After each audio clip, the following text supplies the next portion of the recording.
Hello, everybody. Welcome to the stream. Hello. Probably still missing it. I can figure it out eventually. Which? What is go fishing? Oh, do you see where it says it could be worse, cast a line? It's a channel point redemption. So you pay a certain number of channel points and it procs a game that's on the screen. They fished up a nugget. Delicious. Thank you for your patience, everybody. Welcome. We filmed a anime cult today. And because of the school event yesterday, Peachy didn't get to go for a walk. So I was like, okay, I can do this. I can film anime cult, start my stream early, and while my pre-show's happening, take the dog for a walk, come back, and be here for the stream, and it'll be fine. And the second I got home, I was like, why do I hear cats growling at each other in the house? Wait, why is there an ad? What? Why? Wait, what?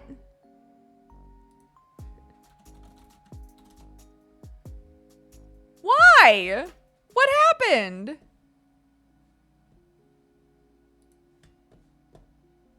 What happened?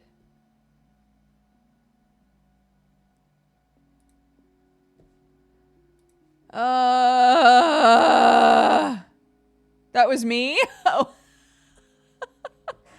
I had already done it. Thank you, though. I had messaged my mods while I was on the walk being like, hey, can someone run ads? Because I'm not there to do it. It lagged. It only went through just now. Sorry. It's okay. It's okay. We'll just sit. We'll just sit. Here, hold on. Hold on. As a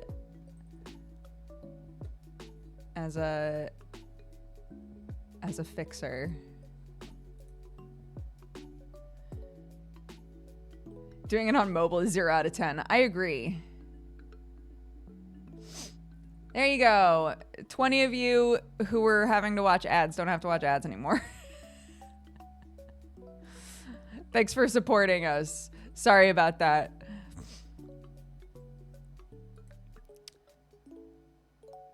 Yeah, I was trying to run ads on my phone while I was on the dog walk. And that's why I was like, this is not working. Sachi, thank you so much for gifting subs as well. Barebones, thank you for gifting subs. Thanks, guys. Welcome to the Cat Gang, everybody who has gifted a sub. You are now saved. Twitch Mobile being a hot mess? Surely not. Well, it's weird because the dashboard on mobile does not give you the ad buttons. So you have to like type it out, but sometimes it just doesn't work. Mizu Noise, thank you for the gifted subs. Don't worry, Free. Free, it's totally fine. Thank you for swinging by to do that. I appreciate it. It's not your fault. It's Twitch being dum-dum. I kiss you. Mwah.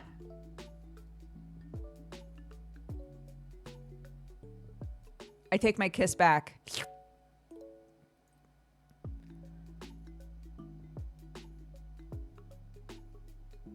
I took it back because we don't have an HR department.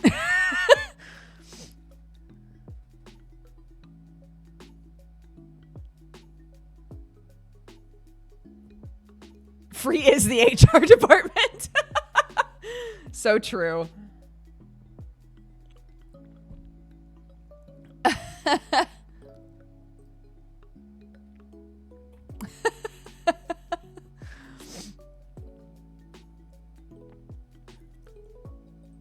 Thank you, mods. Thanks, everybody. And welcome to the Cat Gang, everybody who's gifted a sub. And It just took time to arrive. Twitch was being a dingus, but I think it's fine now.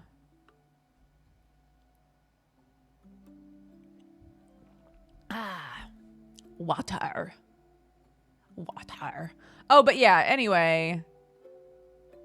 Gus had snuck into our house. I have no idea how, but apparently the whole time we were on the dog walk, Gus was just in our house.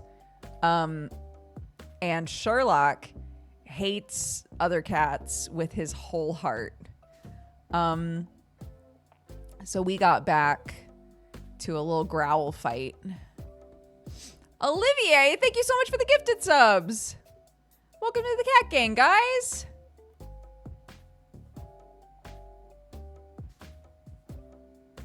Yeah. No one won. They were just laying there growling at each other with their tails fluffed up. And I was like, guys. But when I went to pick, normally when I try to get in between Sherlock and, you know, the window that another cat is next to, he just lets me pick him up and it's not a big deal. But I think because Gus was literally in the house, I went to pick up Sherlock and he like redirected some of the aggression and was like, leave me alone, Mom. I'm defending my territory. And I was like, all right, okay. And then I tried to pick up Gus and Gus started hissing at me and I was like, wow, guys, wow, this has gotten out of control, huh? So I put Sherlock in another room. Fortunately, both of them, the aggression they were directing at me, they did not act on whatsoever. So I just picked up Sherlock and he was like, meh, meh, meh, the whole time. Put him in Clarky's room and went to pick up Gus and he hissed a few times. But once I had picked him up, he was like, ugh, fine. Yeah, they were both just complaining. They were both just really complaining about each other. So it all wound up being fine. I was like, go outside and play with my dog, weirdo. But yeah. That is the big drawback in our situation of having a cat on the property that is an outdoor cat and our cats, which are indoor cats. And sometimes the outdoor cat gets a little bit like, what's in here? What's going on in here? Gus isn't even a year old, but he is massive. He's a Maine Coon. He's gigantic. He and Peach are like besties. So he'll come to the window and just look inside until we let Peach out, and then they'll play together. So that's great. I'm glad that they get along and they play and stuff. But he needs to stop trying to get in our house because it stresses Sherlock out so much, and he's our old boy. Sherlock, big old boy. He's why I got a black cat in 2014. I found out they didn't get adopted from your old coffee time videos. Oh my gosh. Yeah, he's like 16 now or something crazy. Yeah, he's really old. He's pretty sick now, unfortunately, but I love him very much. I was snuggling with him yesterday.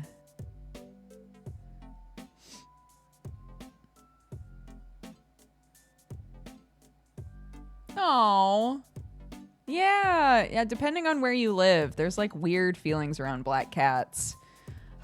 When I got Sherlock, I was explaining that the shelter I went to had an entire room that was just black cats because they had so many of them. Like people just weren't adopting them. And so I just specifically went in the black cat room to find a cat and wound up with Sherlock, and he's been the loveliest cat.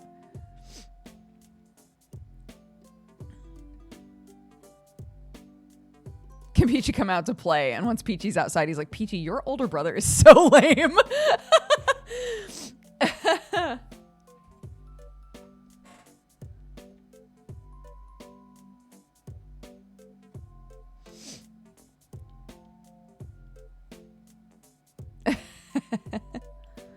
Oh, black cats aren't really avoided over here. We adopted 2 kittens regardless, and one of them is called Bruce Wayne because he is the knight. I love that.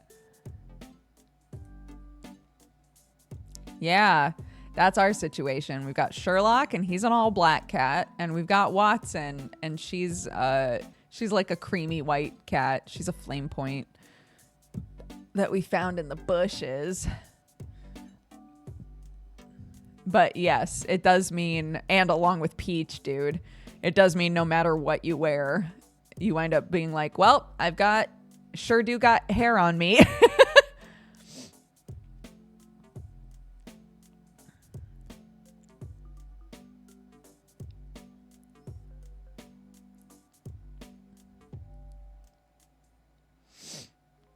Yeah, I was looking at this there's a company, I think in Denmark, that makes these really awesome, and I guess technically I could do this, but that's the make anything curse, and I need to not do that so much. There's a company that makes like wall mounted cat stuff out of branches, so they're basically made to look like they're like tree branches that are growing out of your wall, but they have like little like cat landings and stuff all over them. It's very cute. And I was looking at them and I had this really depressing thought of like, does it make sense for me to get this stuff when pretty soon I'm probably only going to have one cat? And I made myself really sad. But then I was like, well, we'll still have Watson. I don't know why, like, I'm like getting into such a weird headspace about it.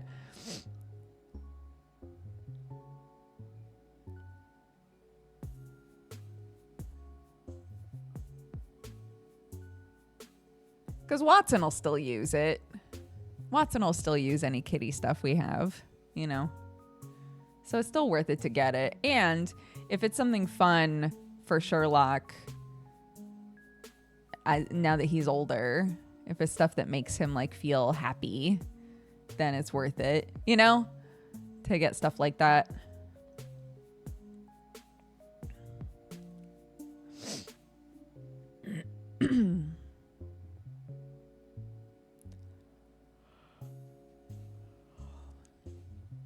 Do you think you'd ever get a new cat? Not for a while.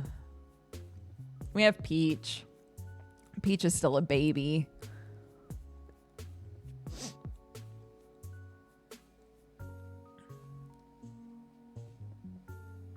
Oh, she's literally laying at the foot of my bed. It's funny how a YouTube series led to me having a furry friend. I would watch your videos before going to work. Oh, the adoption people told me she was the last in her litter. Oh, that's so sweet.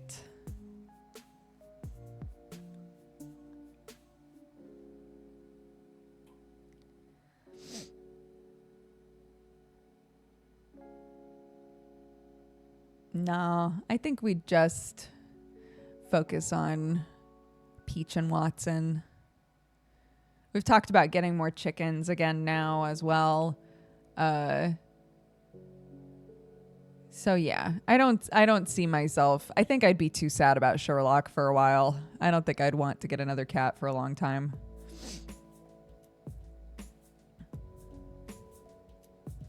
When did the fungus take over?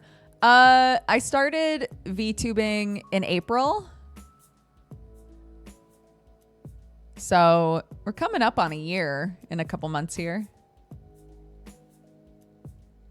I'm still on camera for Geekenders, and I'm still on camera for like if I do a weekend stream.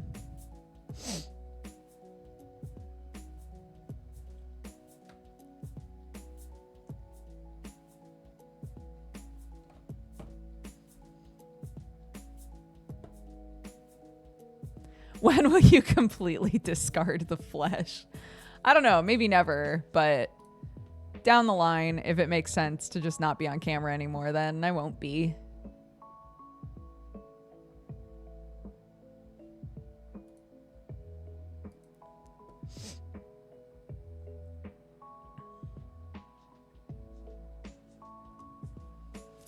Of the 9 cats that I've had, only 1 was adopted and the rest just moved in. That sounds right.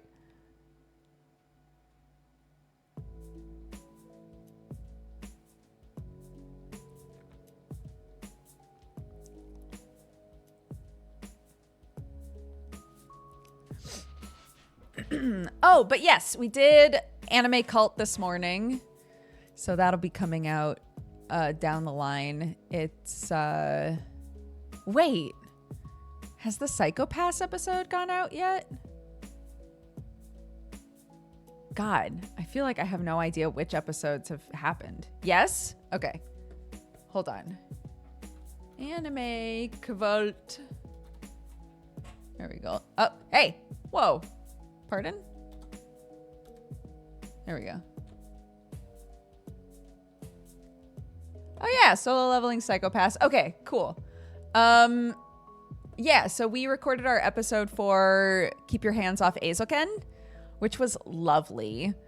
So that was really nice. And then our next episode is going to be Ore Monogatari, which is the My Love Story one about the big intimidating guy with a heart of gold falling in love.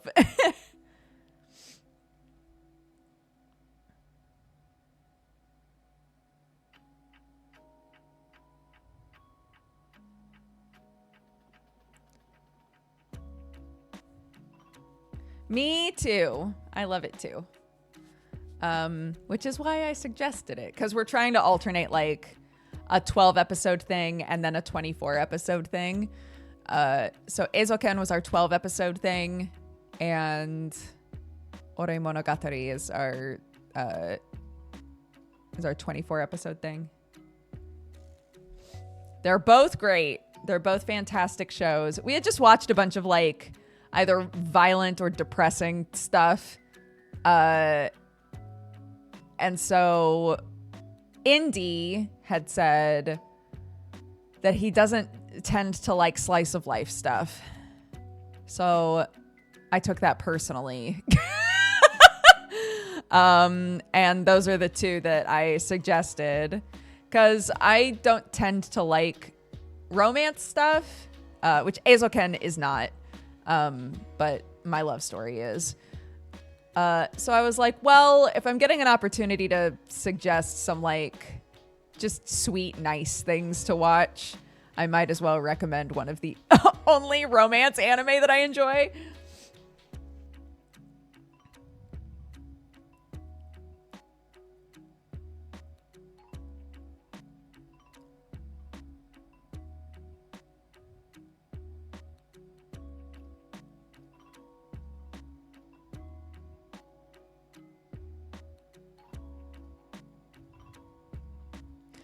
Will you make Indy watch K-On?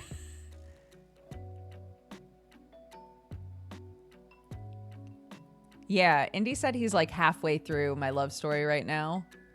I'm really curious how he's going to feel at the end of it. I loved that show so much. I'm really excited to rewatch it.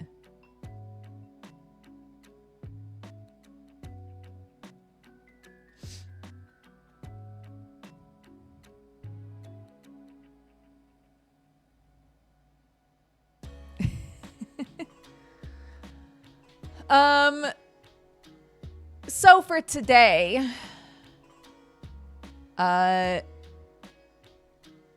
we finished regular Roottrees Are Dead yesterday, literally right at the end of stream. I was so happy. I screamed a lot. I was delighted. But they have like an extra little game inside of it called Roottreemania. So I figured we could do that. Although some of the people in chat were saying that the puzzles aren't as well put together. It's got like a smidge of moon logic thrown in there.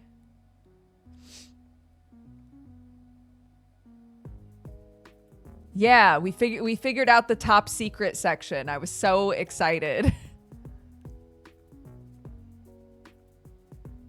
Also, can confirm the hint system in the game is fantastic. It really does like gently point you in a direction without telling you what to look for or what you're going to find or anything like that. It's great. I love Monthly Girls Nozaki-kun. It's one of my faves.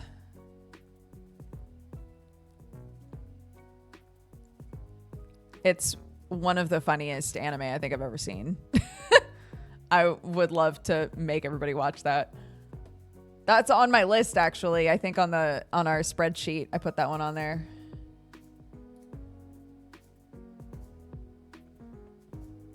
What?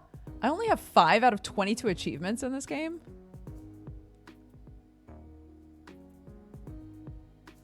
Oh, okay.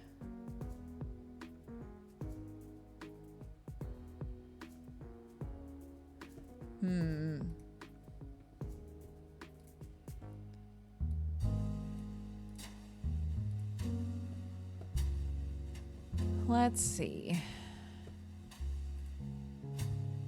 Let me know if the game's too loud.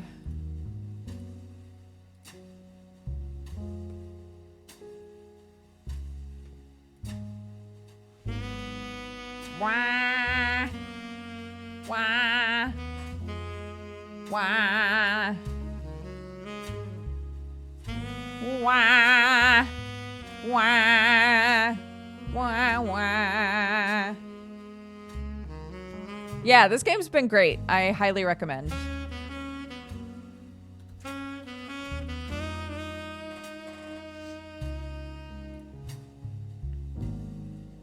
And pretty short, honestly. What type of game is this? So if you like games like Obra Dinn or like Golden Idol games where you're given information and you have to come to conclusions and find answers based on what you see and read and whatever. This game is about... God, it feels like the game is so loud. Shh. This game is about a secret lady coming to your house and saying there's been a tragedy where some young members of a very famous and prominent family have died in an accident. And she comes to your house and says, I want to pay you to recreate the family tree of this family. Specifically figure out exactly who in this family are blood relatives. And so the game is you like drip feeding and finding information to fill out the family tree. And once it's totally filled out, there's a section that's like covered up for the whole game. Once it's all filled out, there's a top secret section that gets revealed for you to see if you can piece together a secret part of the family. It's super cool. I want to watch live, but I also love watching you first start games. I might pop out to the VODs. Go for it. Thank you. Yeah, so find out what happens to the infamous family in a whole new mystery. So this got added to this game. So we did the Roottrees are dead. We're going to do Roottreemania now, which I believe is a smaller, like, extra thing. It's a little Obra Dinn-ish in that you are using the information at your disposal to come to conclusions. Roottreemania will spoil unlocked content. Make sure you've tied up any loose ends before starting. Okay.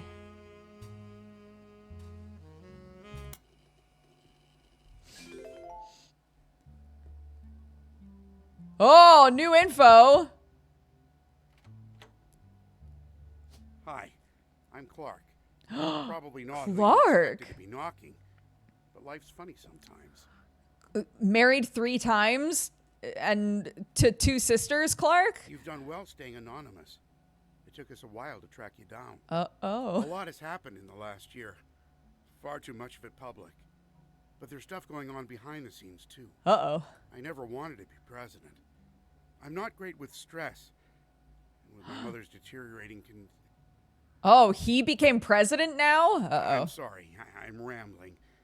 I'm not here for sympathy. I'm here because part of the fallout of Sam's book is that everyone's coming out of the woodwork. Now that it's public knowledge the Clancy Trust covers any Roottrees despite their history with us, a lot of potential cousins have surfaced. Oh, no. Like, look, some of us might have gotten around, and now apparently they can get money. You may have seen that man on the cover of News Time. That was a disaster for us. And then Miracle went and made it all about himself. The long and short of it is a lot of potential cousins just showed up. Sam's helping some of them, but she's not really going about it the right way. And she's not taking calls from anyone in the family. I let it slip through a mutual friend that I found you, and I was stopping in. It's manipulative, but I'm hoping she'll reach out to you. You can let her know I'm on her side. In the meantime, if you're willing, I can share our files with you. Pass them along to Sam if she reaches out. I'm genuinely hoping she'll realize I'm an ally. Feel free to do your own research. I've been told you enjoy things like this. I do. To each their own.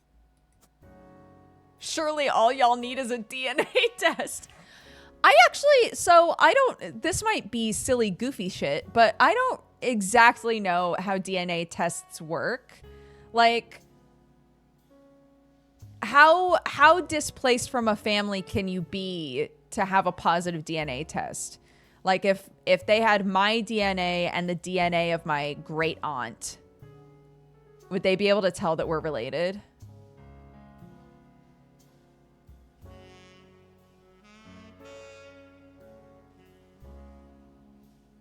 There's a percentage of likelihood to relation. Okay, interesting. You get a maybe. All right, great. Okay, let's look at this. Uh-oh. Infidelity. Yum, yum, yum, yum, yum. Infidelity. Split up. Yum, yum, yum, yum, yum, yum, yum. Okay. So, what do the trees mean? This person is on the original tree. Okay. That's fun. Oh, okay. We've got everyone's names now, right? So that's why it was like you're gonna get spoilsied on some stuff. Oh. New picture of Zach to add? Ooh, and new picture of Chris to add? Oh, new pictures of everybody. Okay. All right. Oh my gosh. Starting with such a clean slate.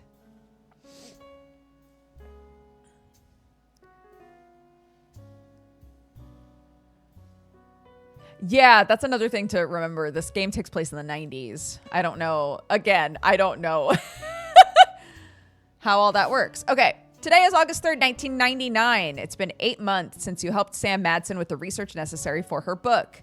Sam was true to her word, paid you an incredibly large sum of money. She never mentioned you by name, however, so you've managed to keep a low profile. The Roottrees, on the other hand, have not. Below is a summary of notable events since the book's release, though you can refresh your memory in full detail by searching online. 6 pieces. Sam Madsen's book about Elias Roottree was released in February. It was a bestseller for a few months. At the time, Carl had not yet been replaced. 6 Pieces was the name of her book. Oh my God, what a takedown. I love that. Roottree Rift. In March, the Roottree company stumbled publicly as they attempted to respond to the book's release with multiple conflicting press releases and a clear lack of leadership. Clark Rafferty LaRue. Clark was announced as a permanent successor to Carl Roottree and welcomed Sam Madsen to the family officially. The company hired an outside legal group to handle the changes to the Clancy Trust. This included any other new questions of lineage. 5 Ps. After this announcement, there was a rash of different people claiming to be Roottrees, mostly dismissed as opportunists and scammers. The highest profile of these by a wide margin was a rapper named Felix Fellows, who changed his moniker to 5 Ps as a publicity move at the same time. 5 Ps is the only notable person on the updated tree. In another high-profile misstep, Miracle Roottree publicly and vehemently denied that 5 Ps was a Roottree. The Roottree's legal team then offered to do a DNA test, to get 5 Ps to drop his claim. In a moment that caught what seemed like the entire world by storm, the test proved he was a Rootree. Suddenly, the world was obsessed with the Roottrees. Anonymom. In July, an anonymous woman, who the press began to refer to as Anonymom, appeared in interviews with her face and voice disguised. She claimed that an affair with a Rootree led to the birth of her daughter, Jane Doe Rootree. If true, this would make her daughter yet another secret Rootree and therefore entitled to a share of the clan's trust. Nobody knew it at the time, but this would turn out to be the last chapter in the Roottreemania saga. As more and more of Anonymom's story came out, people began to notice how much it echoed 5Ps in nearly every significant way. The court of public opinion began to turn, confirming the world's suspicions. The DNA test, orchestrated by lawyers on both sides, proved that her daughter was not a Rootree. This final event caused public disappointment, smugness from doubters, and countless accusations of the entire ordeal being an elaborate hoax or an attempt at fraud. Things got ugly, and the fun of Roottreemania seemed to disappear overnight. Now, 2 months later, it feels like a distant memory. Interesting. Okay. This is a new investigation with a new focus. After many months of newfound interest in the Roottrees, it's recommended you try to catch up with some of what happened since last time. Some web searches may yield new or different results. Some books and magazines from your previous investigation may be relevant to your new one. It's also a much more widespread search. The list of first and last names you can choose from will contain red herrings. Not all of them will be used. Below is a reminder of some of the most notable beats of your initial dive into the Rootree family tree. All evidence from before is still available, and for your convenience, any searches that do not lead to new information still function as they did during your first investigation. The Rootree Candy Company was founded by Elias and Gwyneth many years ago. The entire family has a financial reliance on the health of that company. Most of the action took place in or around Butler County, Pennsylvania, where the company was initially located. Elias, Carl, and Raina were on the cover of magazines. Other notable Roottrees, such as Lauren Rootree, Miracle Rootree, and Jim Rootree, had physical media such as record albums, books, and movies associated with them. Lauren's 2 diaries were probably the most useful resources of all, mentioning many of her relatives directly. The 5 pieces, Elias's children, could be identified based on the initials of the original candy flavors. There were 5 presidents of the Rootree Company, many featured in periodicals. Caroline Morden, Stephanie Jones, and Brian Jones were featured in campaign posters and led to Caroline's art book, which enabled you to fill out more of the tree. Many of the younger Roottrees were found by following a complex rabbit hole through a conspiracy site that led to finding a searchable web address for Chris Rafferty, Lauren's grandson. November Rootree was really difficult to place. The only hint was found via Brian Jones's company website. Ronald and his brother Robert Rootree go by Ron and Robbie. Both worked on a TV show called Brother Trouble until Ronnie embezzled money and fled to Paris. Ron unsuccessfully tried to have Robbie removed from the clans of trust. Sam and her father were cryptically mentioned in a book about historical letters. There are also some dead ends and red herrings. Aloysius Herring Rootree claimed he was a Rootree but was not. Family Man, a book about Elias Rootree, turned out to be propaganda and not useful. Lauren's other books, historical romance novels, were not very useful on their own. And Caroline Morden's sculptures were not useful. Okay. All right. Hi, Subbo.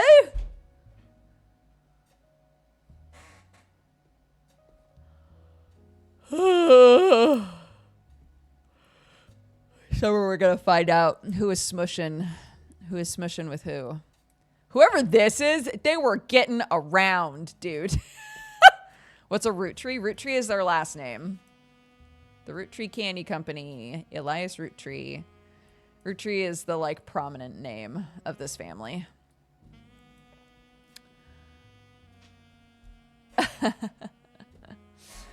All right, let's get cracking. Pix Pop? Why is Pix Pop still on there?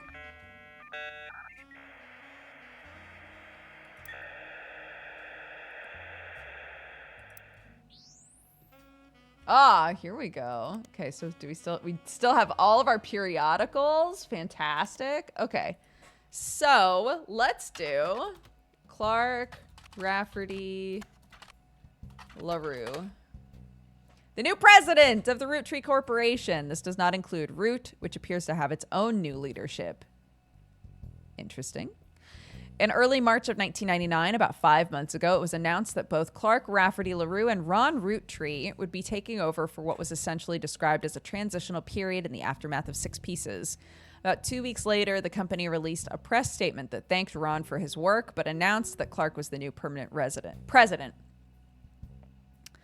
Most of the information about Clark you knew already. Many descriptions of him tend to focus on his advertising career, that his mother was Lauren Roottree. Few seem to touch on his complex, volatile marital history.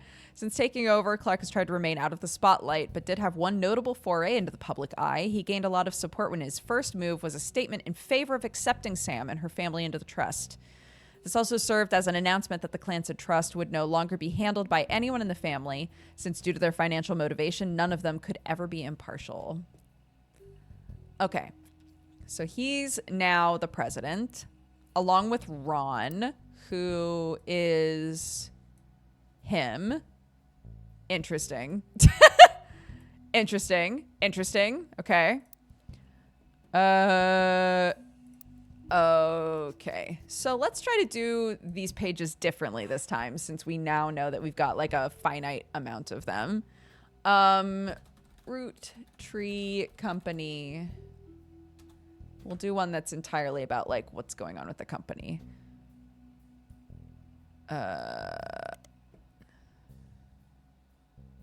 Clark and Ron Roottree would be taking over for a transitional period.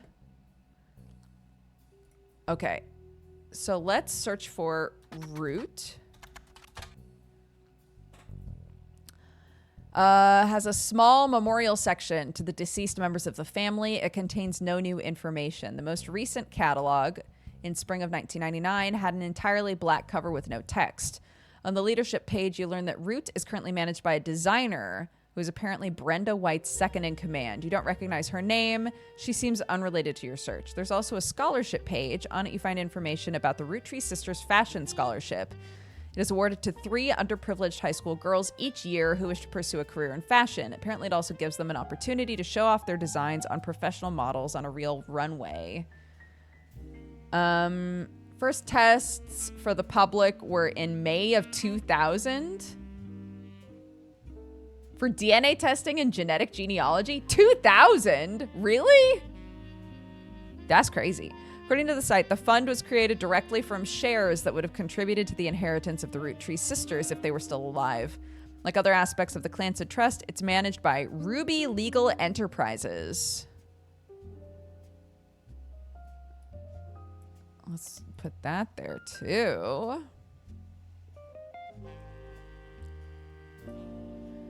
I'm gonna do both Roottree and Root.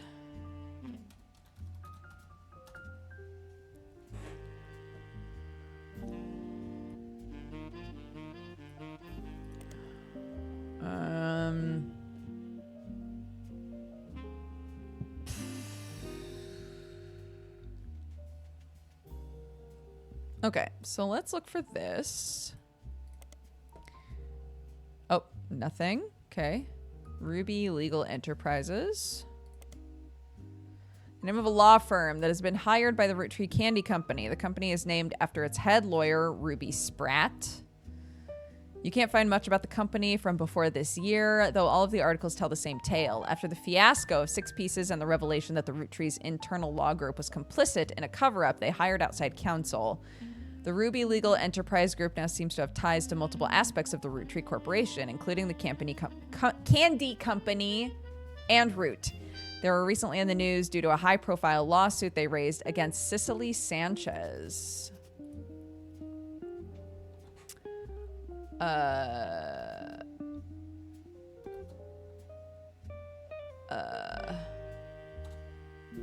am I trying to write?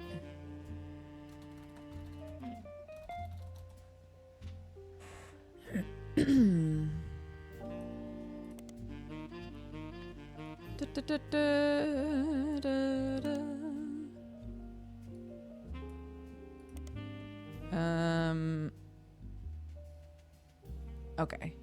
So first let's do this. Ruby Spratt. Like her legal company is relatively elusive. The most complete resource of information you can find from before her time with the Roottrees is from the website for a magazine owned by a major airline. She was the subject of one article from a recurring series about modern-day success stories. Ruby grew up in foster care, but excelled at school and earned a scholarship to study at Mideastern University. There she graduated at the top of her legal class and was quickly hired as a lawyer for a prominent firm. There were a few high-profile corporate-involved cases she was a part of. One was as a legal consultant for a class-action lawsuit against a manufacturer of steel steering wheel covers. Another was to help a local gas station chain in her hometown of Portland with the rollout of a promotion that allowed gas station customers the ability to bet on the price of gas. The blurb ends by calling her new firm a double threat. Her company's services are a cross between a traditional lawyer and a PR manager.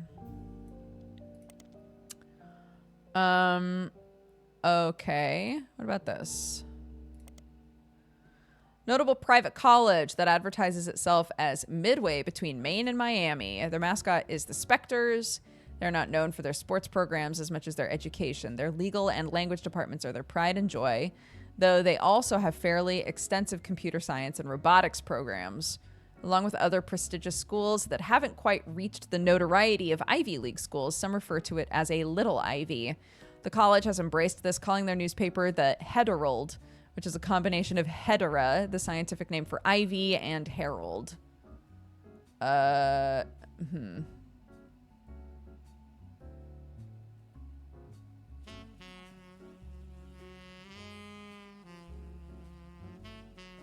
Trying to think of what I would even call this page.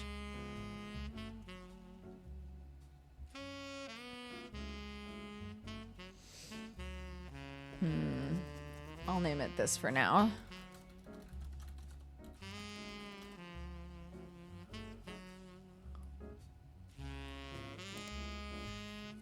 Calling the newspaper the Herald.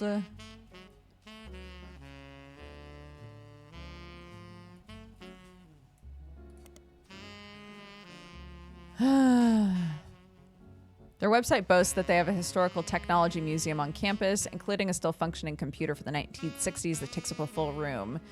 They also have a printing press that they use to print one special year-end issue of the Herald each year. Oops, no. Okay, good, phew. Hey. There we go. The Herald is the school newspaper of Mideastern University. It appears to be available in your periodical archive. After a bit of research, you've discovered its name is a combination of hedera and herald. Right. Okay. So now let's go back to a high-profile lawsuit against Sicily. Search. An author best known for Portrait of a Changed Man, released in 1979. Her follow-up, Foreign Gospel, did not perform as well critically, but still sold quite respectably. She has written a few more books since then, including a biography of Van Gogh, but her first two are her claim to fame. According to a site about authors, Sicily is known for her nonfiction with a focus on exploring darkness in the human psyche. Recently, Sicily appeared in a magazine called Picotee with an article about a book she had been commissioned to write for Guy Hudson. Oh! The magazine and Sicily herself were immediately issued a cease and desist due to its inclusion of pictures that she never had the rights to publish. The issue was pulled from store shelves, making it an instant collector's item. Ooh. Ooh! Picotee.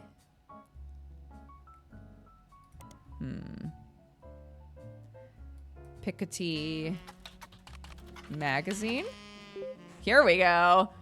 Publication that, as far as you can tell, has no consistent theme. It tends to contain tabloid-esque articles that appeal to a wider variety of audiences and appears in many grocery stores near the checkout line. Unlike traditional tabloids, it doesn't typically feature celebrities on the cover. Instead, it tends to latch onto and create sensationalist headlines about whatever subject appears to be popular at any given time. In recent years, this has included Beanie Babies, Magic Eye images, even Red Bull. It's often come under fire for printing fiction along with facts. Picotee gets around this by stating in every issue that all of its articles are hearsay that's fit to print. During the height of Roottreemania, Piketty featured an article about Cicely Sanchez, an author. She claims to have written an unread book about Guy Hudson. The article was not even the main focus of the issue, yet the magazine was threatened legally by the Roottree Corporation. That particular issue, the Big Sass Seabass issue, was pulled from shelves. It has now become a collector's items. Ooh.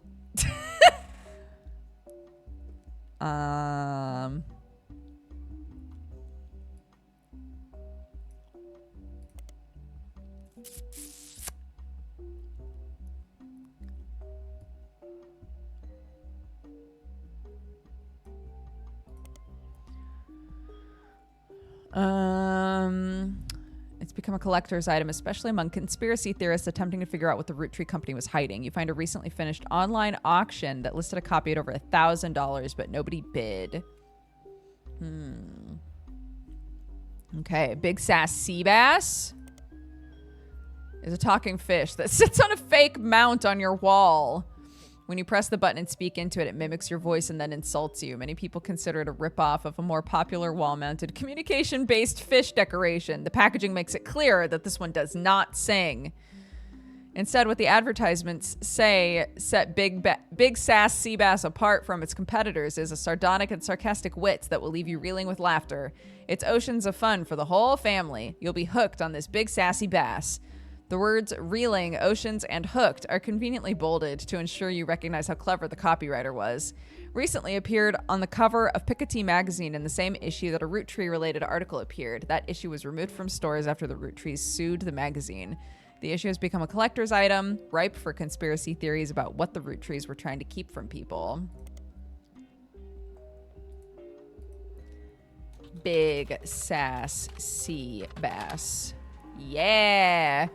In an issue that focused on a talking toy fish and the demonic messages it supposedly said when the batteries ran low, Piketty had an article about a canceled book by Cicely Sanchez. The book's subject was Guy Hudson. The issue was said to contain pictures Cicely did not have the rights to publish. Because of the pictures, this issue was pulled from store shelves, making it the subject of some conspiracies and an instant collector's edition. The version found in these archives is incomplete. Ooh. Oh, God. Basilbub? Could this popular gift be filling homes with satanic messages? Incredible. Unfortunately, the magazine was issued a cease and desist. The magazine was pulled from shelves. Version you found in your periodical search had the relevant pages removed, unless you want to read about a potentially demonic fish toy. Which I do, but, okay.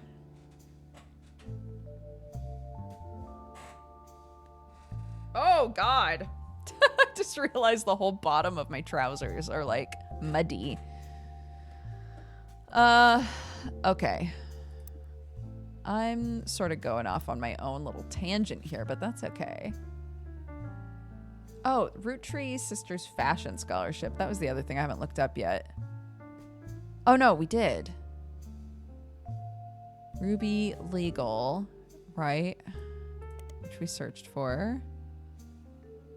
High profile lawsuit. You know what? Let's just look for 6 pieces. Unwrapping America's Sweetest Family by Sam Madsen was released in early 1999 and perhaps assisted by the still relatively recent plane crash shot to the top of the charts. Reviews were mixed, and its time on the bestseller list was limited to only 2 months. Most reviewers agreed that the core of the book, about Samantha's fathers and the struggles they faced, was compelling, that the takedown of the hypocrisy of Elias Roottree was deserved. However, many took umbrage with the timing of the release and the tone of the book, which seemed vindictive. The fallout from the book led to the Roottree company scrambling to release a statement, and due to a conflict of leadership, famously released multiple conflicting official statements over 3 days.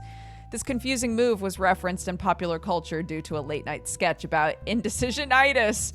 More traditional analysts have been calling it the Roottree Rift. A few months later, due to Roottreemania, the book re-entered the charts and sold even better than the first time.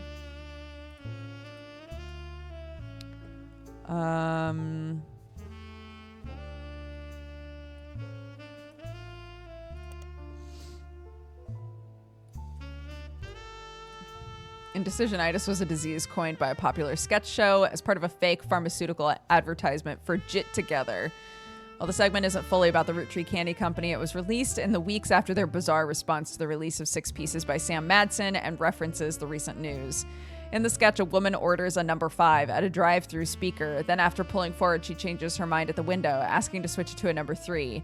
This caused a lengthy backup and annoyance among the restaurant's employees and other patrons. After she pulled away, as the employees began helping other customers, the same woman then barged into the restaurant past the current line, loudly complaining she didn't receive her number 5.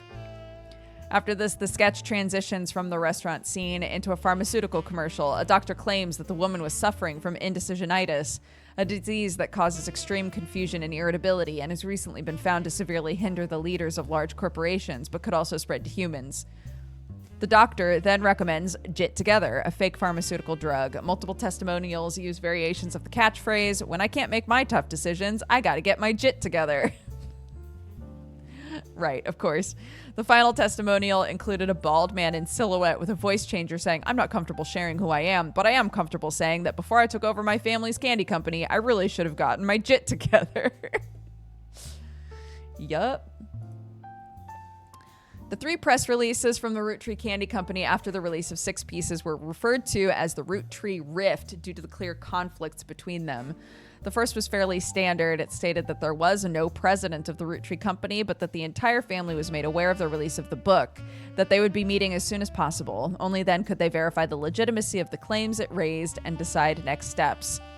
The second release was emailed to business newspapers 3 hours later and announced that after a vote, Ron Roottrees would be taking over temporarily as an interim president. It also went on to state that Ron was aware of the book, had verified the claims within, and would look into compensating Mrs. Madsen and her family immediately.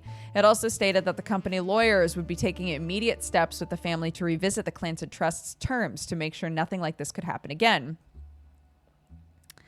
It was quickly clear to business reporters and analysts that the time between the 2 press releases would not have been logistically sufficient to gather a majority of the family, even using conference calls.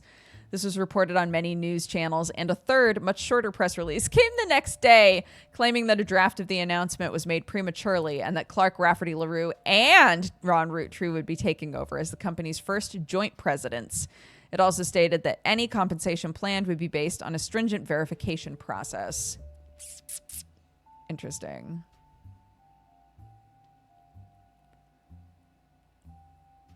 Okay. How's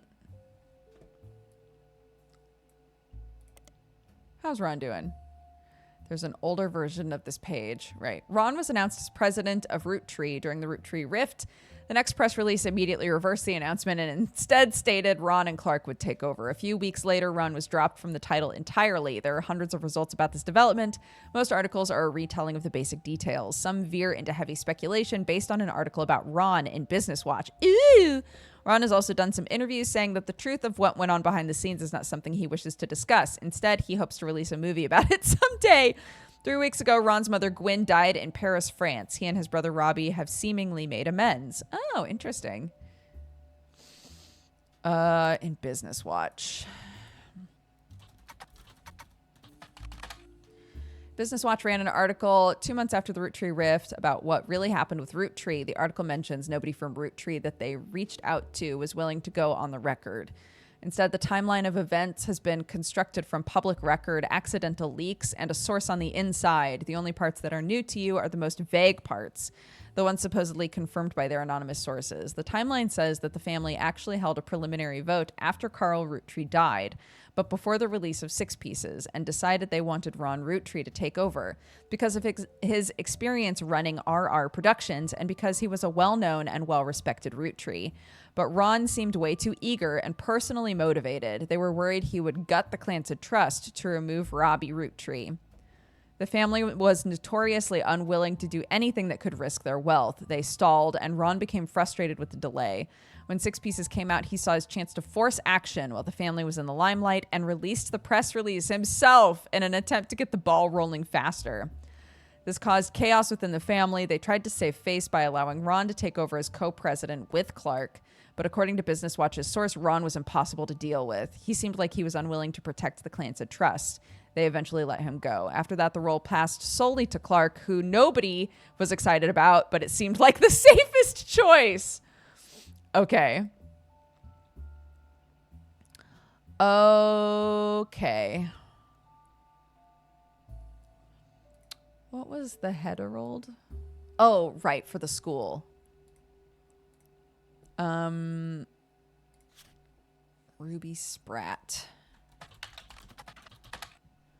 Graduated top of her class from the Mid-Eastern's Legal College. Her valedictorian speech was somewhat controversial at the time, as it was quite serious with a heavy focus on wealth inequality. This didn't go over well with the predominantly middle to upper class audience in attendance. The editor of the Herald at the time said, Ruby, unsatisfied by simply earning her place at Mid-Eastern with a full scholarship, went on to earn a captive audience of her peers with a perfect GPA. It felt like the ideal occasion for a celebration of an undoubtedly incredible individual. However, by the end of her speech, there were many in the audience that wished that neither of those events had transpired. It was a passionate attempt to use her soapbox to proselytize her fellow students and their parents into the religion of poverty, but unfortunately, judging by the silence, they remained unconverted. Interesting. Okay.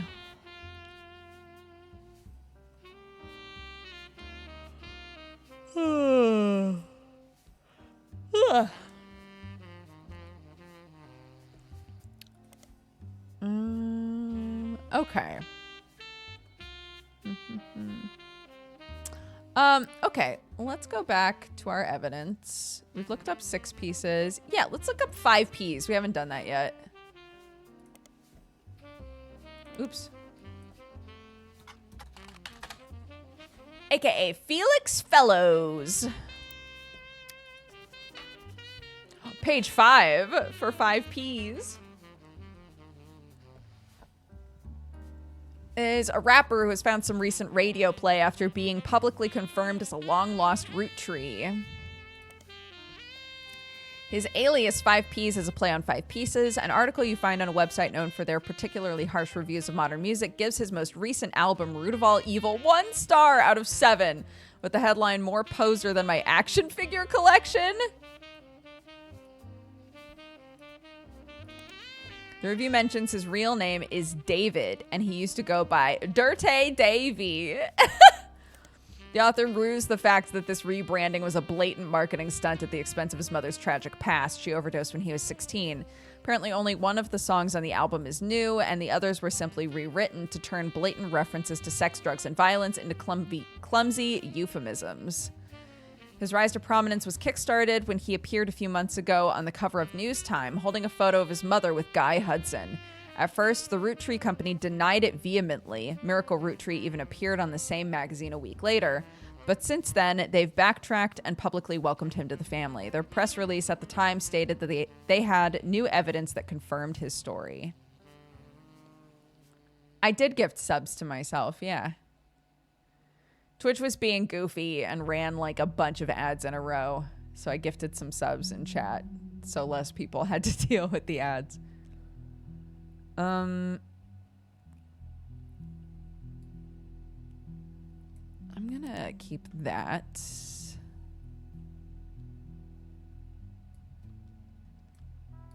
So his dad was Guy Hudson. So Guy Hudson is one of these.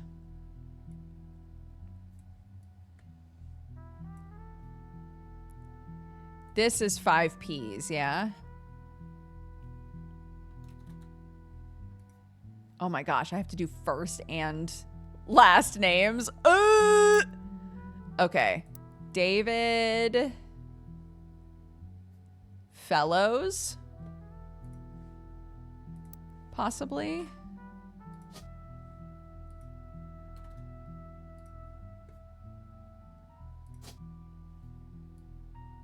Musician? I doubt rappers on here. Yeah. Musician. Okay. This is Guy Hudson.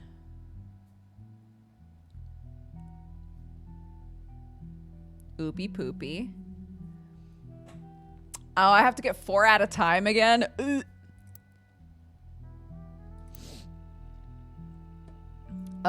Okay. Felix Fellows. Nope. Dirte Davy.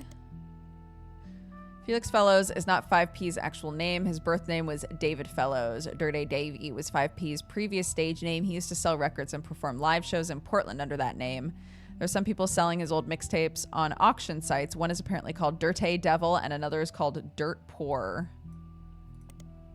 Dirte Devil was 5P's first mixtape from the early 90s. There's discrepancies and debates about what year exactly it was released based on some of the pop culture references, with the range thought to be somewhere between 1992 and 1994.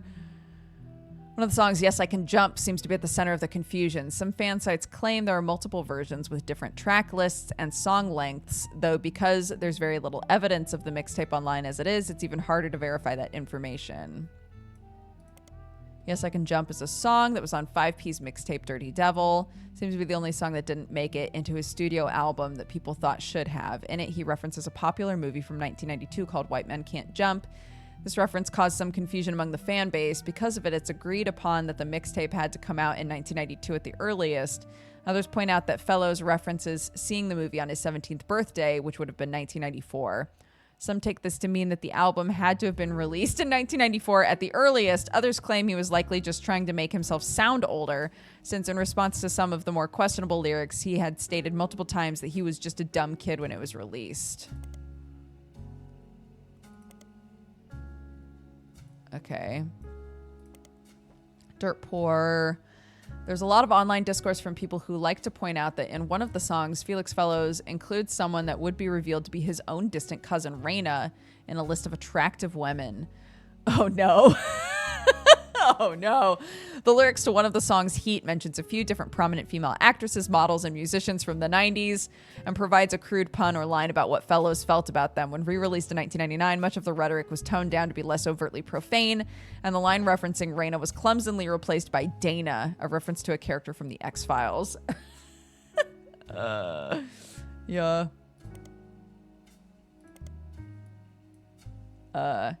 Heat song. Okay.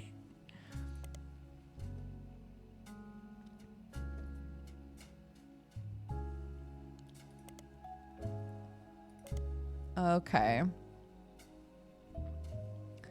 So then David Fellows.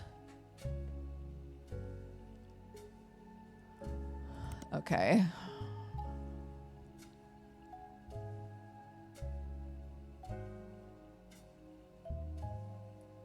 More poser than my action figure collection. Copy.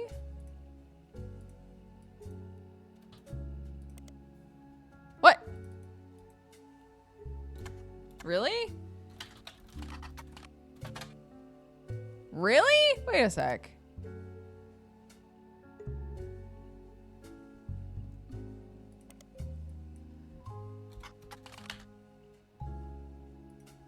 What about in Teen Blast? Oh!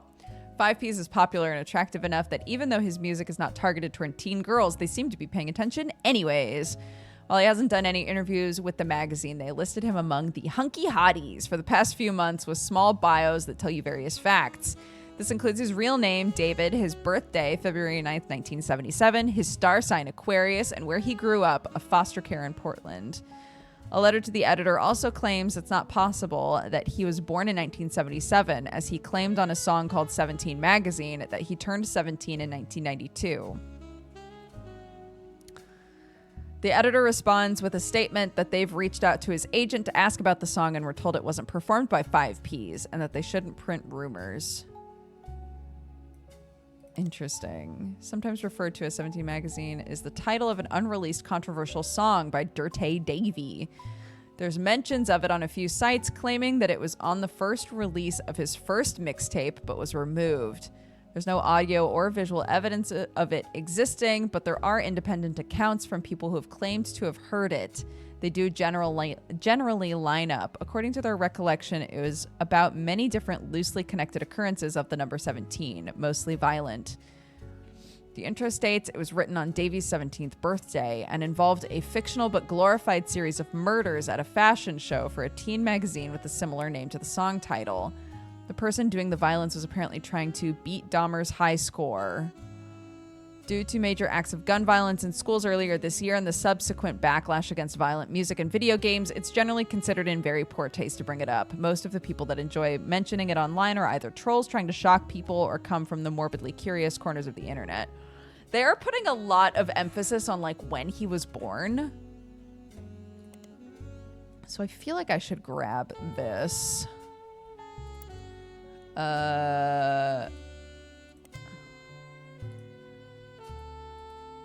Oops. Okay. And then nothing in Piketty.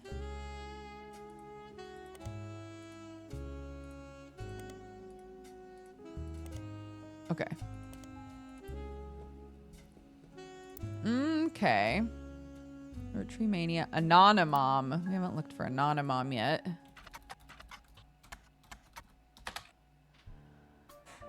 Oh, the second high-profile case after Felix Fellows of a potential new root tree being added to the Clancy Trust. So something I did notice, by the way, as a side note, is both 5 Ps and Ruby Spratt are both from Portland.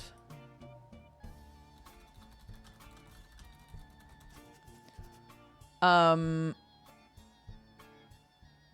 I'm wondering if that's something to take note of. Yes, 17 magazine was a real magazine that I used to absolutely get when I was younger.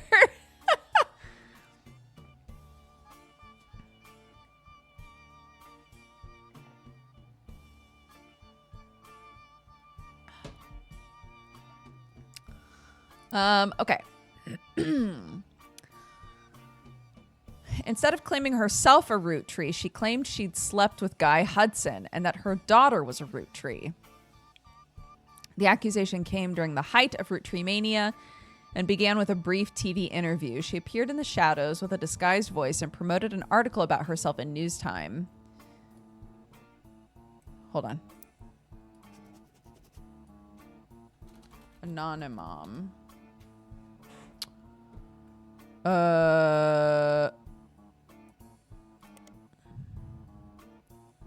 Claims she slept with Guy Hudson and her daughter is a root tree. In the article, she referred to her daughter as Jane Doe Roottree. The name Anonymom was not self-inflicted. It sprung up organically because nobody knew how else to refer to her. The day after the News Time article, Sam Madsen publicly supported Anonymom due to some parts of the story she found particularly credible. With the momentum from Sam's endorsement, Anonymom went on a media blitz. Ultimately, it backfired. As more details came out, people became skeptical of her story due to the extreme similarity to 5 Ps. Her accusation even included many of the same details as his mother's story. This included her job and the time period.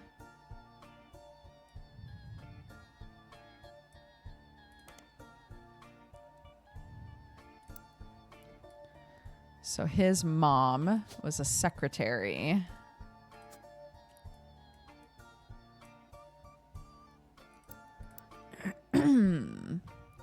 After fumbling the 5 Ps story so publicly, the Roottrees were more prepared to handle all Clancy Trust-related cases. Within a week, a DNA test proved that Anonymom's daughter could not be related to the Roottrees.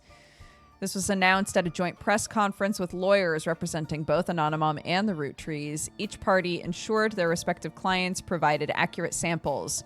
Immediately after the negative results were released, many of those who had already been skeptical felt vindicated. Others who had built up hope that history could repeat itself after 5 Ps felt duped.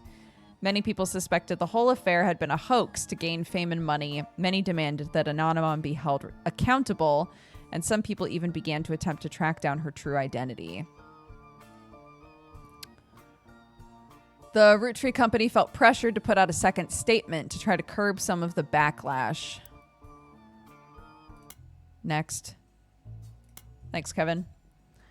Though it was scientifically proven that Jane Doe Roottree is not a root tree, it doesn't mean that her mother and Guy Hudson were not involved in an affair. She had every right to make her claim, as it has been verified her stories about Guy Hudson were not exaggerations. Please leave their family alone. Many people claim this high-profile anticlimax and public backlash was the beginning of the end for Roottreemania, since much of the fun was the shared fascination about secret root trees.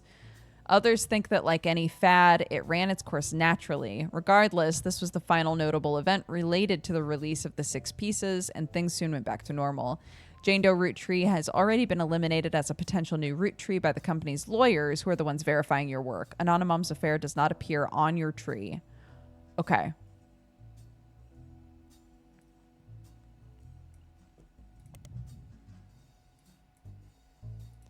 Let's see what's going on with Guy Hudson.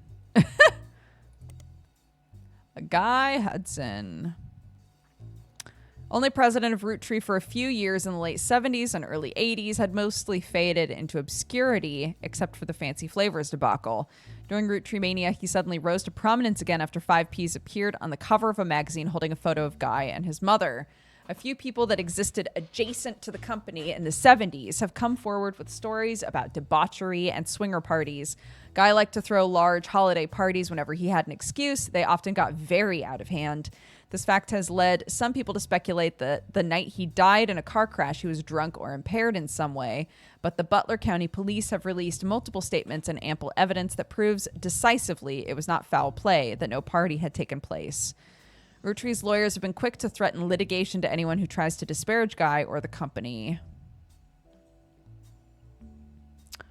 Okay. 5Ps was on News Time. Here we go. Major news periodical that releases a new issue every week. The rapper 5Ps famously appeared on the cover, claiming to be a Roottree. 1 week later, Miracle Roottree did the same, denying that he was. Because of the high-profile back-to-back discourse right before the start of Roottreemania, they appeared to be the de facto publication to get news about the ongoing Roottree saga. They reported record subscriber numbers during this time, which lasted until the end of Roottreemania, when the world generally stopped paying much attention, and they went back to reporting on more traditional news. Fantastic. Boom, give me a picture. Yeah! Felix Fellows, aka 5Ps, famously appeared on the cover of News Time. Kicking off Roottreemania, and then a week later, Miracle Roottree appeared on the cover of the magazine in an article that focused heavily on 5Ps as well. A summary of both articles, as well as a close-up of the photo 5Ps is holding on the cover of his issue, has been added to our evidence. Boom! Pictures! Show me! Oh! Look at this man. Appeared on the cover. The story was dramatic and sensational. His mother, Joanna, was Zach Morton's secretary when he retired, and then Guy Hudson's secretary for 1 or 2 weeks after that before she quit. Ooh, ooh, ooh, ooh, ooh. Okay, all right. Guy Hudson. Presidente. What number? 3, I think? Presidente 3? Yep.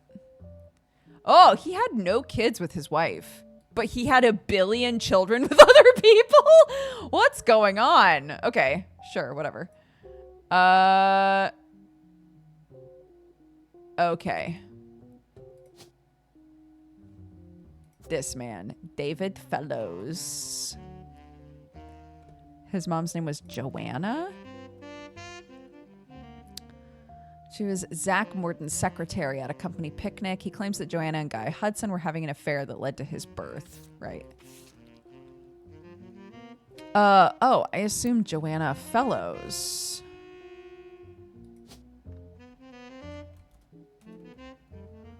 Although, maybe not.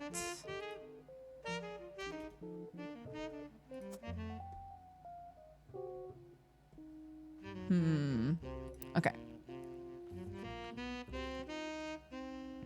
His parents divorced when he was 4 after his father learned about the affair. Felix and his mother then moved to Portland. She was afraid for her and her son's life.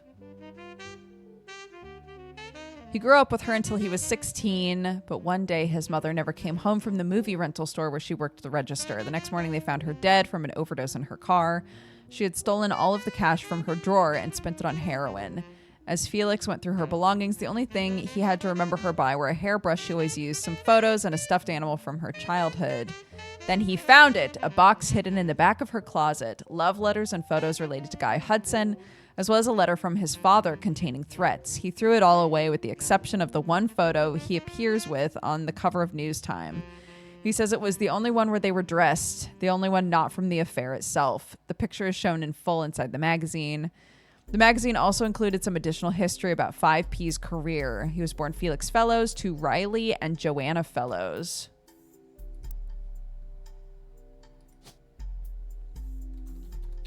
Riley. So her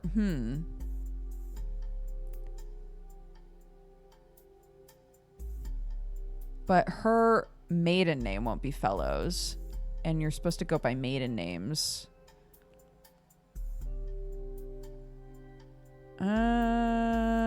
Okay. Has never rapped without a moniker. He tried to find success by opening for other artists and even by selling CDs on street corners in Portland. He's only recently started going as 5Ps to harness the power of his lineage. The writer did some research into the truth of these claims and was able to confirm that Joanna did work for the Roottrees Company as a secretary sometime during the early to mid 70s. It confirms she died of a drug overdose and that Felix went into foster care soon after. They were unable to track down his father. They also reached out to the Roottrees Company. At the moment, the company's blanket statement was, since the release of a recent book, Roottrees has seen an overwhelming number of false ancestral claims. None have been factual. Nearly all have been knowingly dishonest. We encourage individuals to reach out to us in an official capacity as opposed to attempting to use our name in the media for publicity. Okay. So his mom was a secretary to Zach. I'm wondering if we can use that.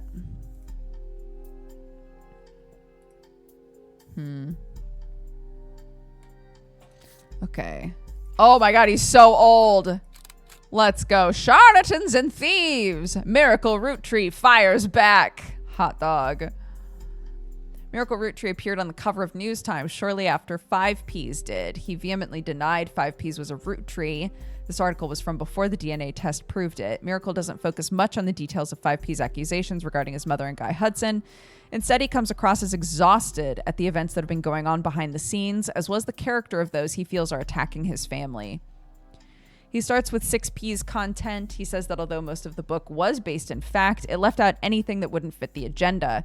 He points out that Sam's daughter still earns a generous salary for overseeing the farm division of Roottrees, that Sam did the same before her, that Sam's family was not destitute, and that really it was only her son who chose to take on a job with no salary. He claims that though they didn't have to, the family helped pay for her son's medical bills after voting that it was the right thing to do. Miracle also says that the story about his father, Elias, shunning Essie was one-sided, leaving out Edward Clancy's blame in the whole thing. Elias gave him a simple ultimatum: stop sinning or be disowned. Oh, easy. Okay, nice. Miracle says it was Essie's choice that Elias allowed him to earn food and shelter. This is a televangelist, as a reminder. Anyways, Elias allowing him to earn food and shelter on the company's dime was a kindness, especially considering he and John continued to live together. Miracle pivots to the fallout from 6Ps. He recounts a deluge of claims to the Clancy Trust that the family have been subjected to. He doesn't cite any specifics, but says that every time someone comes forward, the family devolves into arguments. They've had to hire an outside legal team to help. So far, every case has been demonstrably, laughably false. All they do is tarnish his family's reputation. He focuses on 5Ps, who appeared on News Time before him. He calls him a grifter and a delinquent and says he's using their name and products to sell filth to the masses. Of all the accusations, he says this is the most dangerous. It exposes the world to hatred. He cites 5P's lyrics as violent, sexist, ungodly, and prays the boy will repent, retract his lies, and find religion. Lastly, he turns to the future. Miracle states that those that wish to hear the true story can join him on his farewell tour this upcoming fall. God damn it. This man will make money however he can, dude. The Miracles Roottrees are planning on touring the country's churches one last time. That now at age 71, Miracle is the oldest living Roottree. While he plans to continue preaching at his own church in Butler County after this tour, it's your last chance to hear the truth from the man with the most complete recollection of one of America's most notable family in your own hometown. The article mentions that Miracle's son, Miracle Jr., did not wish to comment and has a statement from Clark Rafferty LaRue, through the Rootrees law firm. Miracle does not speak for his entire family. We're working carefully on a plan to definitively disprove any claims of infidelity in our family's past. The article also does not refute Miracle's claim that he's the oldest living Roottree, despite Sam Madsen being born the year before him. It was unclear if Miracle made the claims out of ignorance or spite. That's pretty funny. So he's like, I'm the oldest living Roottree, even though Sam, the one who started all of this, is older than him. I kind of love that. Okay, there's nowhere to put his picture here. So he's got to be down. He's got to be in here somewhere, dude. Why else do we have a picture of him?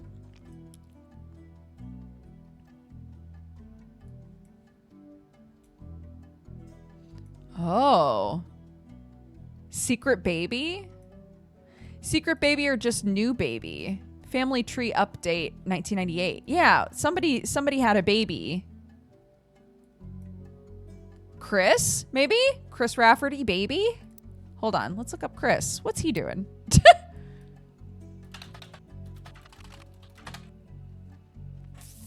Okay, wait. News time.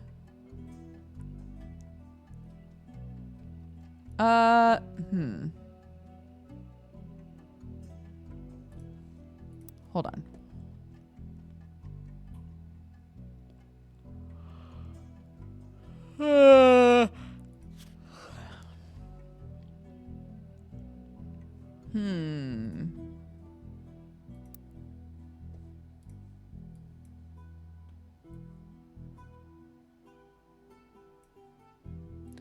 Could also be one of the other miracles.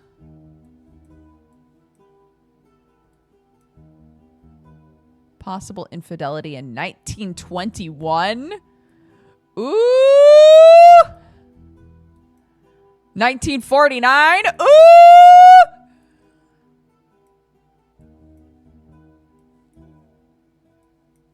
Bro, Guy Hudson got so busy. He was running a company. Who has the time?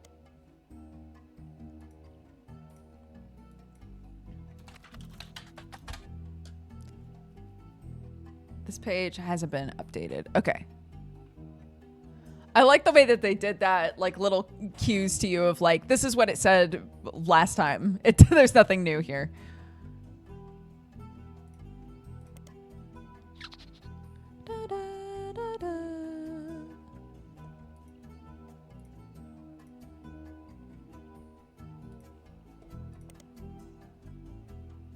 Okay, this one as well.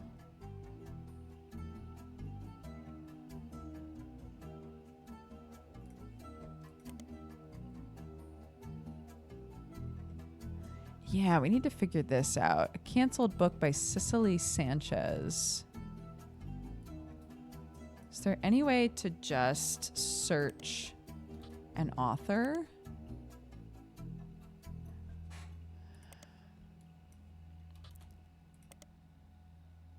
Cicely Sanchez is an author.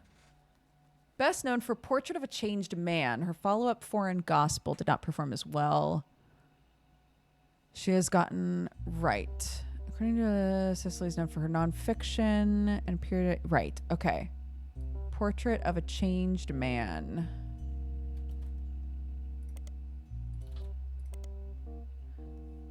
What if everything you stand for, everything you know to be true today could disappear in an instant? All of your politics, relationships gone in the blink of an eye. Would you still be you? Cicely Sanchez tells this powerful story about a man who woke up after being saved from drowning in his backyard pool and became an entirely different person. Included are interviews from those that knew him best before, as well as a one-on-one chat that paints an entirely different picture. You won't be able to put it down without wondering, what if that were me? Nonfiction. Okay, her follow-up, Foreign Gospel.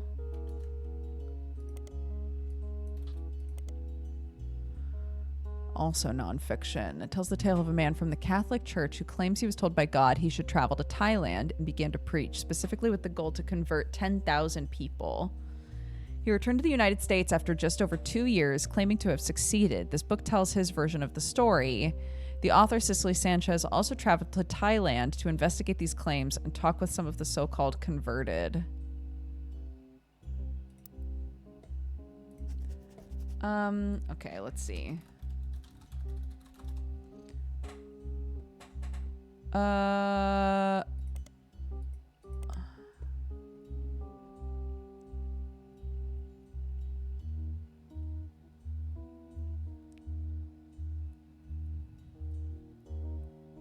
Commissioned by who?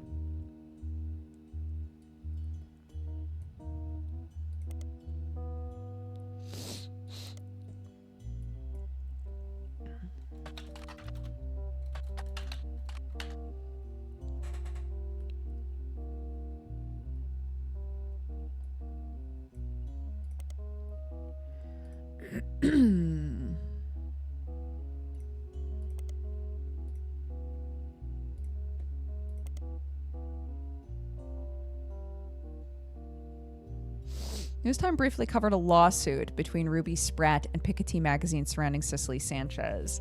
Cicely didn't have the rights to redistribute the photos in the magazine of Guy Hudson. Piketty apparently announced that they would be pulling their issue the following day, the moment that Ruby Legal Enterprises threatened them. This caused the issue to sell faster than any other in the magazine's history, though only for a day. Even people that would never have normally purchased it went out of their way to buy one, just in case it would be worth something someday. It especially caught the eye of conspiracy theorists who assumed that anything worth suing over would have to be hiding something. An expert legal analyst from Newstime states that it was unlikely Ruby could have had the story pulled if it had gone to court. Piketty likely got more eyes on it than it would have if the Roottrees had just ignored it. Right.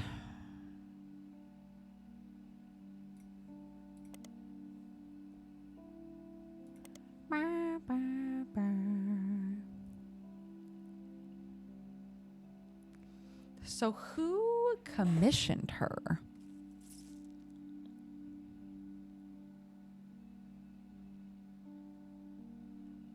She was commissioned to write that book. By who?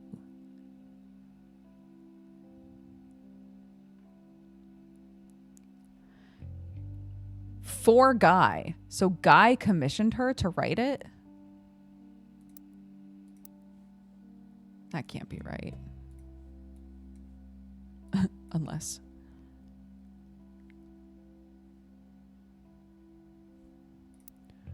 Okay, hold on.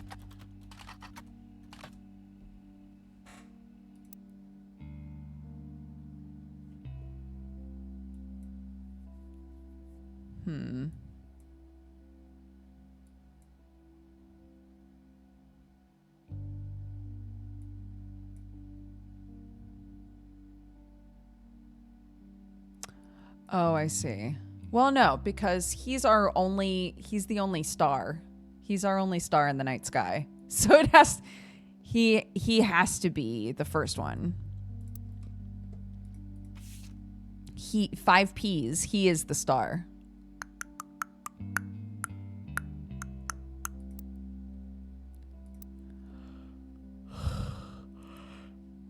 Yo, let's look up how Sam Madson's doing.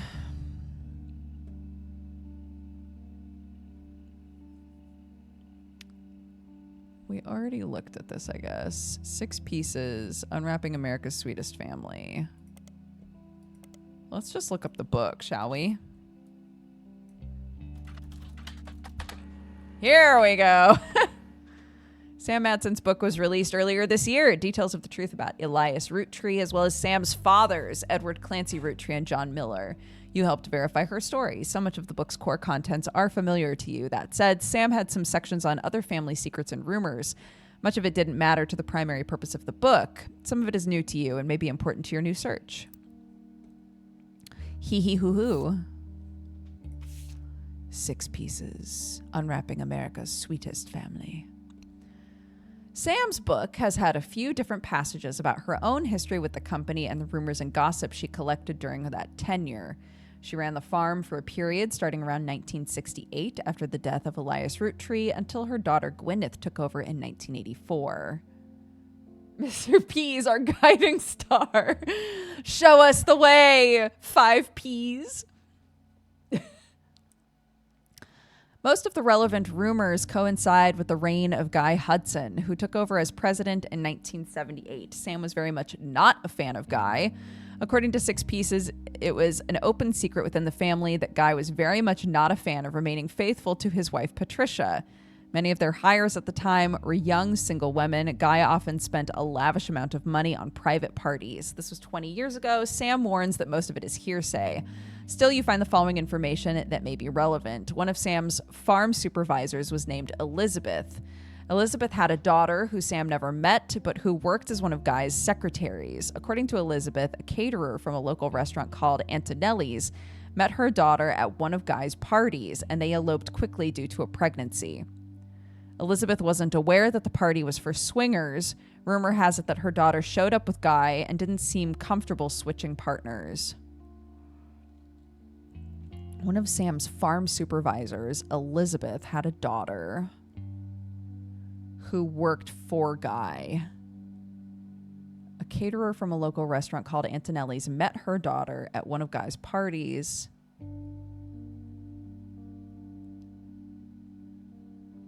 Elizabeth wasn't aware that the party was for swingers. Okay, interesting. So let's search for this. There's a large number of Antonelli's restaurants, not because it's a chain, just because it seems to be a common name for Italian restaurants. You may need to use a more local resource. Okay. No problem.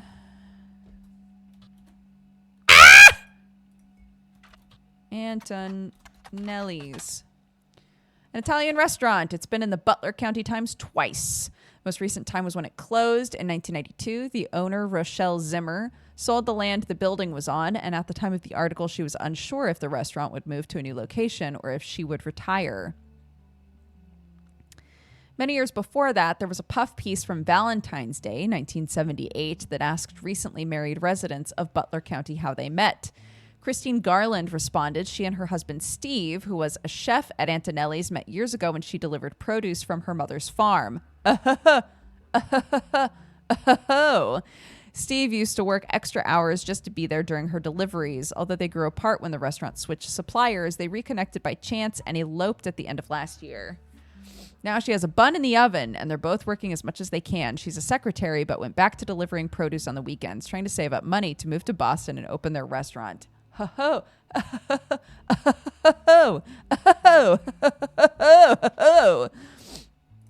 All right. So we potentially have a Christine Garland who is married because they eloped. So it might be this person, Christine Garland, who is a farmer. She was a secretary, but she's a farmer now. They met.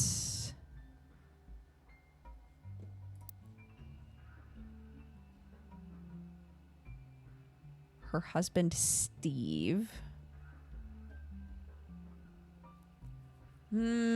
So he's probably Steve Garland. So what was her...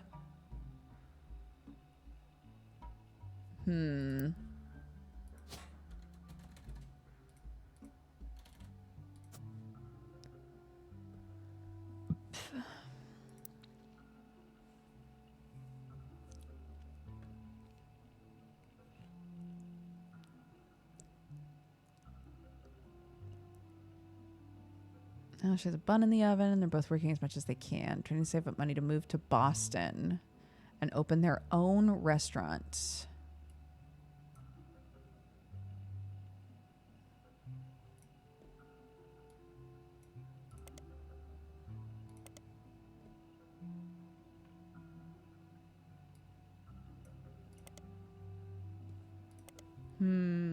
Boston.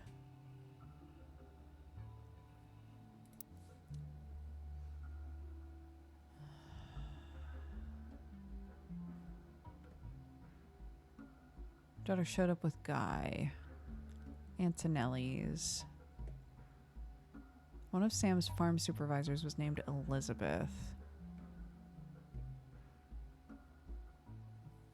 I wanted to thank Dex Bonus for giving The Good Place as homework for one of the Geek Enders episodes. I just finished it last night and I loved it so much. Oh, I'm so glad. What a good show. Oh, I'm so glad you liked it. Yeah, that show was really special, I think. And funny, like legitimately funny. Guy's main positive contribution to the company involved expanding to markets previously untapped by Roottree. However, when he went on trips overseas, they were often for weeks at a time, and Guy was known for spending more time and money on unofficial business than meeting with distributors and manufacturers. It was said that he bribed at least one politician to open a factory in Brazil. There's also a section where Sam speculates Elias might have also cheated on Gwyneth. Oh! Gwyneth was always much kinder to Sam than Elias was and was the first to invite Sam to family events. While she has no hard evidence, Sam always got the impression that Gwyneth was able to coerce Elias into allowing Sam back into the family using some kind of leverage, instead of it being a natural course of events. She mentioned that Elias and Gwyneth were known to loudly argue, sometimes about another woman. Sam also says her son Ernie once asked her, "Who's Beth?" He overheard them yelling about someone with that name. As far as Sam knows, Elias once had a secretary named Elizabeth. A different Elizabeth than the supervisor from the farm. Okay, I was about to be like, huh? Pardon? Possible infidelity from Elias. The first Presidente. Sure, let's get a picky of Elias Roottree, shall we?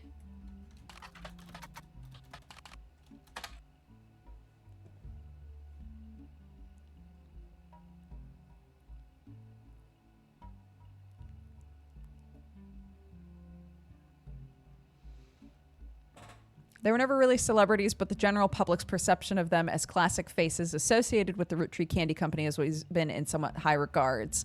This was Elias's intention as a family man with his family brand. Since Six Pieces, the candy company has placed much less of an emphasis on Elias as a historical brand-connected figure. There have also been those who have argued that it was his right to decide how to split his inheritance and that he did nothing wrong. This has led to some heated television exchanges and countless op-eds. The first Anderson Maple Farm only used to be a popular tourist attraction during the summer months when it had special tours. However, it has since seen an explosion of off-season business as some religious and political groups decided to visit to show support for Elias and Gwyneth's traditional values and financial rights. This rise in support was in turn followed by pickets from gay rights activists when some particularly inflammatory organizations made their pilgrimages. Amongst all this conflict, the farm has since shut down, seemingly indefinitely. The website says check back later, but has no date listed. The quotes from Bess Williams' book appear to have been taken down. Bess Williams' book. Bess Williams was an author born in the late 1800s. She lived just outside of Miami and died tragically in a major hurricane that struck the area in 1926. Bess has a minor history with the Rootrees. Her only notable book, Family Man, is a widely considered blatant propaganda about Elias Roottree. It has been all but forgotten until recently when it was re-released during the height of Roottreemania. There's a site dedicated to hurricane statistics that also mentions Bess Williams. The Bocadoro Library, not far from where she lives, was particularly destroyed in the hurricane. When they rebuilt, they named the nonfiction sections after her. The library was expanded again in 1950 and closed in 1963 when multiple larger libraries opened in the surrounding area that made it redundant. Ooh! Searching for the Miami Print Museum, you come across their website. It states their hours and a list of exhibits. The building is very small. Admission is free. They only have room for a few different displays. One of the exhibits is their courtyard, which includes a fountain as well as a statue of an unknown author.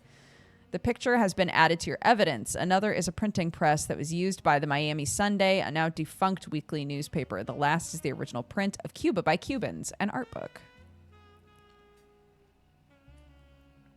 The Miami Sunday. merged with another periodical and became the Miami Mercury Sunday.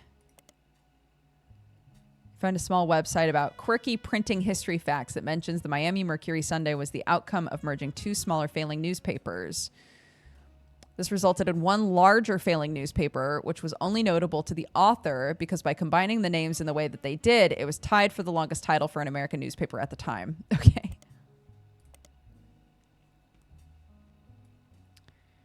Cuba by Cubans. There's a book of paintings of Cuba released in 1963. It's credited to Marcia Barbin. At first glance, it doesn't seem related to your search in any way. At first glance, huh?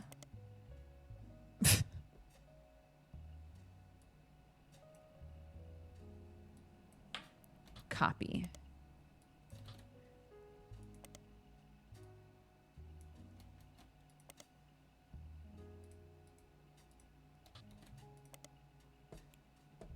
On second glance, it still doesn't seem related to your search in any way. Fuck you, game.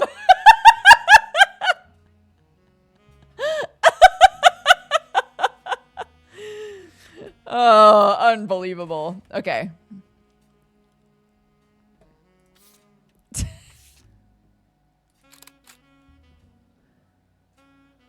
sits in the courtyard, and according to their site, is said to be of an unknown author. But it's probably... Hold on. It's probably Bess Williams, right?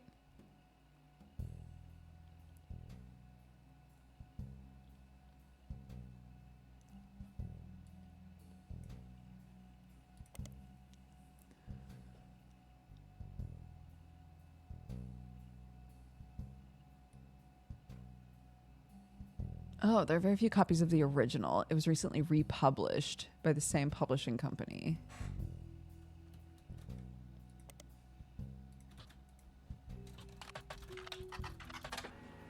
Ho ho. Alrighty, tighty. Look at that man. What a nasty boy.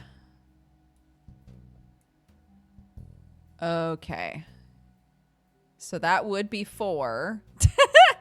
That would be 4 people, but that's not her last name. So we need to figure out who the fuck she was.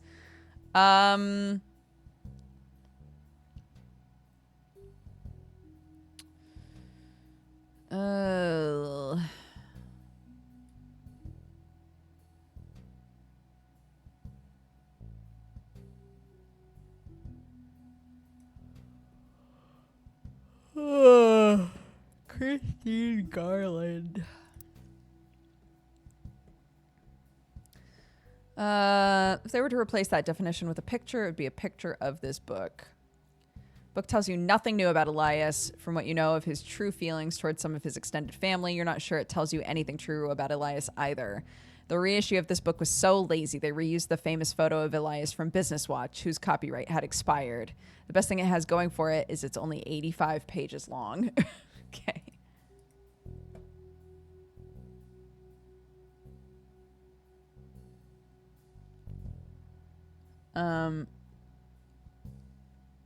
Okay.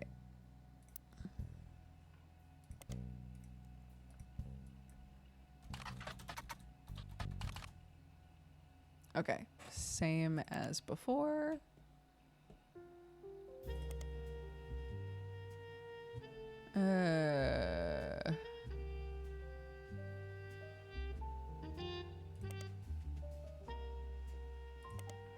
Right. Here we go.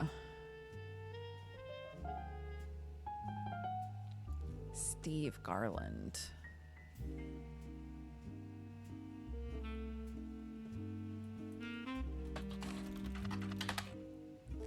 Ooh! Steve Garland has 3 articles that mention him. The first was an article about how he met his wife, Christine.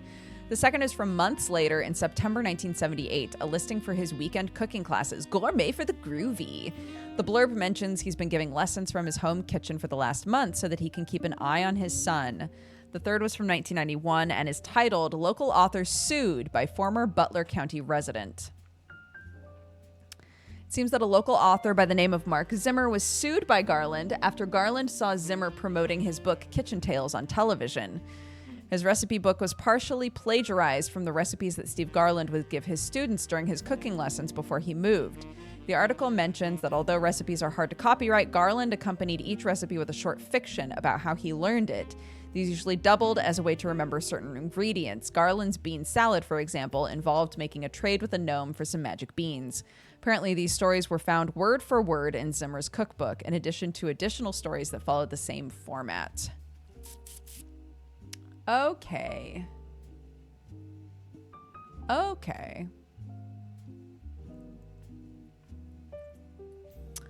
Gourmet for the groovy. What?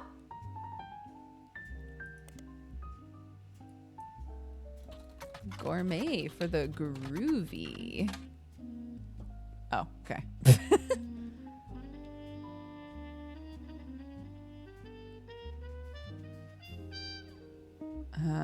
Mark Zimmer. Kitchen Tales was a story-based recipe book credited to Mark Zimmer that had some success after it was featured on a morning talk show.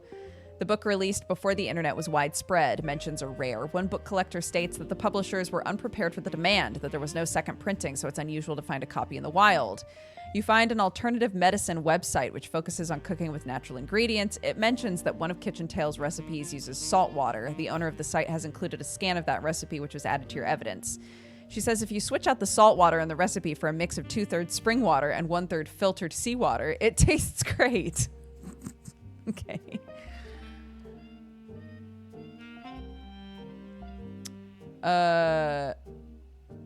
Okay, Kitchen Tales.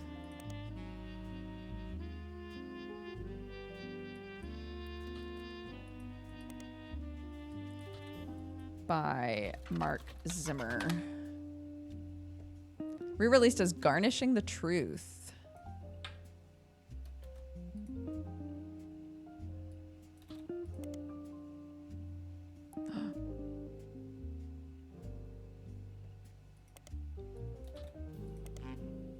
Cookbook credited to Garland and Zimmer. Oh, released in 1984. Quite successful after the duo appeared to promote it on a daytime talk show. There have been multiple printings since. According to a book review, the recipes are accompanied by stories. Oh, so in the end, they re-released it together. The introduction to this book is a series of acknowledgements from Steve. The first is, Christine, thank you for everything. Your support means the world to me. You are the apple of my pie. The second is to James and Robert. You're becoming amazing men and incredible chefs. I guess I'm a good teacher. Okay, so their kids' names are James and Robert. Oopsies. Robert.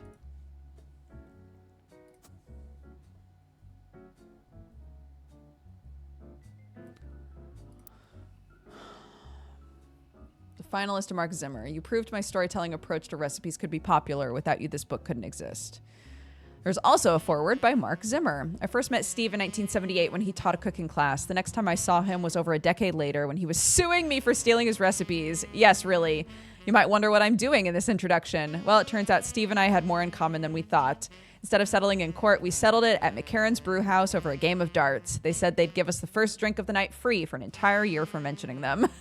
By the end of the game, he and I agreed we'd both rather make a ton of money together than spend a ton of money on lawyers. It's pretty rare to meet your best friend so late in life, but when I decided to retire, I moved to Boston just so we could hang out. If you're browsing this book in a bookstore, please buy our book. We need more money for when the free beer runs out, and the bookstore could probably use the sale. That's pretty funny. Cute. McCarran's Brew House. A pub in Boston. They have a website. Apparently the bar's been around a long time. On the site, there's a list of famous people that have had a drink there, including former president of the United States, not of Roottrees Company. There's also a few listings of television shows and books that have mentioned McCarran's. One of them is Garnishing the Truth, which the site has this to say about. Local and regular Stevie G wrote a book about food. We prefer cocktails, but he gave us a shout out, and we ain't gonna say no to a free press. Go grab a bite at his kid's joint, Fry Die, and swing by to meet him for a drink. Fry Die. Fairly popular restaurant in Boston. They don't have a website, but many locals seem to mention them in various places. One more in-depth review explains it's not a full restaurant, just a front door and a very small interior with a window.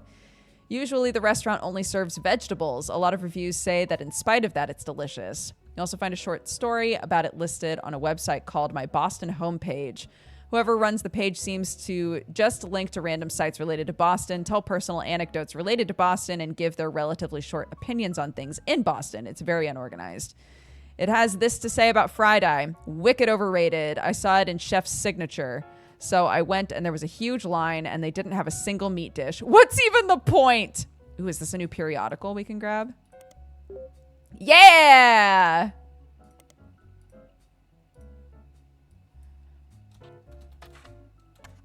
Fried eye. Here we go.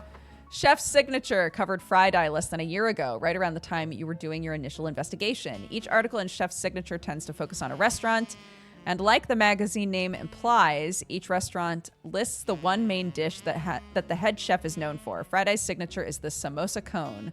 The cover and main article has been added to your evidence. Samosa cone. Okay.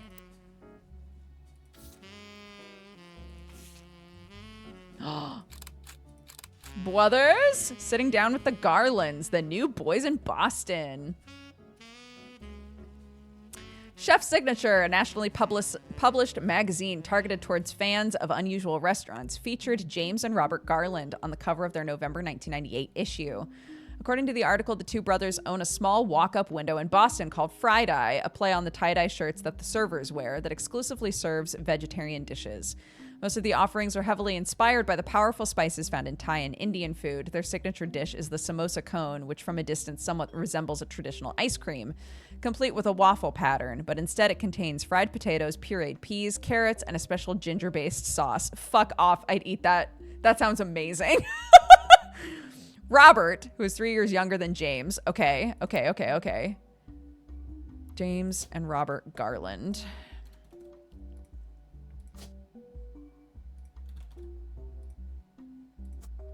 But which one is which?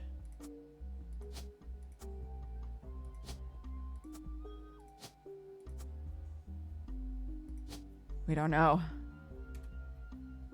Chef. Oh! Yay! Our first lock-in. Let's go. Bing, bing, bing, bing.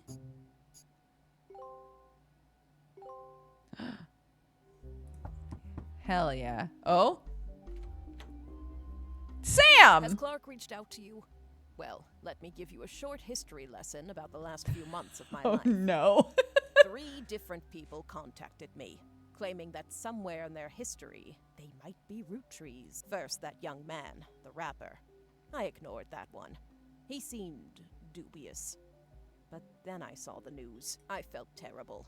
So I began helping the others. Because my doubts with Felix were so misfounded, I ended up putting too much faith in the second person that approached me. I went to the media prematurely. I admit my mistake there. But the third person who contacted me also had a credible case. Before I could help, the company got to them somehow. The fact that the family silenced them doesn't seem to fill me with hope when it comes to Clark's intentions. But you're making progress based on the leads he gave you. It's really hard for me to get a read on him. I'll let you handle it. I've sent you the case I've been working on, and some company records I managed to track down. The records are quite dense, but hopefully they're useful. Good luck. Oh, thank you. Chef. Thanks, Chef. Okay. Robert, who is 3 years younger than James, jokes that although the age difference has left him delegated to wear the sous chef jacket his whole life, he doesn't mind.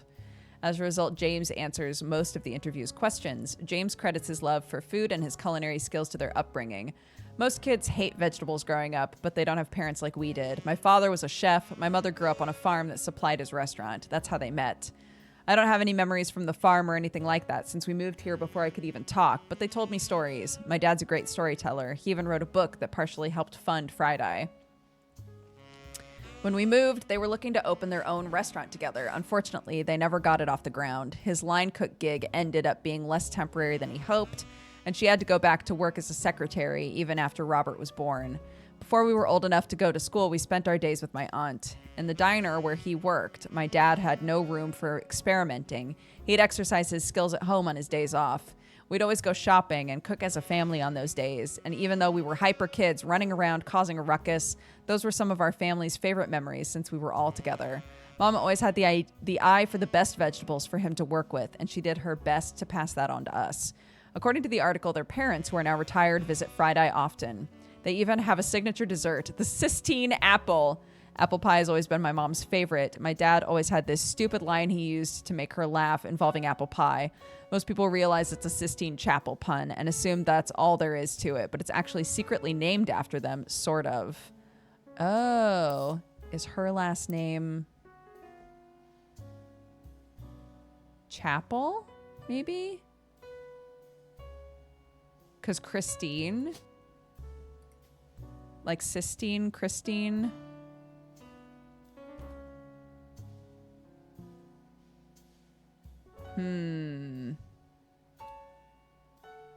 No.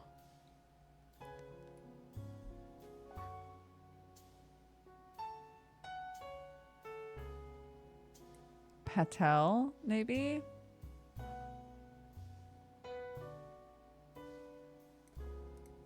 I'm going to put Patel in there. So she had to go back to work as a secretary. So it sounds like she's a secretary at this point. But we don't have a picture of her.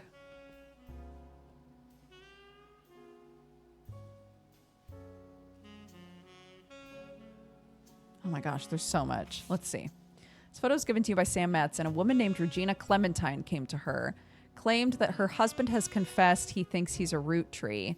The details of this case can be found in your evidence. Stuart is the older boy wearing a vest. The woman in the photo is Mary Beth Clementine, a singer who may have had an affair with Miracle Roottree.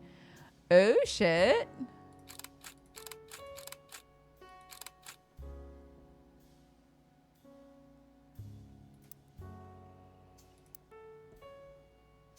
The audacity of that man.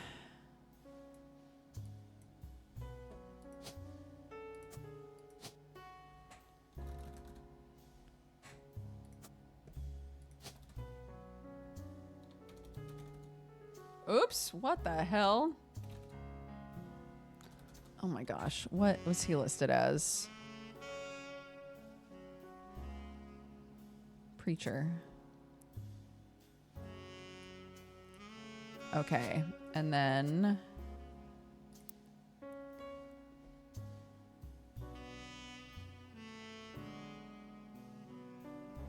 Mary Beth Clementine.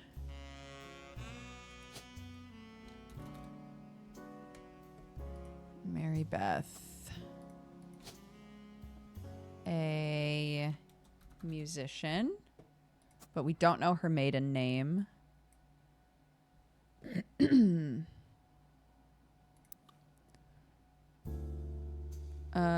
Okay. Stuart is the older boy wearing a vest.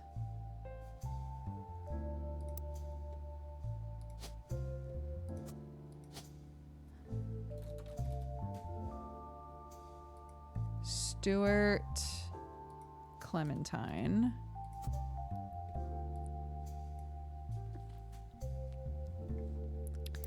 And then Regina Clementine is the spouse.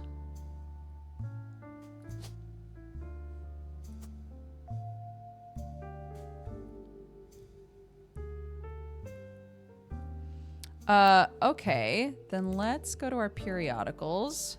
Mary Beth Clementine in Modern Music Monthly.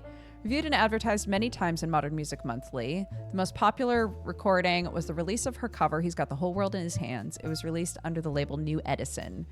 Modern Music Monthly has a very positive review of her cover. The writer complimented her voice and the tone of her guitar. The review had nothing to say about Mary Beth herself. It's not of much use to your investigation. There were also some other Mary Beth Clementine releases that appeared over the years.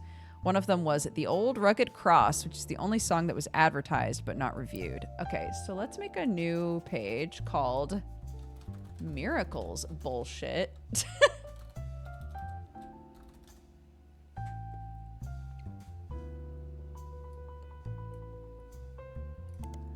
Highlights.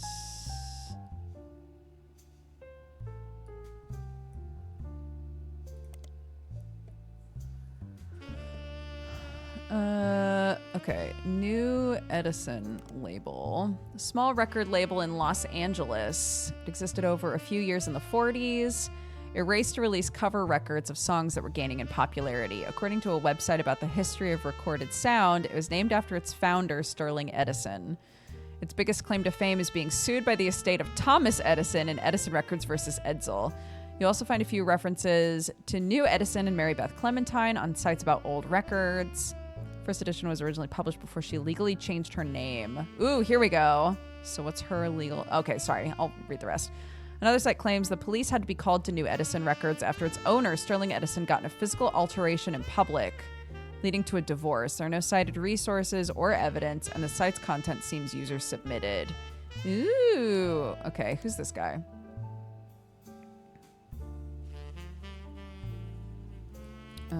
Okay.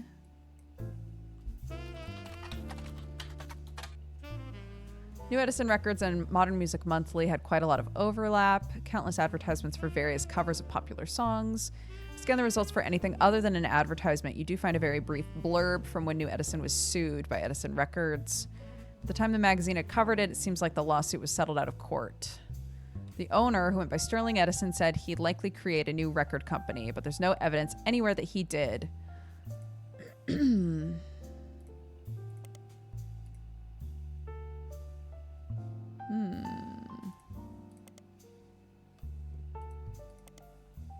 Okay. The old Rugged Cross. You can find much relevant information about it online. Right. Oops.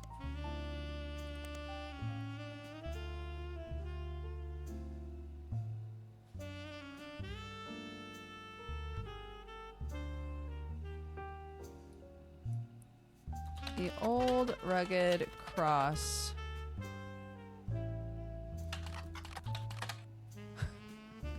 They don't really let you do that. Okay.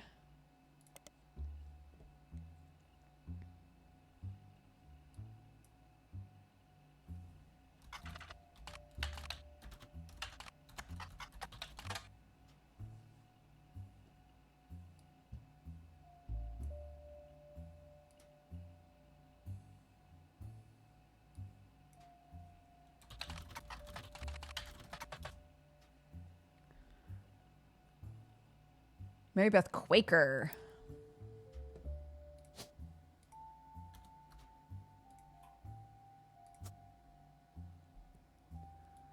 Hee hee hoo hoo. This could have been Sterling Edison, potentially.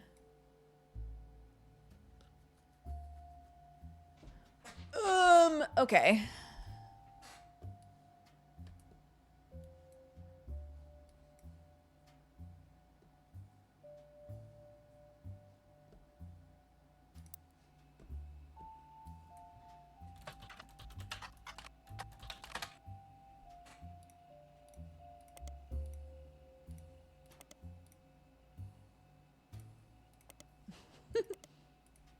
Okay. Stuart Clementine. Okay.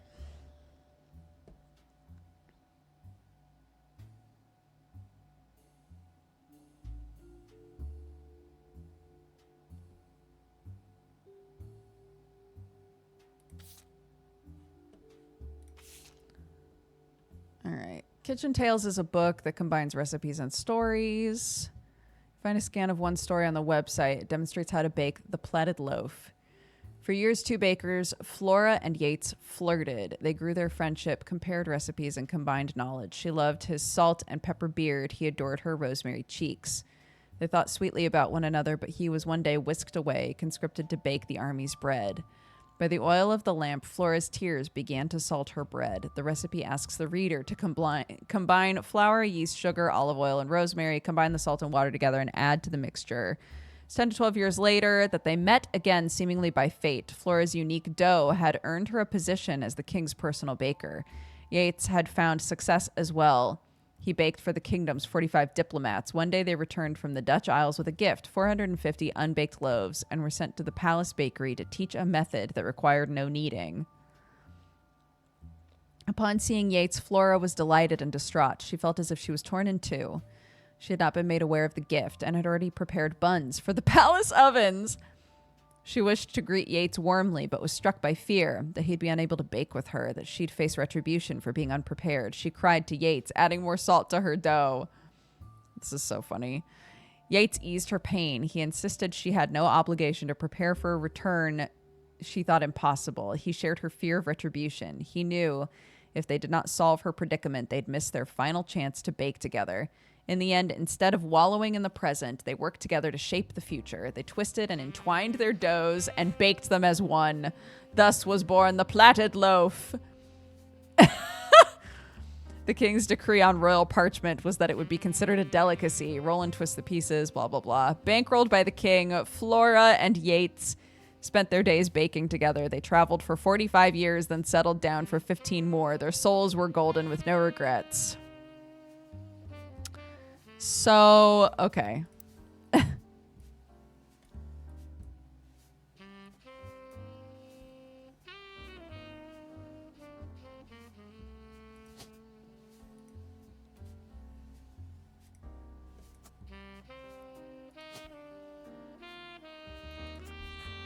don't know. I'm trying to figure out what I'm supposed to take from this other than maybe the name.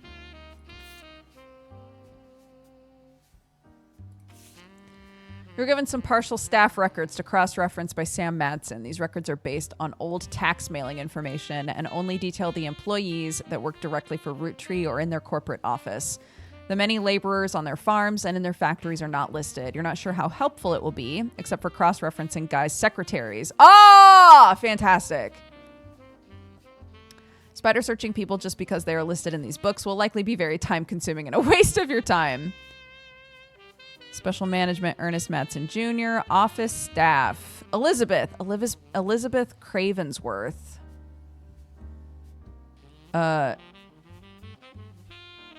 Okay. Is the one whose daughter...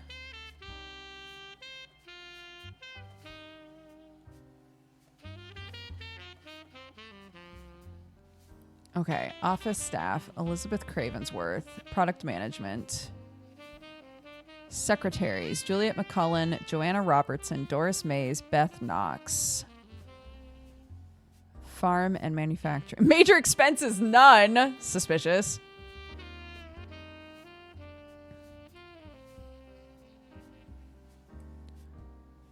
Okay, farm and manufacturing. So this is the farming Elizabeth, whose daughter... Okay, so is her... Hold on. So is her name... Oh my god. Pharaoh? Possibly? I guess if we go here, we'll find out. 1977 announced that Zach would be retiring and Guy would take over at the start of 1978. They held a retirement party in November before spending the final month working on the transition.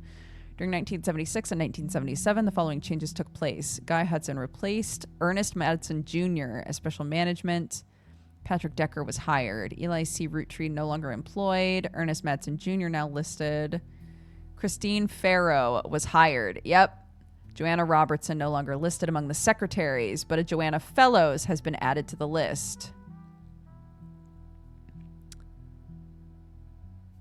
Joanna Fellows and Beth Knox are no longer employed. Christine Farrow is no longer listed among the secretaries, but Christine Garland has been hired.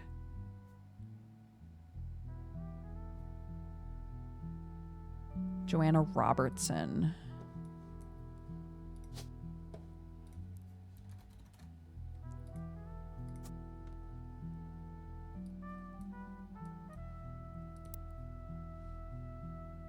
And Christine Farrow. Can I find pictures of Christine Farrow?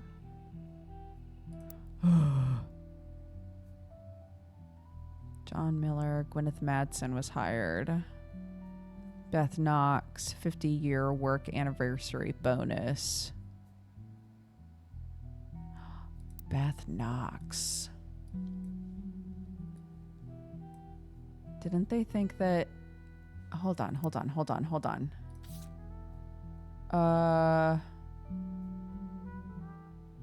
my God, where was it? What was I reading?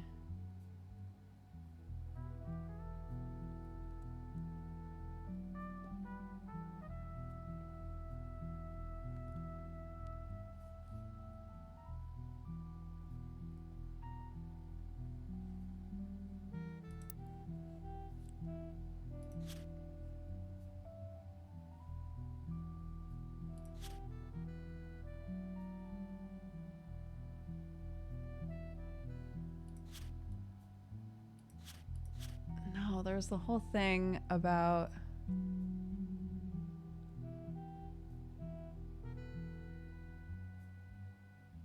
Elias having potentially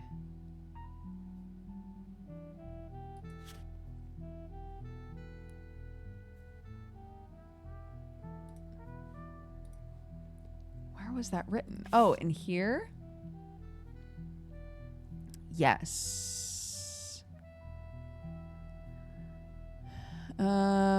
Who's Beth? So it might be Beth Knox. Because in this, they say she has her 50-year work anniversary. So that might have been their way to, like, I don't know, keep her quiet. Was to just, like, hire her on and just give her money forever. This began a particularly volatile period in the company's staffing. Guy Hudson replaces Zach. Edward, Elizabeth Cravensworth, and Lloyd Carpenter are no longer employed. Raffertunes is listed as office staff. Albert Cross and Fred Cross are no longer employed. Christine Garland is no longer working for Roottree. Beatrice Watts and Corinne Schwartz were hired. Juliet McCullen and Doris Mays are no longer employed. No longer employed. Enemy Seinfeld and Sam Cattrall were hired. Sam. Right. Robert Logan is... Right. Sam. Susan Ford... I forgot that this is, like, in the past. Susan Ford was hired under a special category, but only existed for 1 year. Major expenses. Lots. Wow. Lots. Wow. Oof. This man spending money like crazy.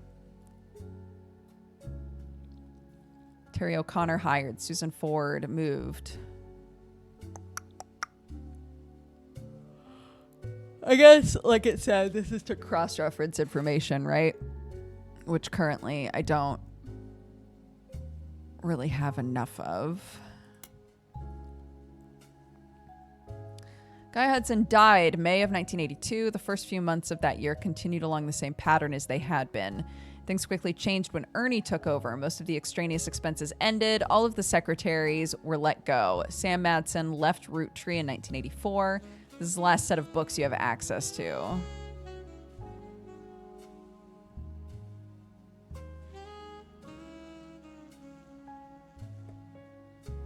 No secretaries are directly employed by Roottree. Roottree instead uses a temp agency.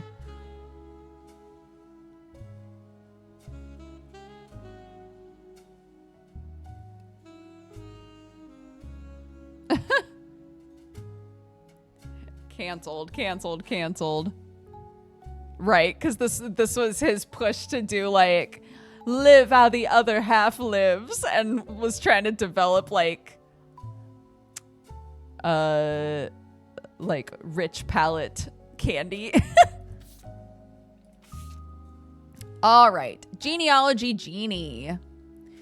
This is all the information I have about Regina Clementine, née Salazar, from New Orleans, Louisiana, and her husband, Stuart Clementine. She wrote me about a month ago. Apparently, the Roottree lawyers went after her since then. By the time I received her letter and called her, she told me she couldn't cooperate anymore. Her husband, who is a police officer and never knew his father, told her he thought he might be a Roottree, but he's estranged from his family and didn't want to pursue it because he had no proof. She wrote to me behind his back. Normally, I wouldn't be so sure, but she had some pretty credible facts. Some of it I've been able to confirm. Stuart's mother was named Mary Beth Clementine. She was pretty well known in the 30s to 50s, a singer who went on tour to a lot of churches. You can look her up online. She was a pretty big proponent of adoption. I know for a fact she came to Butler County a few times. I remember her from when I was a kid. Regina said that Stuart told her they always seemed to spend a lot of time at the Miracle Church. She sent me a photo to prove she's who she says she is. I've attached it to this email.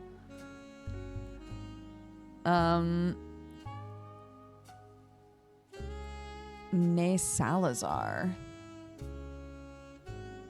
Oh, Regina Salazar.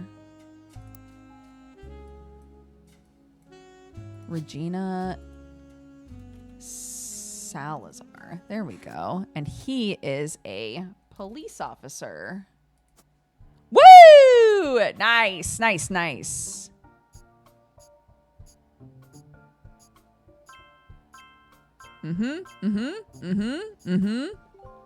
Let's go. Booyah. Lock it in, folks.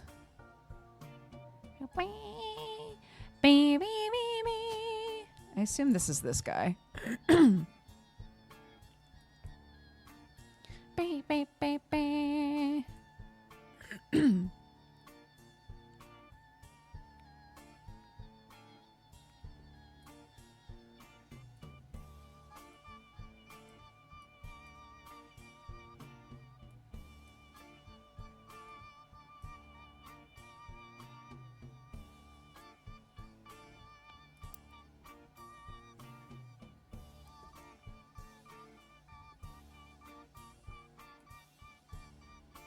Is this us?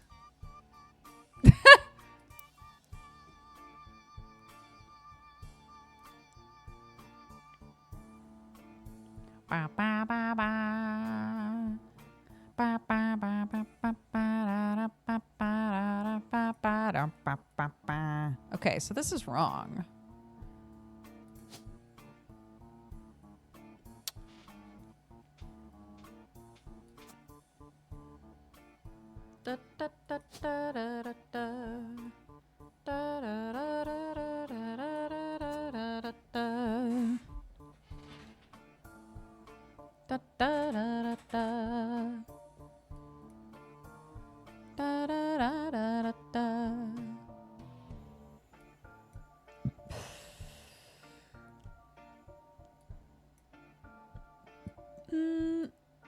Okay. Well.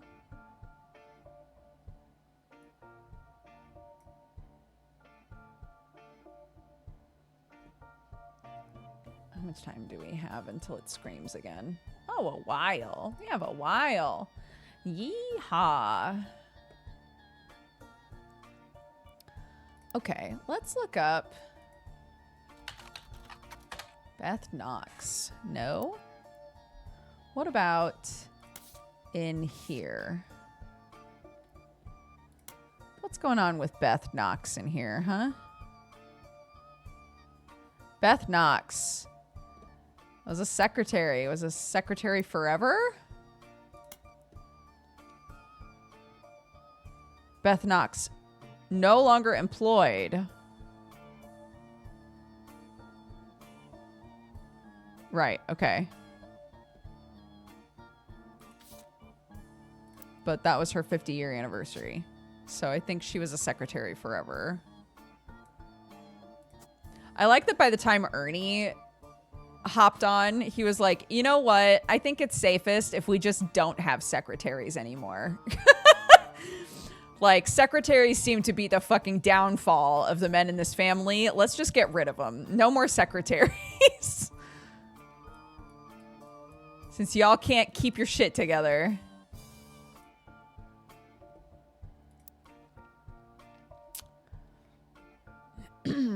Let's see.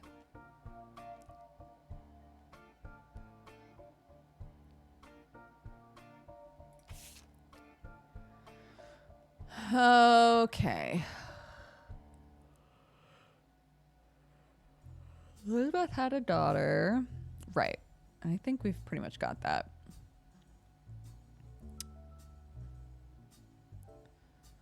When he went on trips overseas, they were often for weeks at a time. He bribed at least one politician to open a factory in Brazil.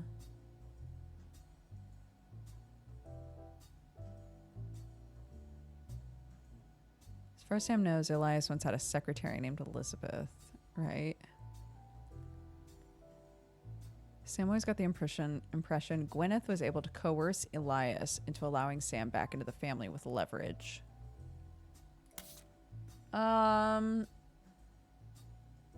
Okay.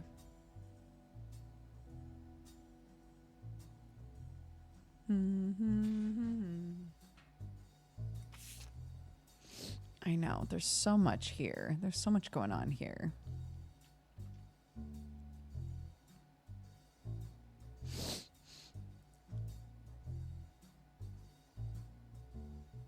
I do kind of want to read about Basil Bub.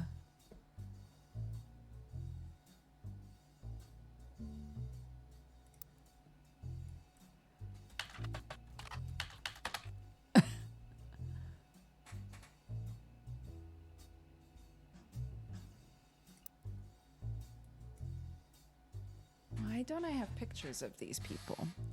Why is it so hard to peep these people, huh?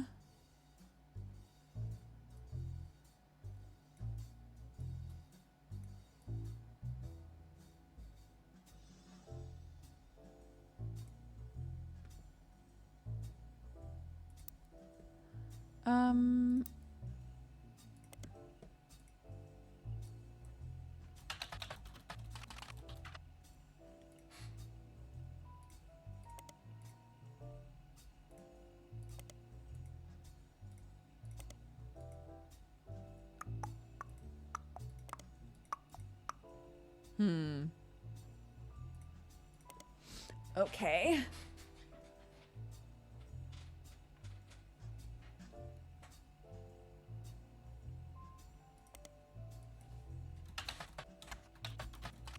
I think I already did this. Oops. Hee hee. Ugh.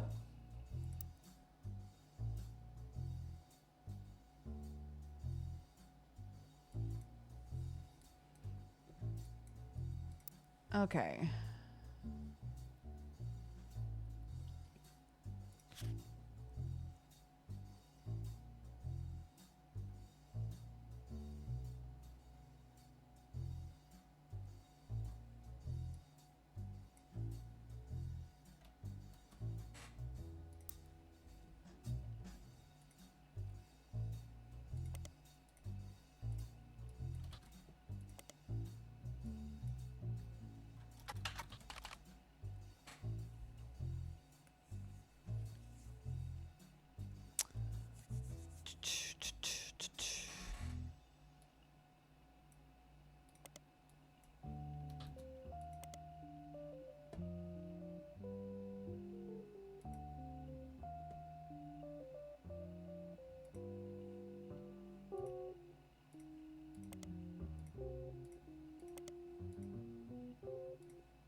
Da-da-da-da-da.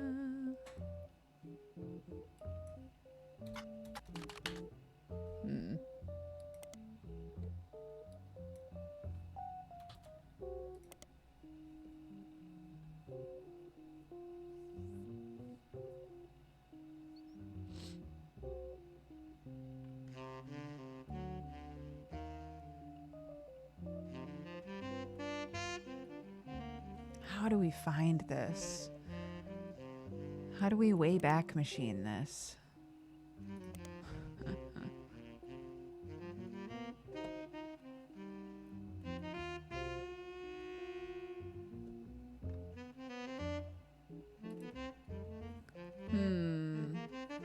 Peeping ain't easy. It's true. Facts. I'm almost positive this is Clark. Either that or Miracle the Third, maybe?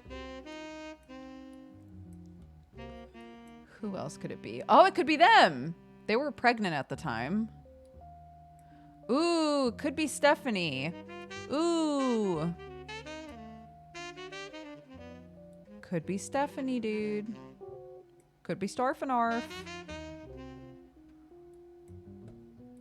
Okay, let's look for Mary Beth Quaker. Okay. Let's look for Mary Beth Quaker.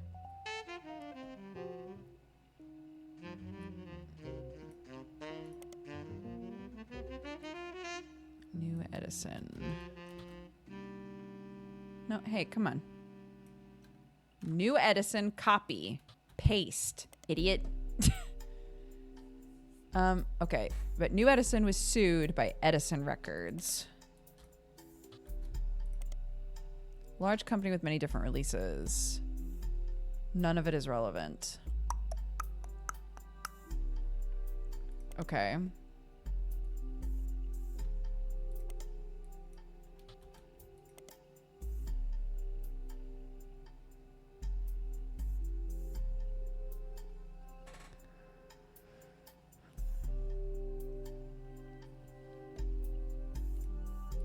And then I tried this, didn't I? Yeah, to see if he made a new company. But nothing popped up.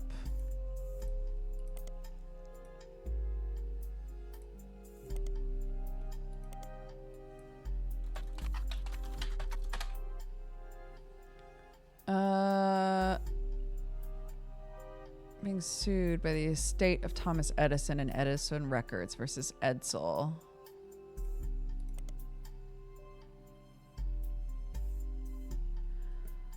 A website about lawsuits mentions this as a fun case because the name of the lawsuit was actually the biggest problem for the person being sued. A record producer who called himself Edison was immediately outed as not actually being named Edison. Edsel was a German last name, and at the time of the founding of the company, the U.S. was at war with Germany. The company's founder immediately settled to try to get the case to go away, but the damage was done. So Sterling Edsel.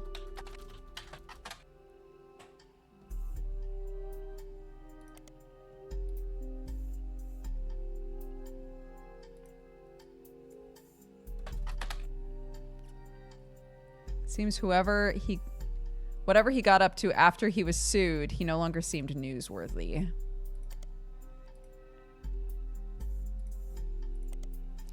Interesting. Well, I'm wondering if this is Sterling Edsel.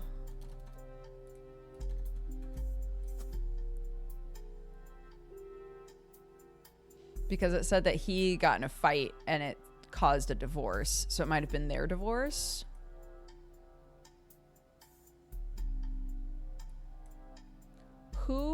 Who's your brother? Who's your brother?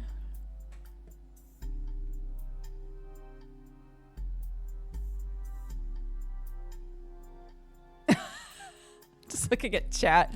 Nothing I'm reading makes sense. Oh my goodness. Okay.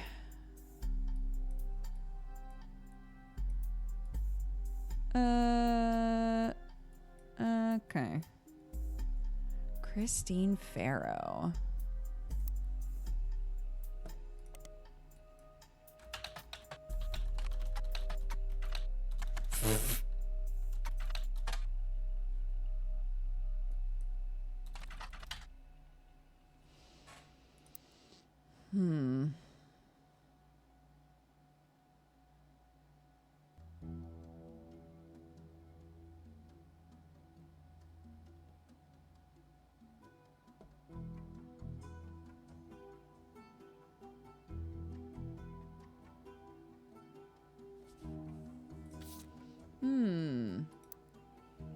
magazine was issued a cease and desist.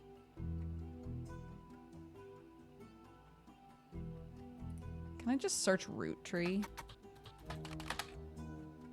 Really? Okay.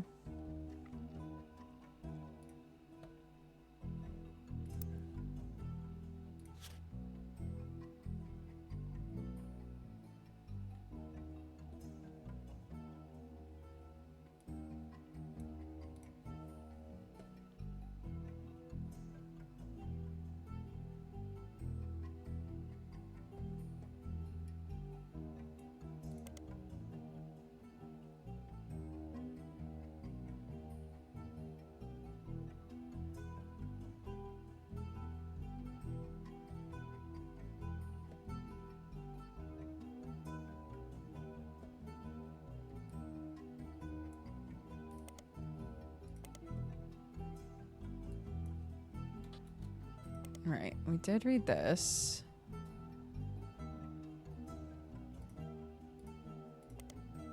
Ooh. Featured in Business Watch after the company took over as the keepers of the Clancy Trust. There's an article about that process that interviews both Clark and Ruby. Ruby actually approached the Roottrees sometime in late March after the Roottree rift, but well before Roottreemania. I think she's one of the, like, quote, illegitimate children. An accomplished but relatively low-profile lawyer, she offered to work for very little money so long as she could be a public face to build her reputation. The family jumped on the chance, as many family members often attempt to spend as little as possible to keep their shares of the Clancy Trust as high as possible. After looking over the Clancy Trust more carefully than anyone had in years, yeah, she stands to gain. Ruby came to the conclusion that Clancy Edward Roottree's implementation was not legally sound, that there would be constant legal challenges without some modifications. The family decided to put her in charge of the trust, both legally and as a public face, to prevent further issues. Ruby Legal Enterprises has been described as a mix of a law firm and PR firm. Her first move, as sort of a trial run before she was even hired, was to help them draft a public statement accepting Sam into the family and declaring that they'd begin to address the Clancy Trust. This went quite well, and they hired her in early April.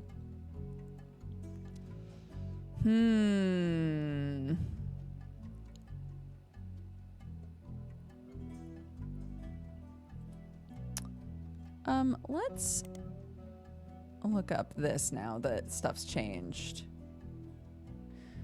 The entire family earns inheritance directly from the profits of the candy company as well as their sister clothing company, Root. This means that nearly every Roottree can potentially have a say in the company's high-level operations. Historically, this has caused the family to be slow to approve any major expenditures that could significantly dig into the profits. After the release of Six Pieces by Sam Madsen, the Clancy Trust came under heavy scrutiny. Sam, her children, and her grandchildren should have all been covered under the trust, according to the wording revealed during an internal family conflict between Ron and Robbie Roottree. It seems that those who wrote the trust, Clancy Edward Roottree at the direction of Elias Roottree, purposely deceived the rest of the family about the exact details of how it worked, in an attempt to keep Sam and her father, Edward Clancy, his own twin brother, in comparative poverty. Because the rest of the family made money hand over fist, they had very little motivation to question their understanding. Sam's book revealed this to the public, and it did not go over well. Clark Rafferty LaRue took over the company, and his most celebrated move was his first official one. He ensured Sam's family would get their share. To help facilitate this, the inheritance aspect of the trust is now under the control of a third party, Ruby Legal Enterprises. This ensures that the financial motivations of Roottree family members will not interfere with the investigations into potential new Roottrees. According to Clark's letter, however, some family members are still doing their best to slow the investigation by refusing to answer questions.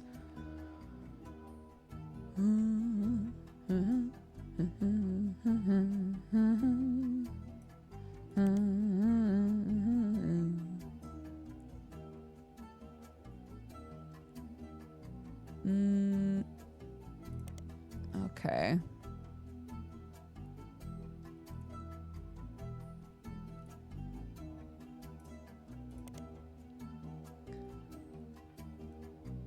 Okay, so he only pops up in relation to the Clancy Trust.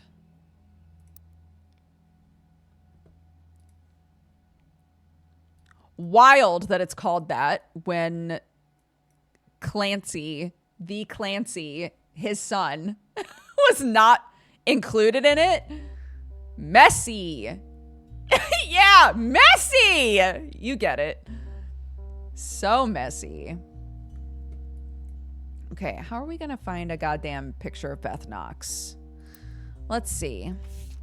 She had a work anniversary bonus, but we don't care about that, apparently. But who gives a shit? Elizabeth Knox? Should we look for that? Oopies.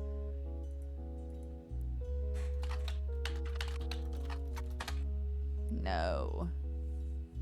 Justice for egg cream. Egg cream? Oh my god. If you want to hear me absolutely losing my mind, watch the end of the stream yesterday. Me just going, egg cream? Like 18 times in a row.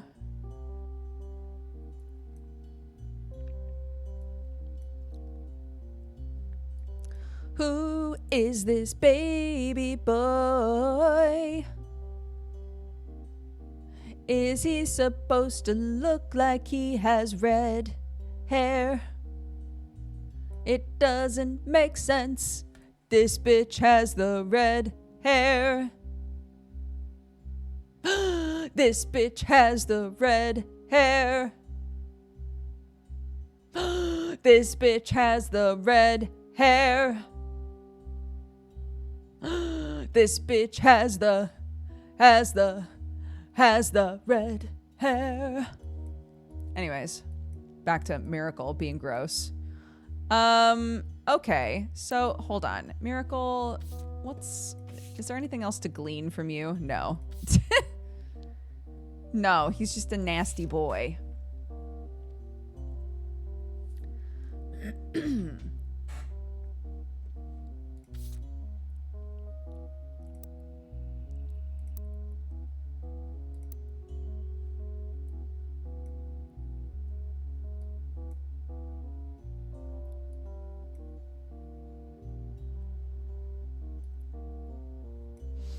What do we know about Bess?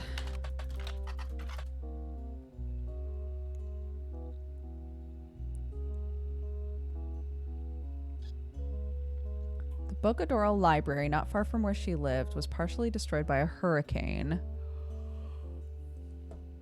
But the library had a bunch of stuff dedicated to her, right?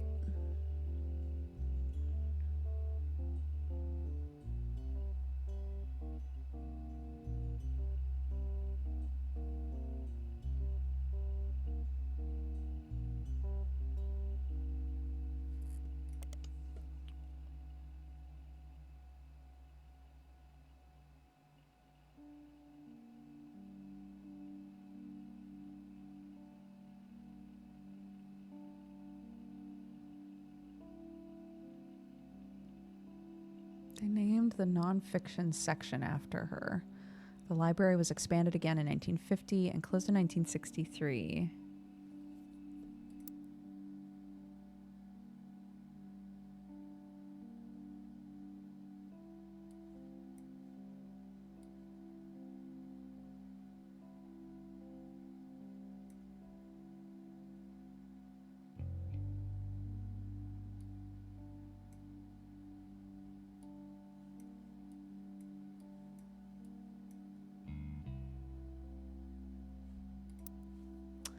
Man, I really need a kick in the butt here. But let's take a quick break. Let's go pee, grab a drink, take your pills, and I'll see you in a sec.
Hello.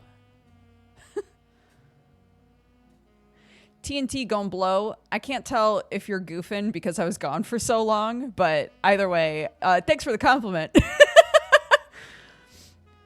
Hello. Got spooked. I know. I was trying to spook you. Maybe that's rude of me. Yeah. All right. We've got some salt and vinegars and pardon me. And we've got M&Ms. Delighted. No! The game crashed. Why does that keep happening?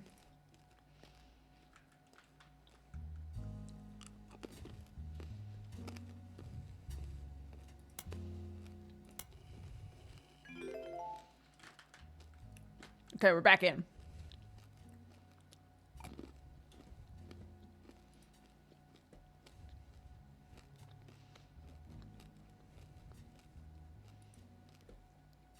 Okay.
Yeah, we're just trying to figure out who all these weirdos are.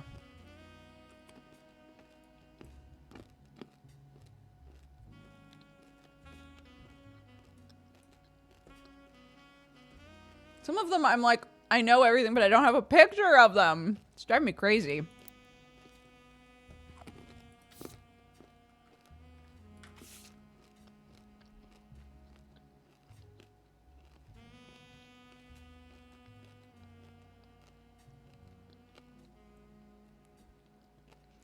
Clark is the current president. Felix, 5 Ps.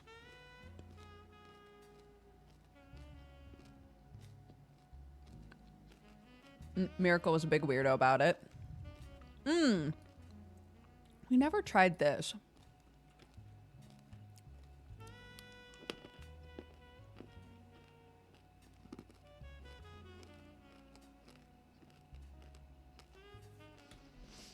Right. I think this is like the equivalent of the Aloysius thing from the last game.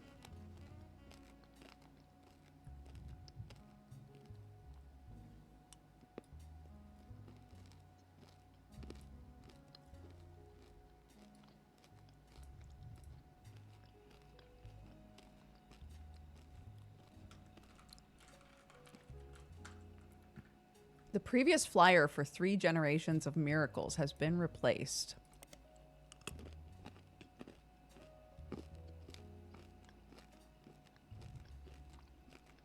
Fortune was nothing compared to the powerful force of the Almighty. Doctors determined he would die young. Fate had different plans. He lived a long, fruitful life. However, he's now in his 70s. His age is beginning to make life on the road more difficult. In this intimate evening, Miracle will reminisce about his famous history. He'll discuss his family's saints and sinners and provide a unique perspective on one of the most notable families in the United States today. Learn what drove him away from his fortune and into the arms of religion. Learn how his life has become more wealthy in spirit than it ever could have been from his inheritance.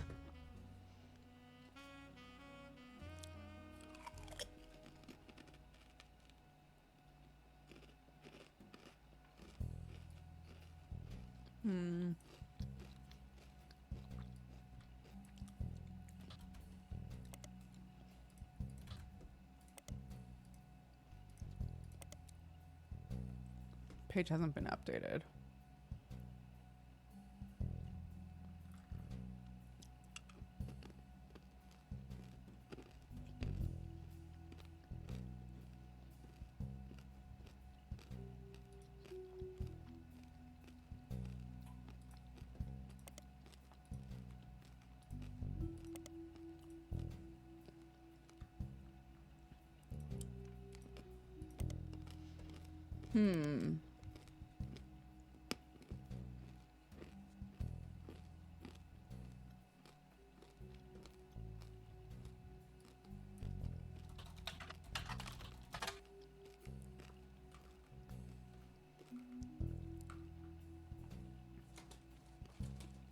What? Oh, no, we did know this.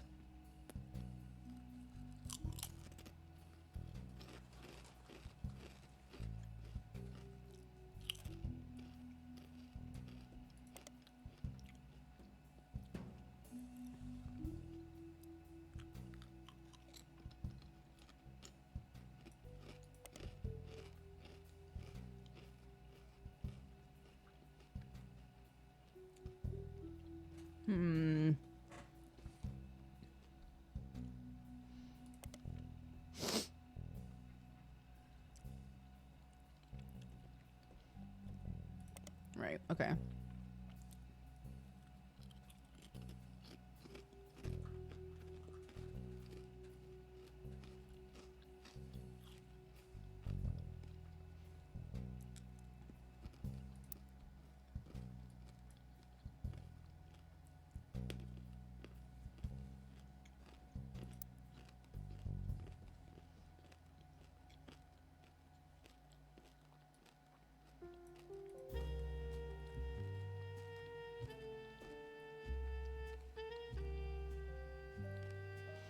Daytime talk shows had I'm a Secret Roottrees episodes. Late night hosts and guests made jokes about other lost members of the family. Where you could fill in your name to find out if you were a secret Roottree. When you submitted your name, it simply said no with an image of Clark Rafferty LaRue giving you the finger. Oh my god. Roottreemania lasted only a few weeks, just long enough for 6piece to re-enter the charts and to trigger new printings of other Roottree-related media.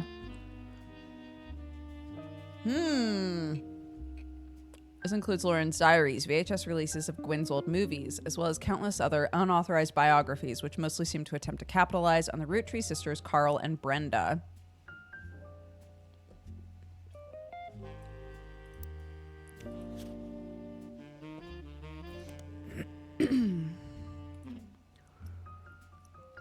Most of them were failures. Countless novelty shirts that had variations of I'm a Secret Roottrie became immediately unfashionable.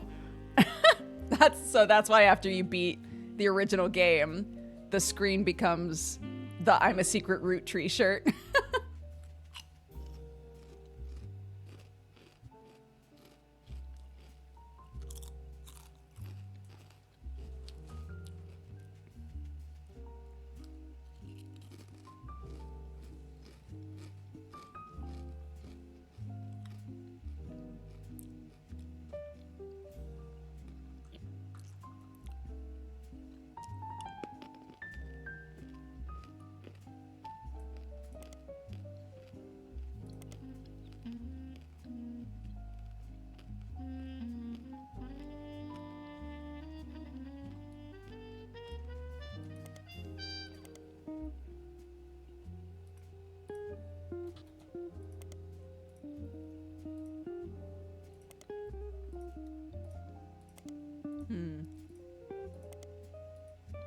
Really? Nothing?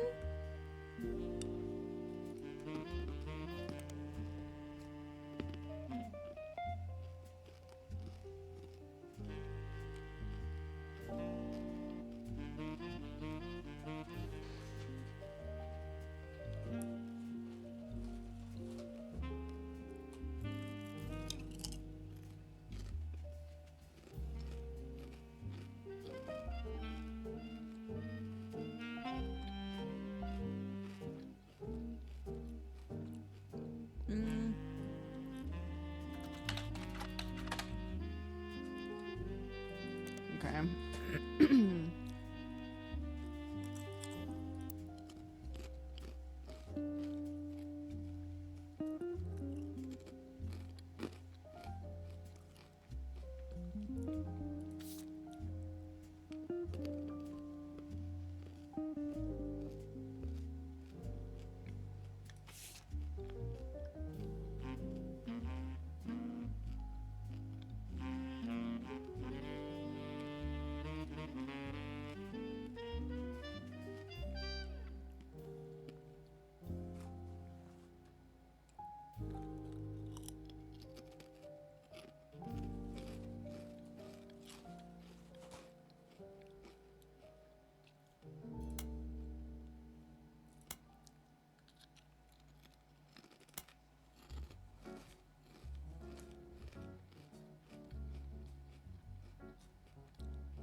Yeah. So that's Joanna Robertson. Christine Farrow.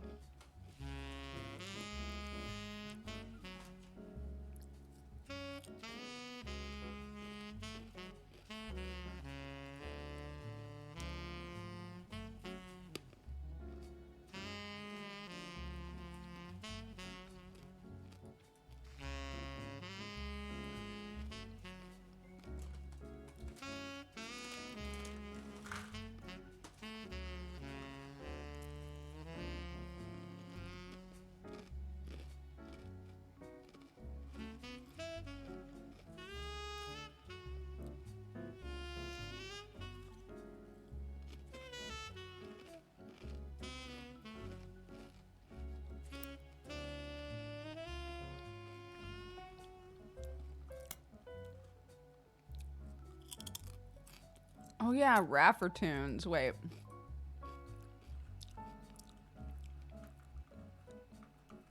A telephone number.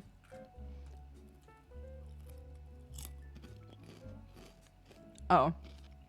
I see.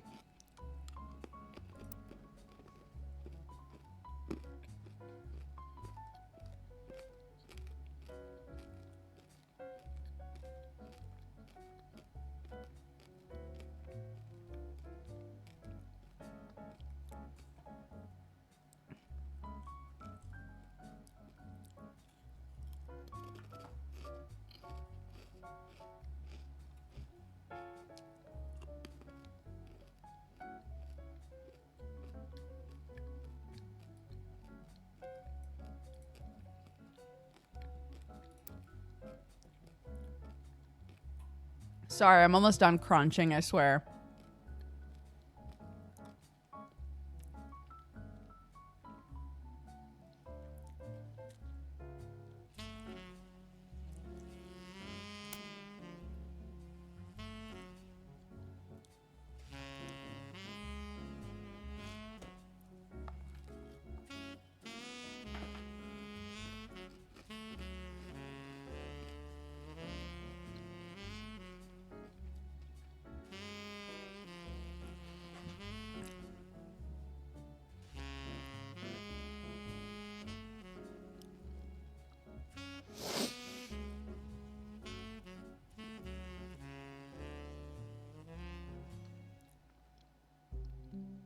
Grandorf Dove.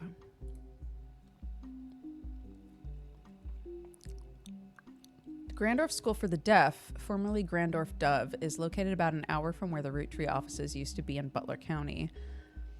It serves much of that part of Pennsylvania and nearby Ohio.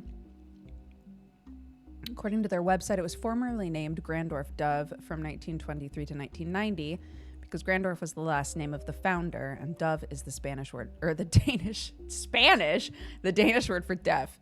The founder had issues with government translators, leading to an odd transcription issue.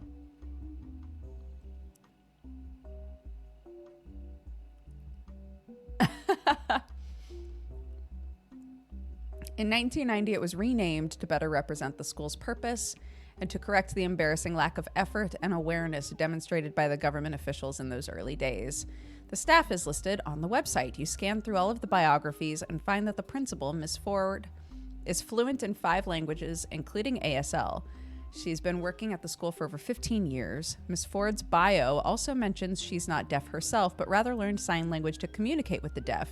It mentions that she was responsible for securing funding for the Hudson Wing. Okay, so maybe one of these kids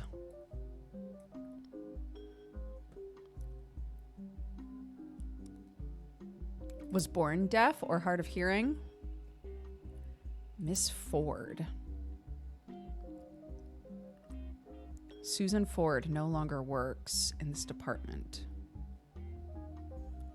She worked there as an interpreter in 1980. Did she work there earlier?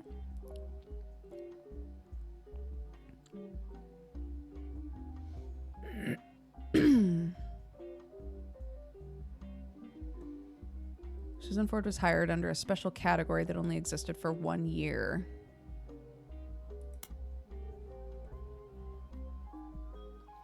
Okay, yeah. She was literally hired as an interpreter. And then left staff. But had a big donation. Maybe hush money again? God.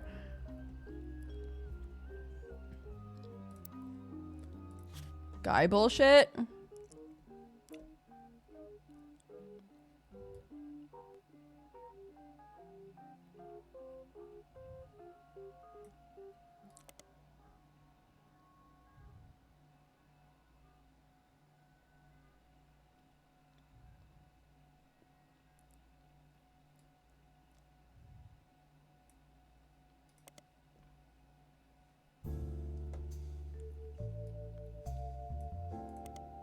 The Hudson Wing was an expansion to Grandorf Dove, now Grandorf School for the Deaf. First built in 1982, it's a separate, much smaller building, half a block from the main campus, and operates as a smaller independent school that offers free ASL courses for the family members, friends, and caretakers of deaf children. According to their history site, they got their name after the president of the Roottrees company generously donated $250,000 toward the construction of the building. There's a vague history section that you can somewhat fill in with details from the other information you've seen about the school. The donation came at the insistence of an employee of Roottrees at the time. It mentions she learned ASL from the main school before the Hudson Wing even existed to surprise her future husband, who was deaf. Oh. After realizing how useful a service like this could be to non-deaf people that wish to better serve those with hearing issues, she convinced Roottrees management to invest in the school. The Hudson Wing opened and she became the first teacher at the new campus. At first, it only operated on weekends. Since then, it has added afternoon classes on weekdays. Okay. So it won't be this, because she's someone who was married, at the very least.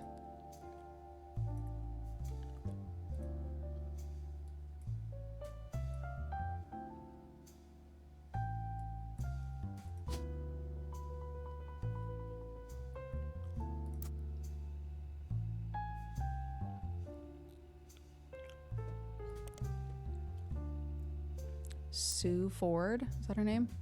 Susan Ford.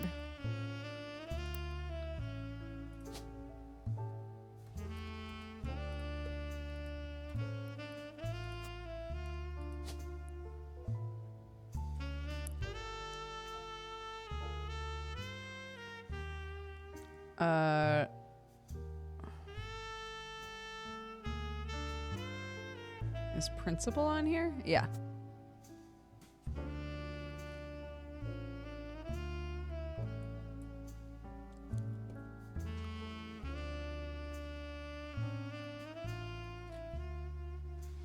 don't. I don't work for Big Potato Chip, I swear.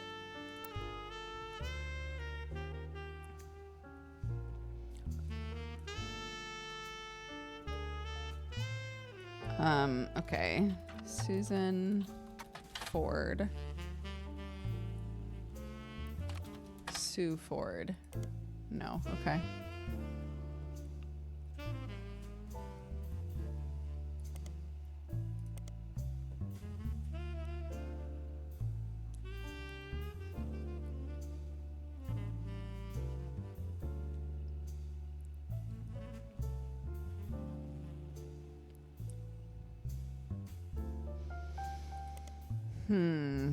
Okay.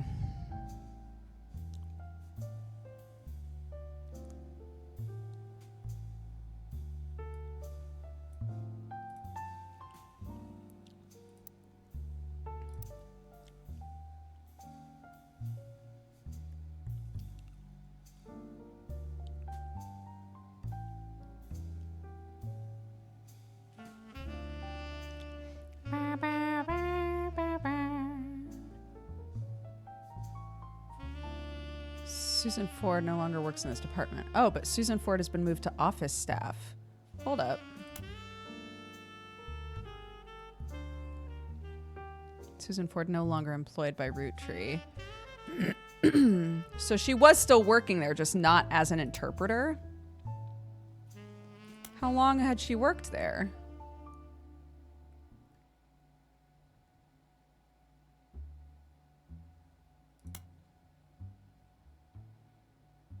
Okay, just since then as an interpreter.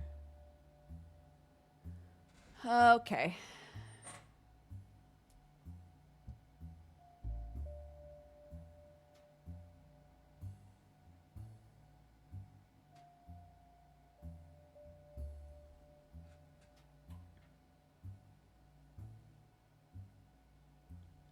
Oh my gosh.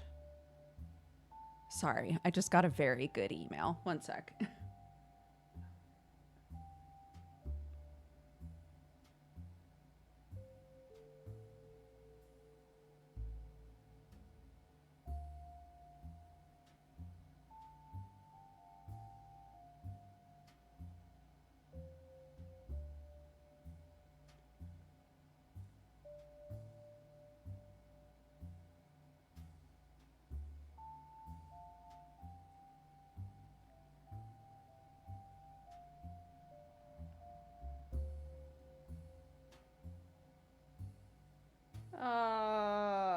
So great.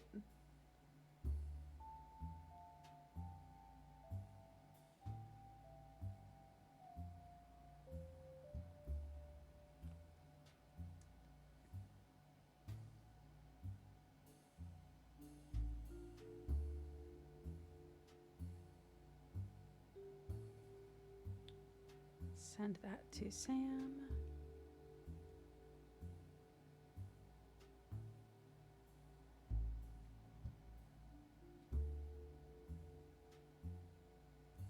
Okay. This game looks interesting. It is. It's really fun. I feel like I'm running into walls a bit more quickly than I did in the base game, but that's okay. That's okay. We'll work through it. Basically, this game is about filling out a family tree. This top part, you fill out in the original game, and this is like an extra game that they've added on top of it. I feel like I have so many names, but no pictures, which is driving me crazy.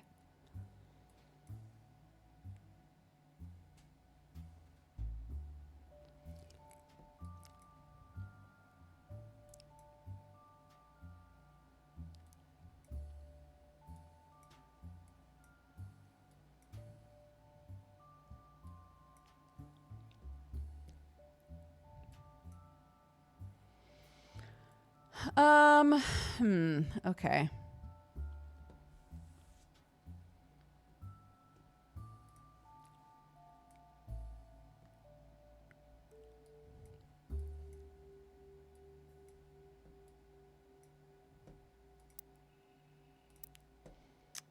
And we've got this Nothing. Flora and Yates.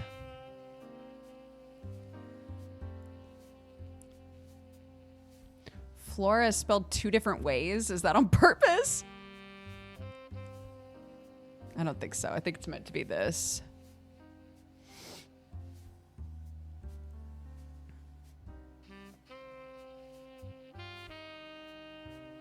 I assume this is supposed to be like a play on yeast and flour, right?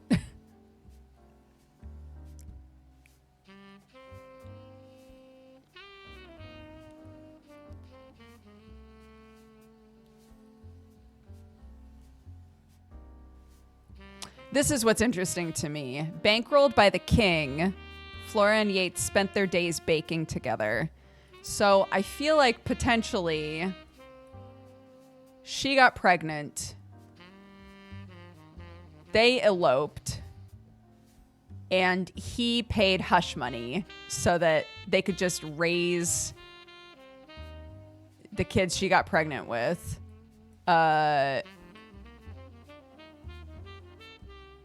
And she maybe promised never to, like, bring him up or, like, involve him.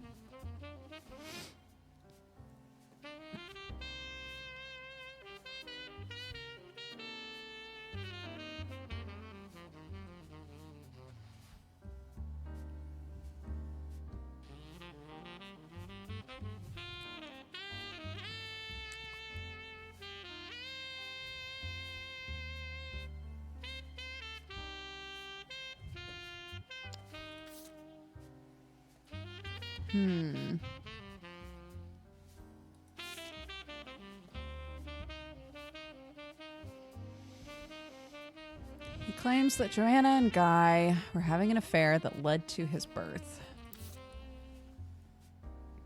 Right.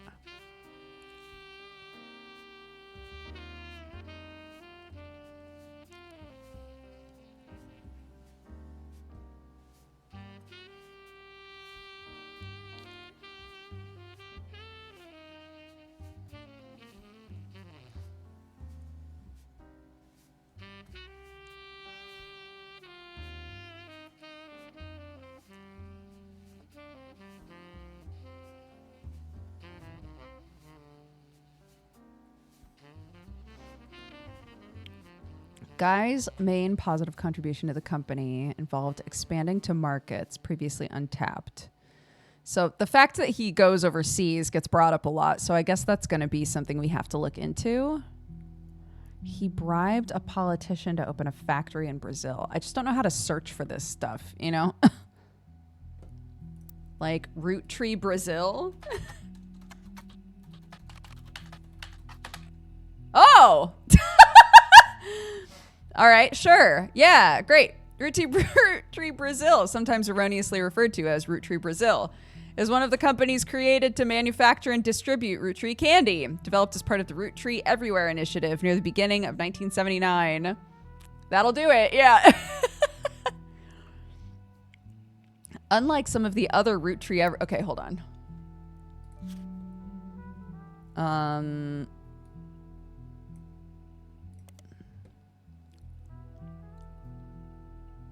Roottrees Everywhere initiative.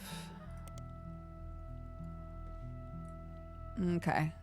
Unlike some of the other Roottrees Everywhere results, Roottrees Brazil seems to be a success. You do some rough translating and find a significant amount of information about it. Brazil was the only region in which caviar-flavored 5 pieces, released at the end of 1978, were a hit. The primary reason that the factory still exists to this day is solely to create that flavor, which comes in its own standalone 5-piece bag with Portuguese writing. A small town named Alvalagos, near the municipality of São Bernardo de Campo, became the location chosen by the Roottrees Candy Company after a newly elected political politician named Edson Soares heard that they were planning a new factory and petitioned them in early 1979. The factory was controversial. Locals did not want it there. The Roottrees visited Brazil around Christmas and managed to break ground on the project. Since then, however, it's been operating relatively smoothly except for 2 incidents. The first was Fogo de Bordo in 1982. The second was an unsuccessful strike in 1995 that involved the factory workers being replaced. The factory was originally built and run, according to paperwork at the time, by a small company called Nova Cooperação de Doces Brazil. I'm so sorry, which literally translates to New Brazil Candy Corporation. This company no longer exists. Not much information has ever existed about it. The Roottrees now run Roottree Brazil entirely. Okay. All right. Well, let's go gambling. Alvalagos.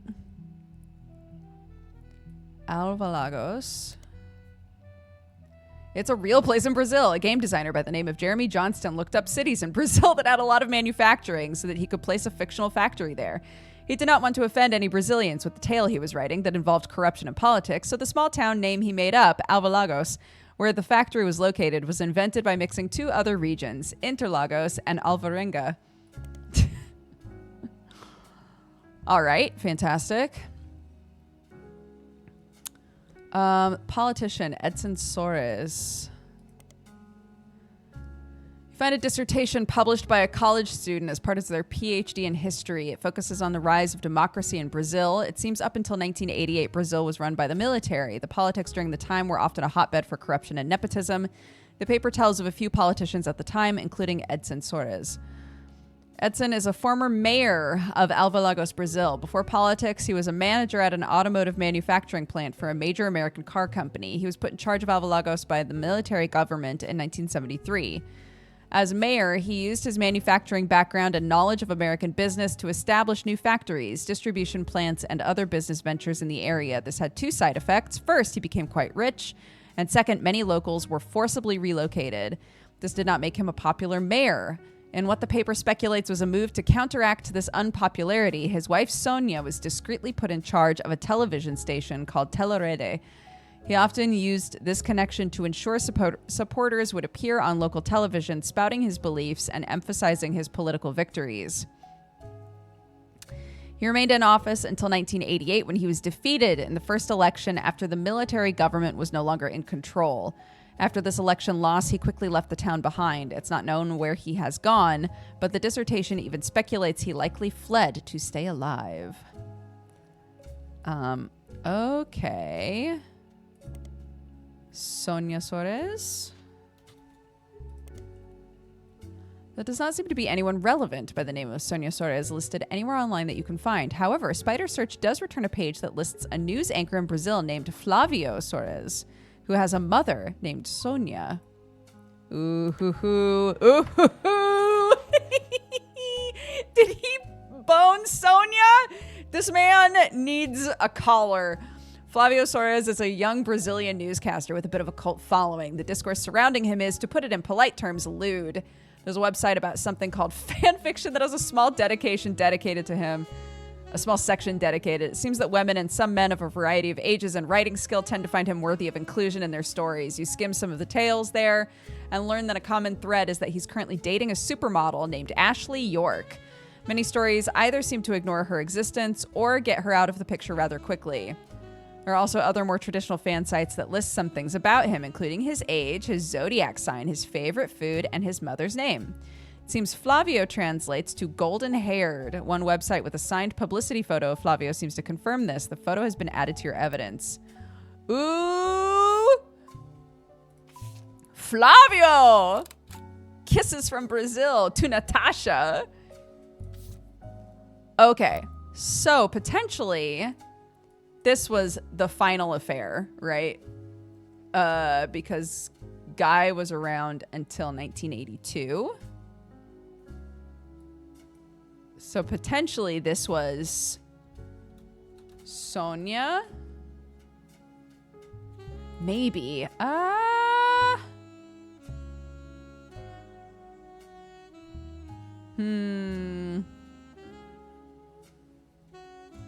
don't think they'll ever stop. Well, he died in a car crash, so they did stop. They stopped forcibly, unfortunately.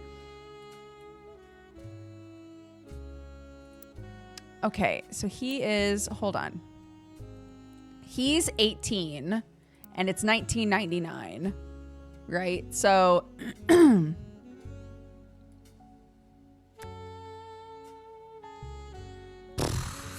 So, trying to figure out where he goes here. Come here. Ba, ba, ba, ba, ba, ba.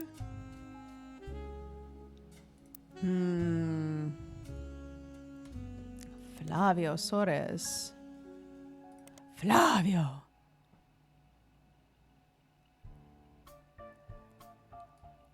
Let's look for this too. Former television station in Brazil. It came into being in 1970 after a vacuum was created due to the removal of a different network at the hands of the Brazilian military dictatorship. Okay.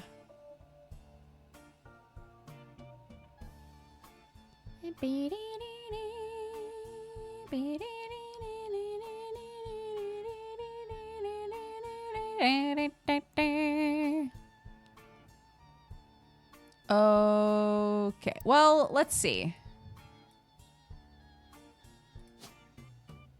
I think potentially this is Sonia. Sonia Suarez. Who is a news anchor.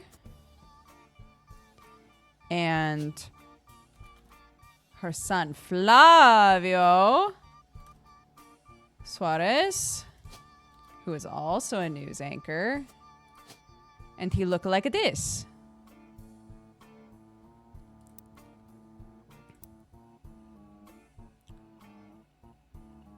I guess we don't really have a way to know. Da, da, da, da, da, da, da, da, da, da, da, da. He's currently dating a supermodel. Oh, is there a spot for that? No, but looking her up might help us with something. British supermodel who does ads for perfume, clothing, and jewelry. She's been the subject of some controversy in the past few months, having been protested by PETA for wearing fur on the cover of magazines. She's dating a young Brazilian news anchor named Flavio, which has brought them both somewhat into the limelight.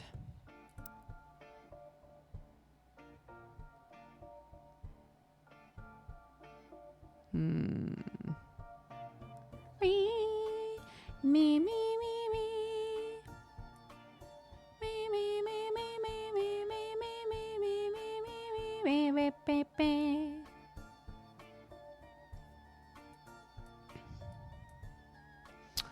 Okay, so then the next thing to look into, I guess, would be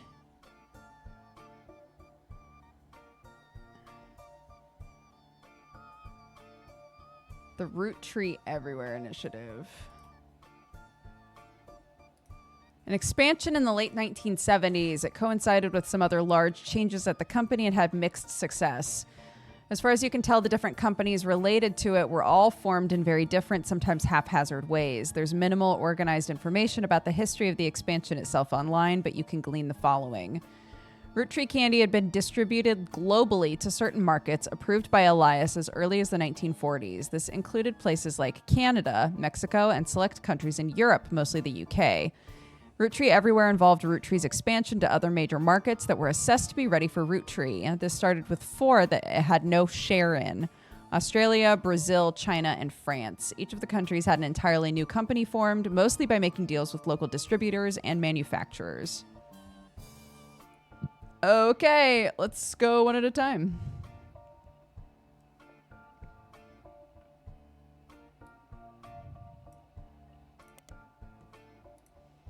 That way we can come back here easy. Okay, search. Developed as part of the Roottrees Everywhere initiative. According to a history website for Roottrees Australia, Charles Martin, who owned a company that manufactured licorice in Australia, was tapped to run the Roottrees factory after he impressed the American leadership of the Roottrees Candy Company at the time. Had some success only in certain regions. The manufacturing leg of the company shuttered in 1992 after the death of Martin, and Roottrees Australia now serves as an importer and distributor. He had a popular brand of licorice called Martin's Licorice Bullets. Most of his history is unrelated to the Roottrees. In 1979, he had helped to develop Roottrees Australia. He used his own wealth to build a new factory. They distributed the maple treats through the same methods he had already been using for his previous candy venture. A website about Australian commerce mentions that he had a very unusual business agreement with the main Roottree company in the U.S., much like how the Clancy Trust distributed the profits from the Roottree company evenly to the Roottree family. The profits of Roottree Australia would be split 50-50 between the American Roottree company and Martin himself. This made Martin very, very wealthy. It also led to many cost-cutting measures meant to increase profits as much as possible. Roottree candy gained a poor reputation. Charles' vast fortune was passed along to his daughter, Robin Martin, who sold both businesses. Featured in many of the top 100 wealthiest women in the world lists. She owns a private island off the coast of Australia where she reportedly has her own exclusive retreat. She has no husband. There was a widely circulated rumor somewhere in the mid-70s that she had a medical procedure to ensure she would never have children. You find a joke on a site called Edgy Jokes that implies she's quite promiscuous and has a punchline involving Robin's eggs. For what it's worth, Martin seemed to lean into the rumors. In the 80s, she once showed up at a charity function with 3 very attractive men, each wearing a shirt that said simply "satisfied partner" on it. Icon.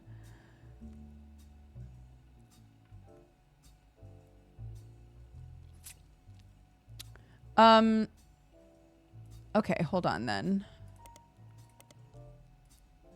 What about Business Watch?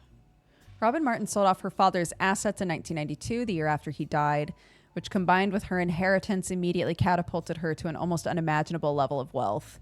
The writer at Business Watch who was assigned to report on this news seems to disapprove of this move immensely.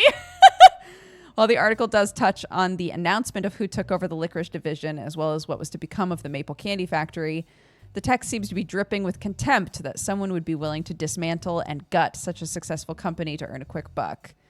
The article ends with a dig at Robin's personal life and lack of traditional values. Who am I to judge? Maybe she sold it to ensure a better future for her own children. Oh, wait. Jesus Christ.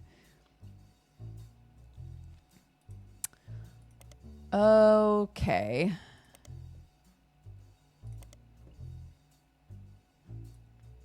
China Roottree.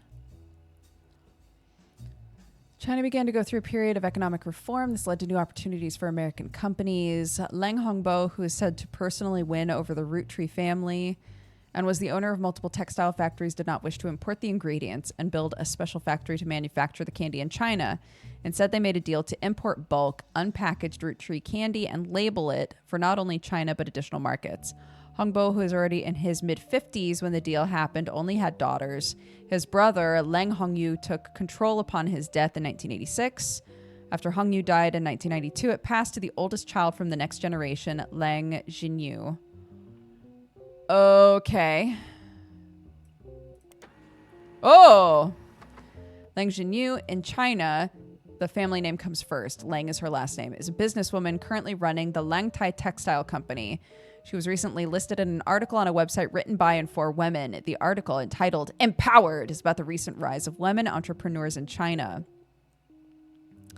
The article states that due to her lack of brothers, she has a younger sister. Leng Jinyu took over as CEO of her family's company in 1992 after her elderly uncle was deemed unfit to run the company due to mental deterioration. This was apparently an extremely controversial move among the company's employees, and some of them, the article does not state how many, quit and wrote a letter stating that she must have coerced him in his vulnerable state. Since then, the company's been performing well. Her nephew, who is currently her second in command, is expected to take over when she retires. In the meantime, the board's stance has been a twist on a popular proverb. The article roughly translates it as, someone that has proven they can do something well can do it 100 times well. An unproven leader could doom us all. The article also offhandedly mentions that Jinyu was an early adopter of IVF and helped her sister have a child. There's an unsourced picture of Jinyu in the article. It says it's from 1992 when she took over. She was 45 at the time. It's been added to her evidence. Okay.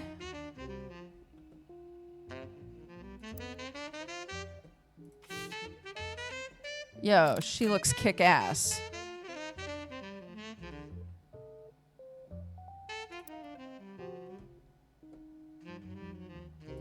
Where is she on this thing?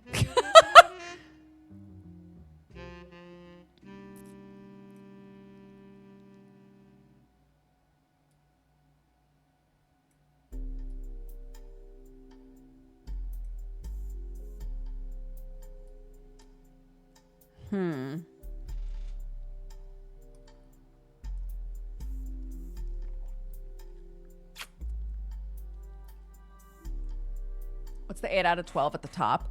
So that's showing me how many more things I have to get right before to lock them in.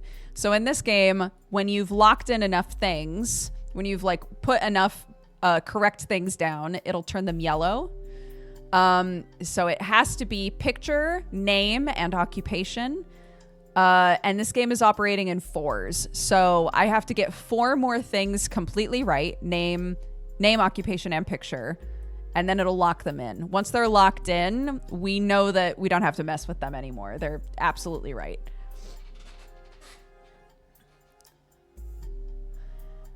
So currently, I'm struggling because this dumb bitch kissed everybody and had babies with everybody and went all over the world and was like, I love babies. I want more babies. And so we're trying to figure out how many goddamn babies this man had. He's driving me crazy. But that's fine. We got a picture of this badass. But now I'm like, oh no. Did he kiss her? Did he kiss her? I don't know. So this is why now we have to start cross-referencing this shit. So when did you go to China, dude? Travel expenses to China.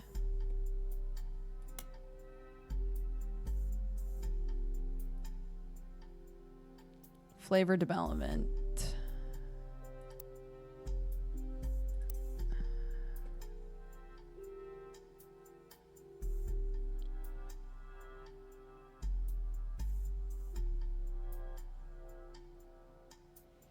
This is when this donation happened, which I think is really sus.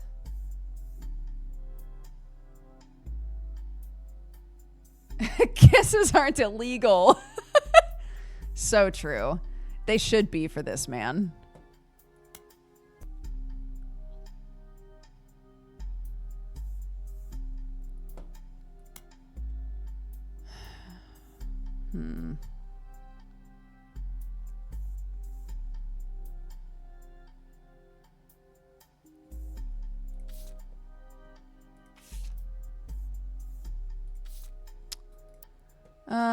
Okay. Langtai Textile Corporation is a company that helped expand Roottrees products in China. The company seems very accomplished. Their site has quotes from many different reporters and news articles listed on it in nearly every language. It's also mentioned quite often on websites about Chinese businesses. Those mentions are company-focused and not people-focused. They don't offer any information useful to your investigation. Their page contains a very rudimentary leadership timeline with names that prove that the company has been in the Lang family for a long time. It kind of looks like a family tree. Goes back at least 250 years in some form or another. During the period where they began the Roottree deal, Lang Hongbo in China, the family name comes first, was the CEO. He died before the internet was widespread. There's not much out there other than his name on the website. His younger brother, Lang Hongyu, is featured on the history section directly following him. This is the only mention of the man. The current CEO is a woman listed as simply Jinyu. The site doesn't list her last name, though she does appear in the family tree below Hongbo. Langtai has a few American logos on its page. One is the Roottree logo, another is Tranquilts, and the third is Piece of Asia. Tranquilts is a play on tranquil quilts. The name is ironic. They're the loudest quilts you've ever seen. The main quilt featured on their website is a flaming unicorn soaring through space with peace symbols.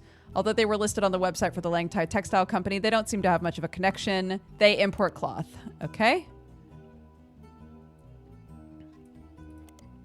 Piece of Asia is the American arm of Langtai, located in Pittsburgh, Pennsylvania. According to their site, the Thai and Langtai translates to peaceful. They chose their name in America to match. There are a lot of other companies listed here, too many to investigate, as very few of them seem to have any relevance. Piece of Asia is nearly as accomplished as Lang Tai. They offer fabrics and cloths at wholesale prices. You don't spot anything out of the ordinary. The business is said to be owned by husband and wife Jerry and Linda Han. Their Chinese names are listed too. From using an online translator, it seems that Jerry is Han Junwei and Linda is Lang Jinyao. Lang!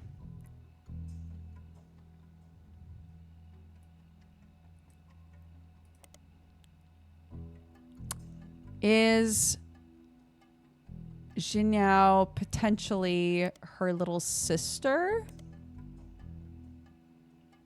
Did we find out her little sister's name?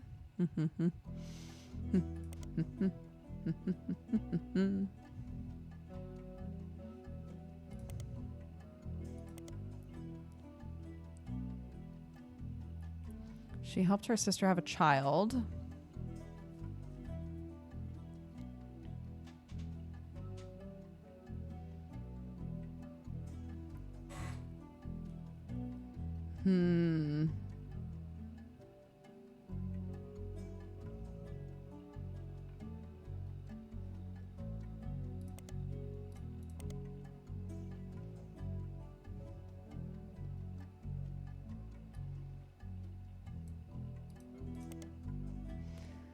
It appeared recently, Jerry, Linda, and Mike Han appeared recently on a website called Focus on Philanthropy under the headline, Hangin' with the Hans. The Hans were chosen because they donate significantly to causes that further Chinese American culture. Jerry and Linda were both born in China and fell in love during college. Linda's father led a large company. This article never names it. Yeah, I think she's the younger sister. After it expanded to the U.S., Linda's father approved their marriage so long as Jerry took over the U.S. portion of the business. Linda jokes that the entire situation is like something out of an Alanis Morissette song with how ironic it all ended up. I was terrified to move to the United States, but my big sister was desperately in love with the idea. She used to have this Butch Cassidy poster on her wall and was obsessed with Robert Redford. Somehow Jerry and I were the ones sent here, and now we couldn't possibly imagine going back. When we had Mike, we never even considered giving him a traditional name. Meanwhile, my sister stayed in China and has thrived there. She doesn't even like visiting the U.S. anymore. Our kids are completely opposite, though. Mike couldn't wait to travel abroad as soon as he was old enough. He's actually in business school in China now, working with my sister. Our niece, who grew up there, was the opposite. She couldn't wait to get here. She started calling herself Lucy Lang in high school and flew out here as soon as she graduated. The name change apparently drove my sister absolutely loco. Niece. Okay, so not the same person.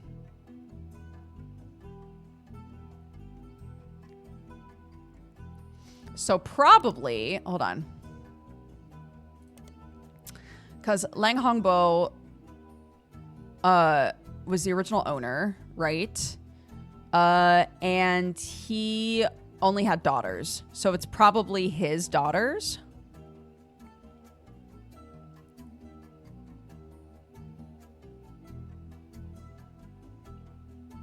Or maybe this is the same generation of kids. It's hard to tell. It's very hard to tell. Okay. Hanging with the Hans. Anyways.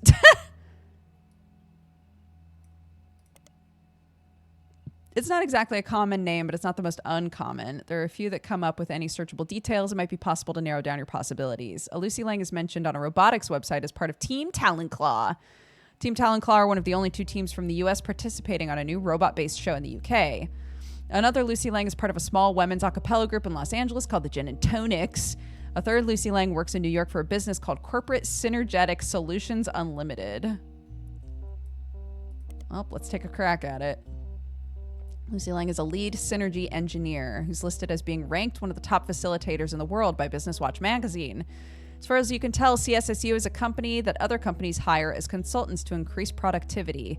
It's unclear the exact services they provide. The site is light on details. There are a few high-profile companies listed on their site as former clients.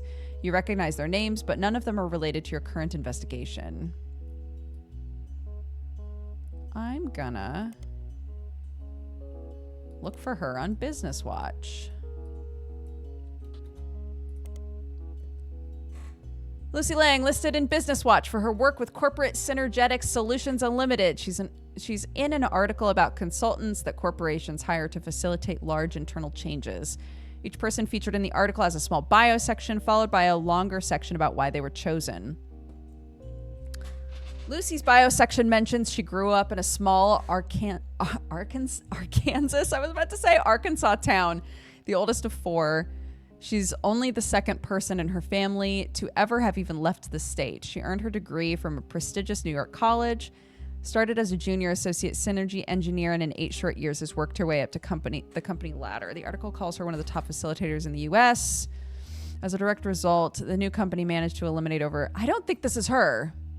I think this is taking me on a... Because... She said... Our niece who grew up in China was the opposite. She started calling herself Lucy Lang in high school and flew out here as soon as she graduated. So that's not the Lucy Lang we're looking at. Okay.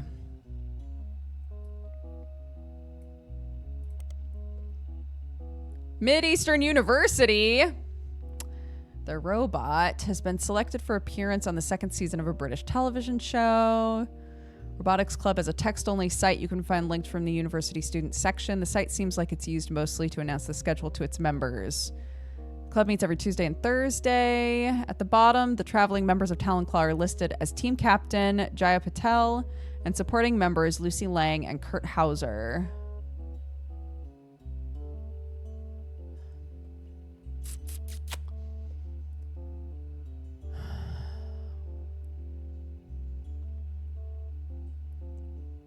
Mideastern University. Wasn't... Yeah. Search. Yeah, we did it! The Herald has a story about their school's robotics team, Team Talonclaw. It lists 3 student members and talks a bit about each of their history, including their interest in robotics. The only one that catches your attention is Lucy Lang. She grew up in China as Min Lang, but came to the U.S. specifically to attend university. She says she grew up around factory-scale machines that assembled products that would be shipped all over the world, and the moving parts and automation fascinated her. However, as she has progressed through her major, she's become obsessed with smaller, more powerful hydraulics, such as a mechanism that closes Talonclaw's weapon. In addition to robotics, she loves linguistics. One of her hobbies since coming to the States has been collecting accents. In her spare time, she practices not only removing any trace of her native inflection, but also quickly switching between multiple different regional accents. She feels her personal best is the Southern Belle. Her favorite is the Valley Girl due to its use in popular culture. Cute. Langmin with Talonclaw. Oh my God, look at that bitch. A Talonclaw indeed.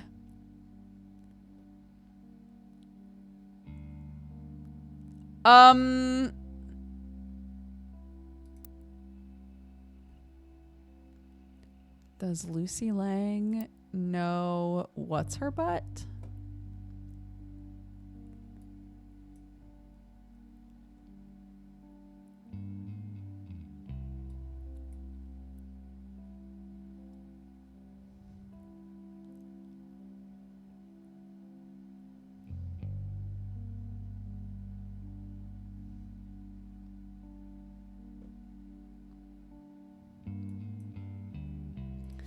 I guess it could be this. Lucy Lang. I guess she's a college-age student, yeah. And then...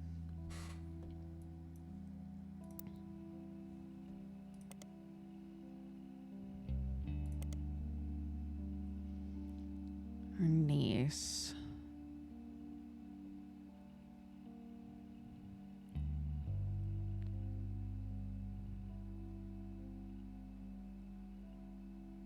Jerry, Linda, and Mike. Right, Mike is their kid.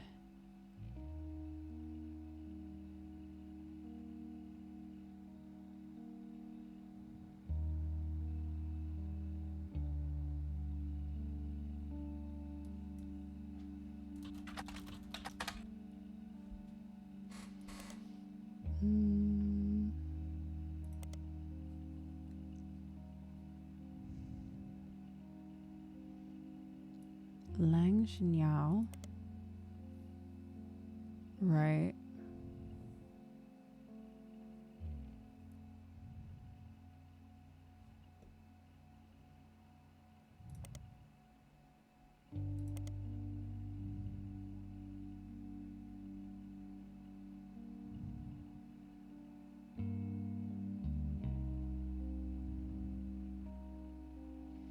Oh my God, please don't tell me. Please.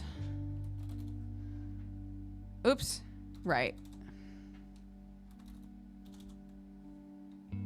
Oh my God.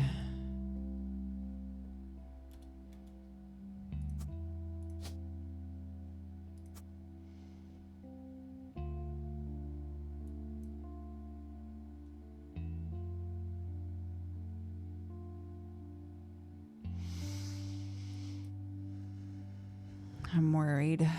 Because they don't specifically say that she didn't have any kids, right?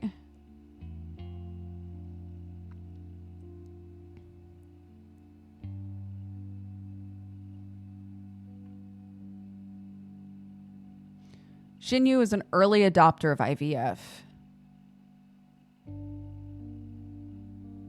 Yeah, so she had a kid.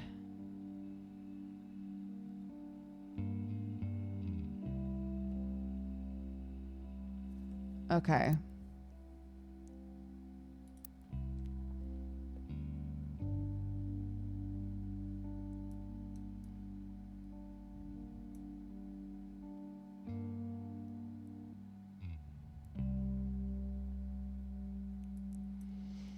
Okay, so assuming those are right, that's 1, 2, 3. Let's fuck around with this one a little bit more. Not a farmer, huh? And not a secretary. Oops. Oh my gosh. What did you say your mom does now? Oh.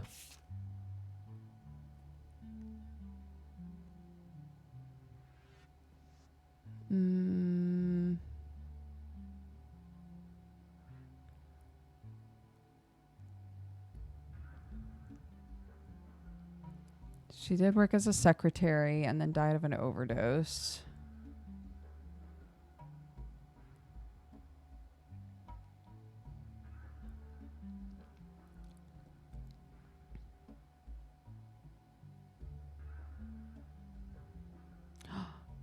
Movie rental store where she worked the register.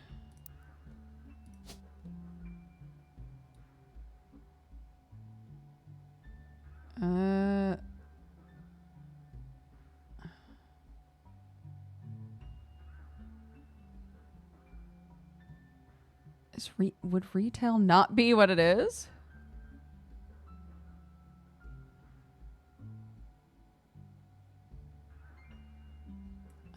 I think we would say it's retail.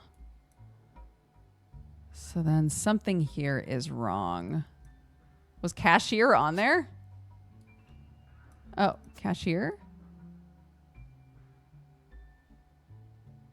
God. Okay. Something's wrong.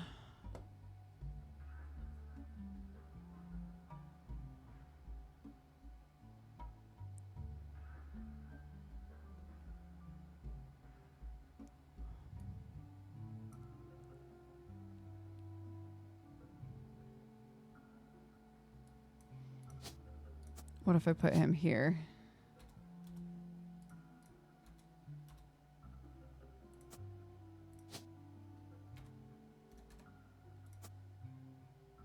No.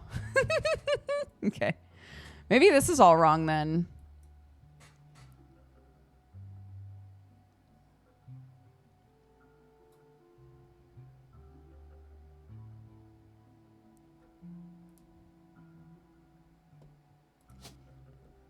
Could they potentially want Minlang?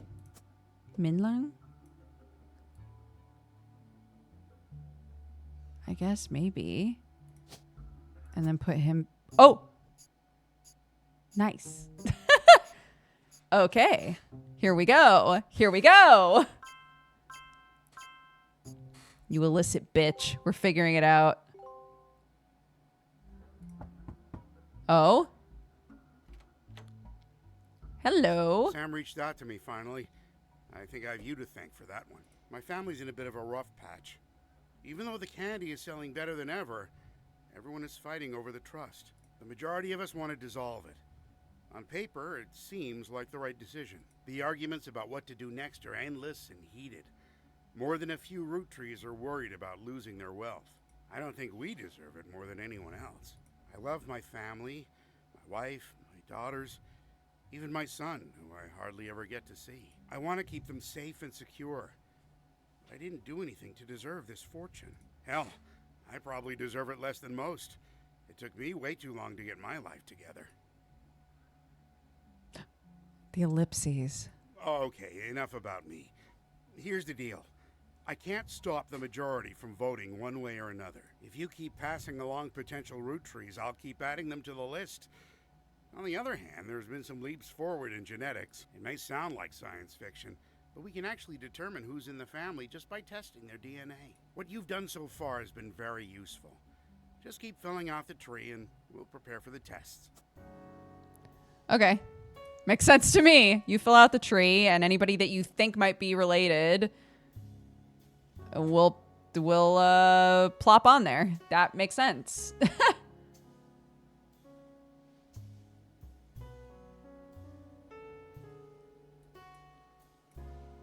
Okay, Sonia Suarez. And then this is...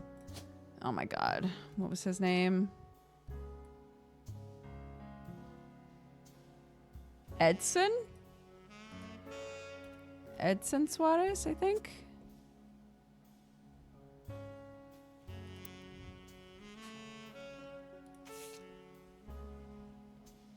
To Natasha, kisses from Brazil. Okay. Flavio. They love him.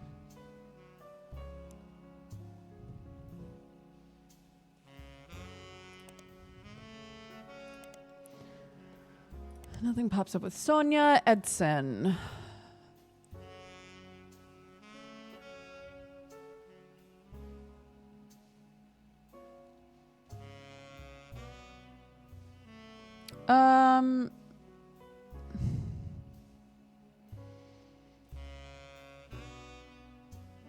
Okay, let's start looking for him in other stuff. Nothing. Nothing. News time? Nothing. Picotee? Nothing. Okay. But we know that Flavio is very popular with the kids. Ooh, Ashley York, a British model, appeared on the cover of Teen Blast wearing a fur shawl 3 months ago.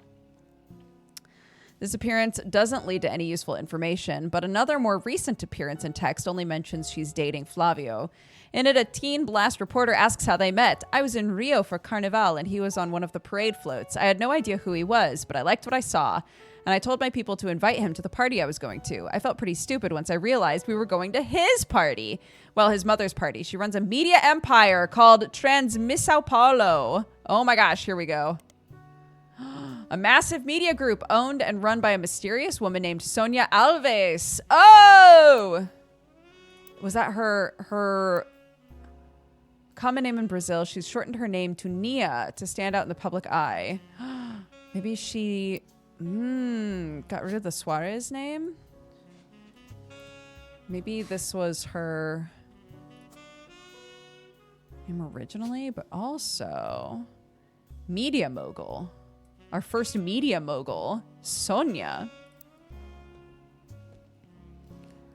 According to a history page that's focused on her company and vague, unsearchable details, Nia received a significant inheritance in 1980 and invested it in many different manufacturing businesses in her hometown in Brazil. At the same time, she had just begun to learn the ins and outs of running a television network. She continued to work in television until 1988.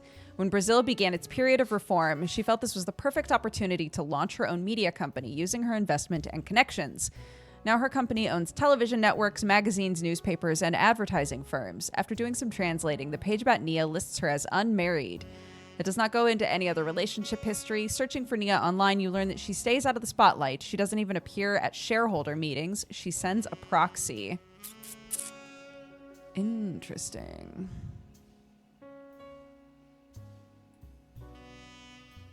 And I assume Portuguese for no relevant results. Nia Alves. Nia Alves owns many forms of media in Brazil under the umbrella of Transmissão Paulo. I'm so sorry. Business Watch has mentioned her by name a few times. The most relevant appearance seems to be an article about the struggles of American media companies to do business with the foreign counterparts due to a difference in laws. A few media, oh my God. A few media groups and countries are discussed, including those in Africa and the Middle East. The example mentions due to a lack of employee protection laws in Brazil, there have been some clear problems with Transmissão Paulo's leadership that have led to no legal pushback. Nia is extremely private about her identity and supposedly once used her connections to have a reporter fired from a rival network and blacklisted. Damn! The journalist claimed this was to shut down a story he was doing about her personal life, including that her marriage in 1973 was not of her own choice. His research claimed that she essentially had her husband forced upon her as a child bride at the age of 15, which was not outlawed in Brazil until 1990. It also claims that past appearances with her husband would have been for show. They don't live together, and she resents her own parents for the arrangement. The final claim was that she must have made her money under the table through nefarious and possibly illegal means during Brazil's dictatorship. His research uncovered she could not possibly have earned enough to start a media company otherwise. After making this statement, the reporter went into hiding in fear for his safety. Damn. She was like, I'm coming for you, bitch.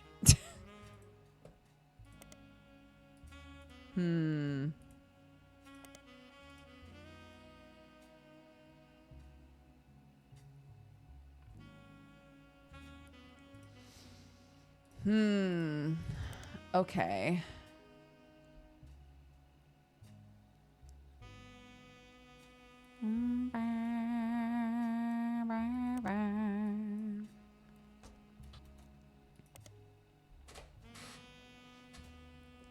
Too many results based off of one-off mentions.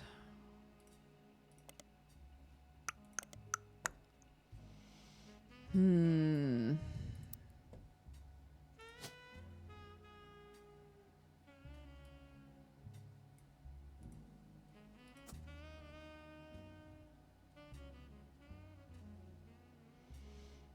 it's hard to find pictures of them. You know what? I got all the children locked in so far. That's really what I care about.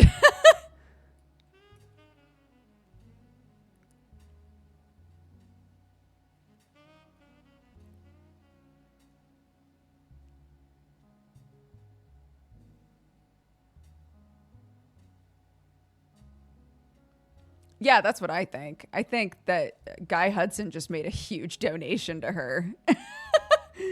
To be like, oh God, another baby, fuck! Shit, God! If only someone would invent some sort of contraception. But sadly...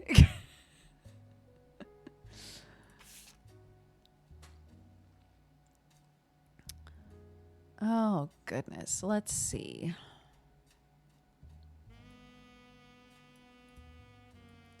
The Sistine Apple. No? Okay. Ding, ding. Ding, ding.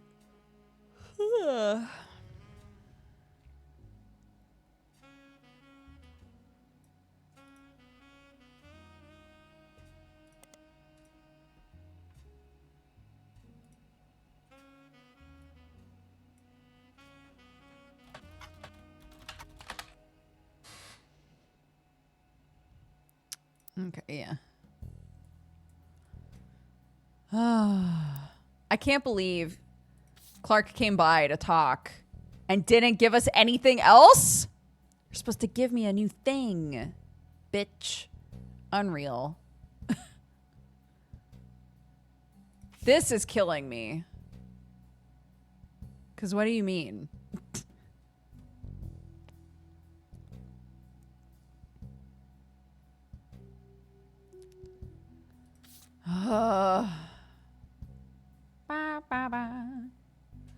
If only there was some way to prevent pregnancy. If only people would invent contraception. But sadly, they haven't. And so I must soldier on, kissing all the ladies I meet.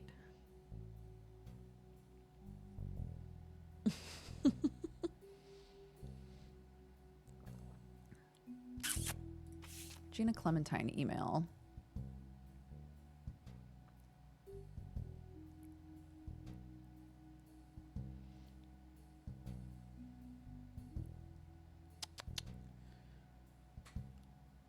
He's estranged from his family and didn't want to pursue it.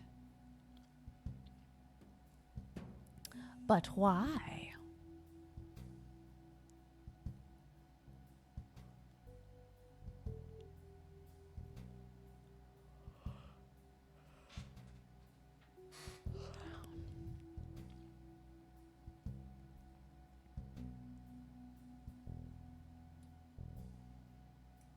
Okay, let's search her again. He's got the whole world in his hands. He's got the whole world in his hands. He's got the whole world in his hands. He's got the whole world in his hands. I know that song. She's listed on many sites that mention adoption and the history of adoption. She adopted 2 children, Stuart and Mark. Wait, how did I miss this? Oh my God.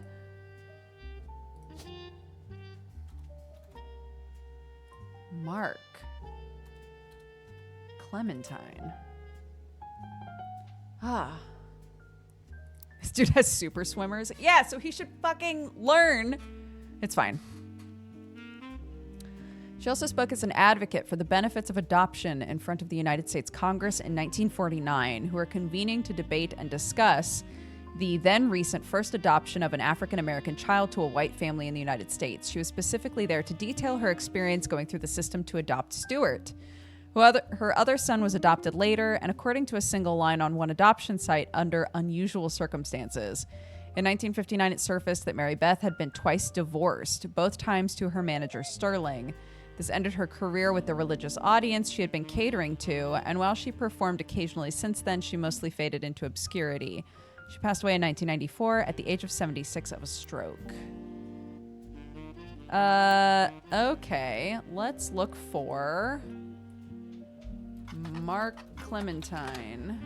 Ooh, Crocodile Clementine, listed on a website called the Infamy List. A massive list of criminals. Wait, one brother became a police officer and the other one became a criminal? All right.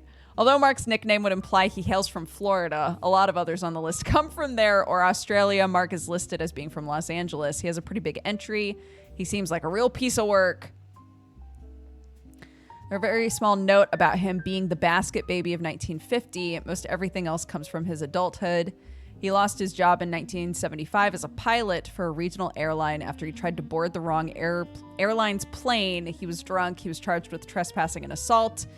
In 1982, he was arrested for transporting smuggled animals over the Canadian and Mexican borders for an illegal reptile supplier in Los Angeles. He was apparently quite successful for the first 4 years, but was caught when he had to make an emergency landing in Portland after he was bitten on the foot by a crocodile, hence the nickname. Apparently, the Portland Telegraph is credited as having given him his nickname. His mugshot from this incident has been added to your photos. Also, really quickly, let's go ahead and get that. Yeah! P-Town! In 1993, he was released on parole. His freedom didn't last long. He was arrested in 1994 in San Diego for violating it in an attempt to visit his daughter's graduation. He famously punched the principal, a man named Billy Sims. This incident received national press.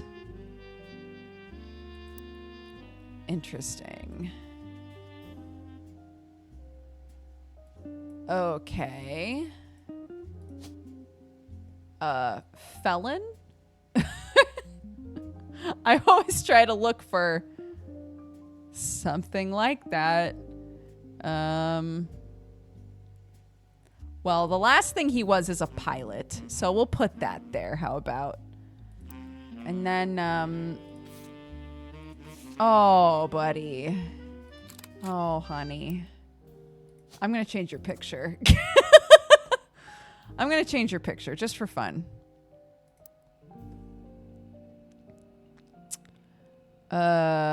Okay. Billy Sims.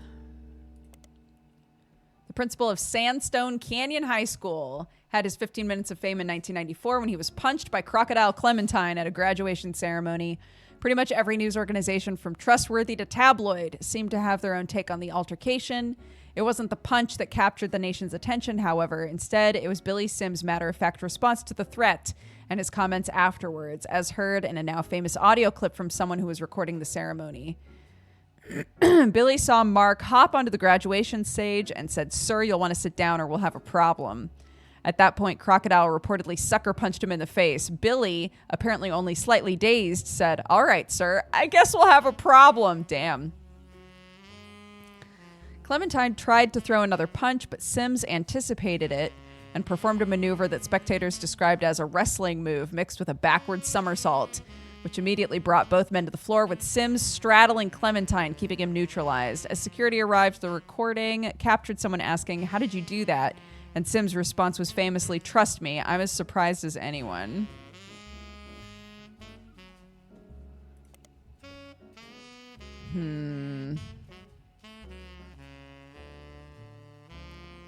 All right. Mark Clementine. Copy. Let's go look at the P-Town. He's flying weekly between Los Angeles, Juarez, and Vancouver in a small plane. His flights were very low, literally under the radar. He was only caught because he was bit by a crocodile on the leg and had to call in a mayday because he was losing blood. He tried to tell them that he was a crop duster who somehow cut his leg on a loose piece of metal in the cockpit. His story seemed very odd. Controllers quickly alerted the police without informing him. When he landed, they were waiting, and he was promptly arrested. Okay. No, you can add extra pictures after it's been locked in. No. No. What? I hate it here. Hold on. Copy, please. Paste. Thank you.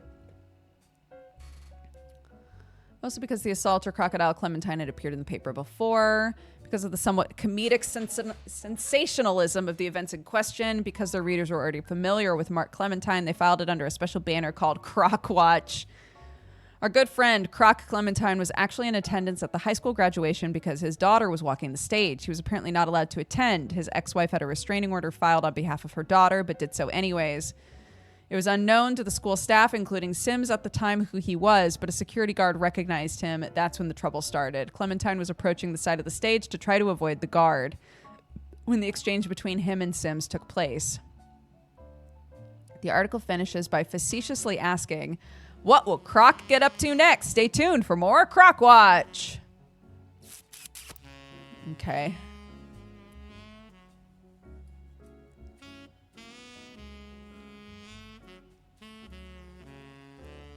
Welp. Who else is in Portland?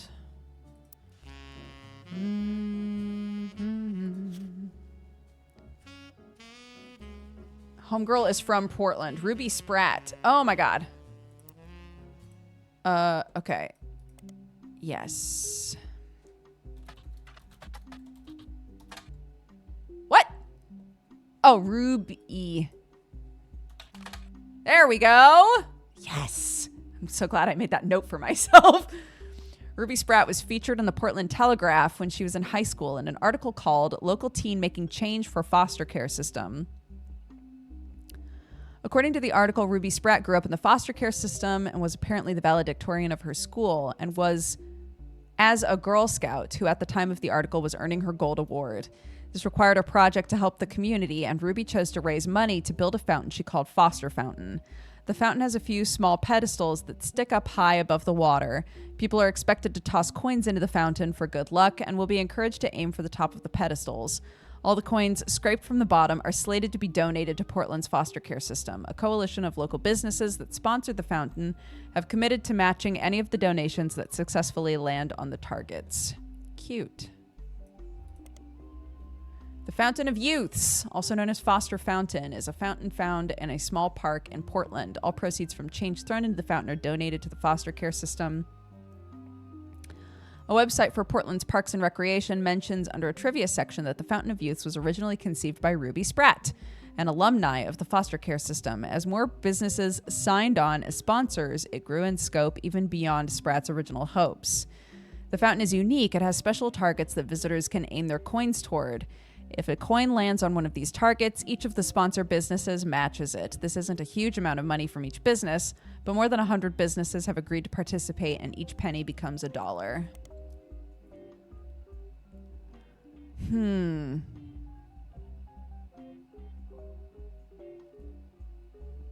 Okay, there was one other person that was from Portland. He grew up in the foster care system in Portland. 5 Ps. Hold on. No. Whoa. No. No. Help. Okay.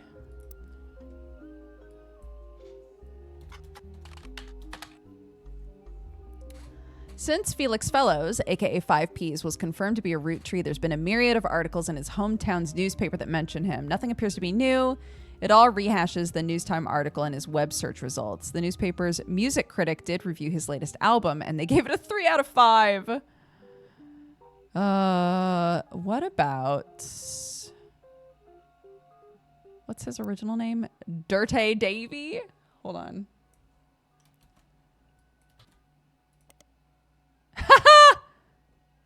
Oh!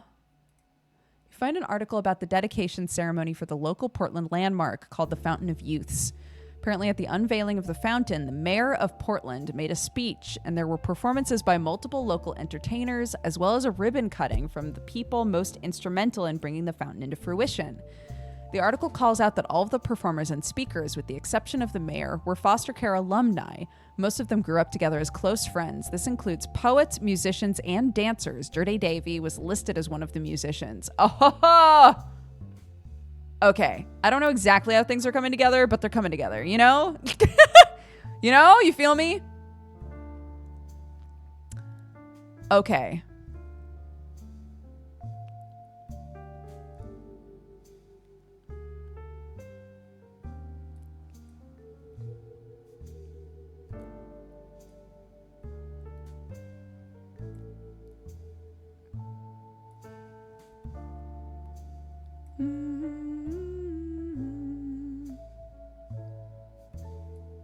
I'm wondering about this down here.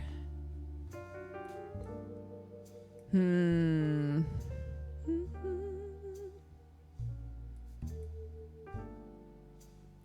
dots are dotting. The dots are certainly dotting, dude. It's pretty crazy. We got some dots dotting.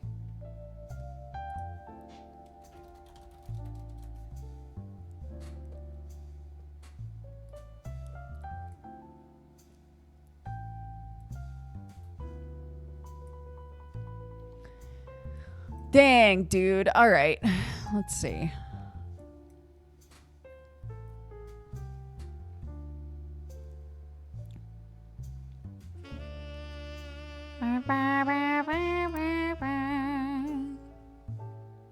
Multnomah County.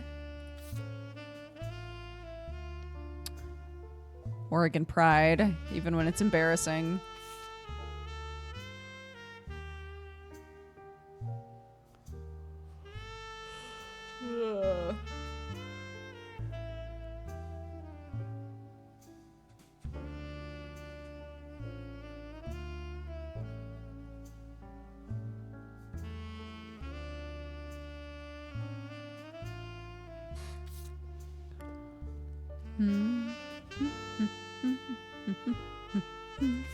Okay, we gotta figure this shit out.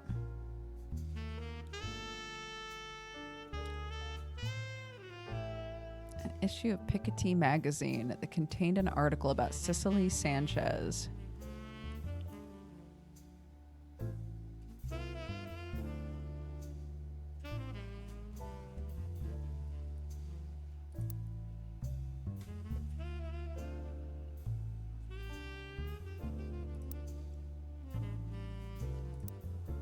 Oh, God.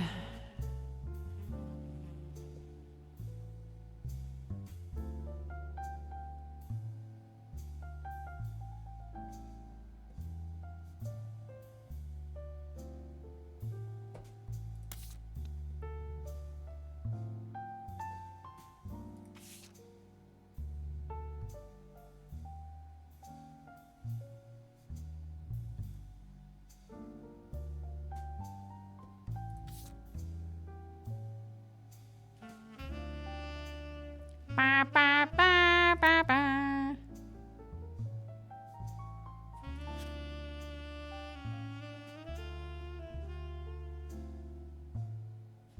Oh yeah, what was this?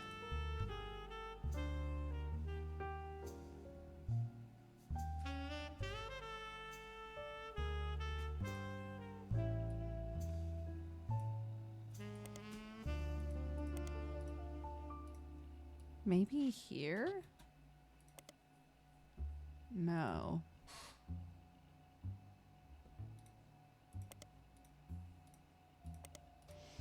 Maybe in a school one? No? Okay. Then why tell me about it? Then why tell me at all?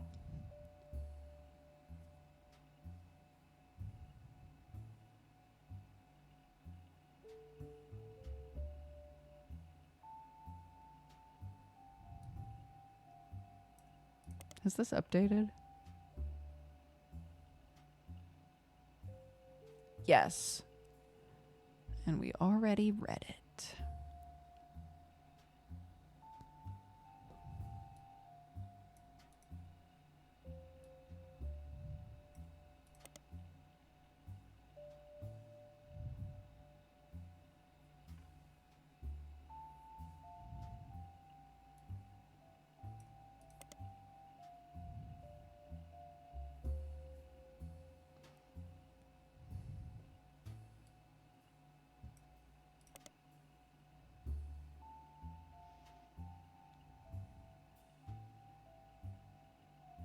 Okay, same page.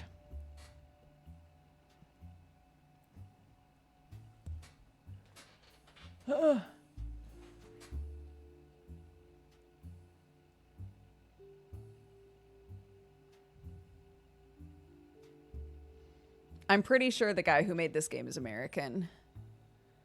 I'm just guessing though. The humor, the way the humor is written in this game feels very American. All of the like, I put some of this in Brazil. I don't know anything about Brazil though. Sort of shit.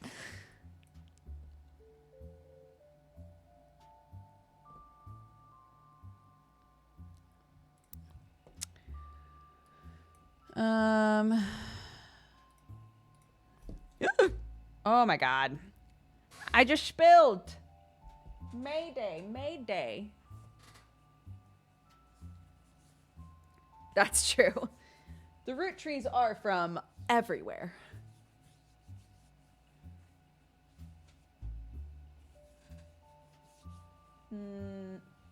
I have no way to clean this up. Liquid. It's only tiny, but it's still gonna piss me off that it's there. time is it? 3:50. Wow, really? God, time flies when you're playing a puzzle game. His Twitter says he's from Toronto. Close enough. American-ish. Part of North America, technically.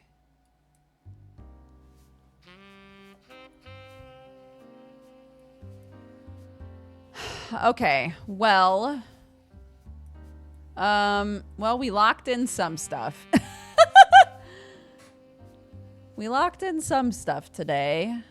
There are 3 more pictures of this man that we can find. Yikes.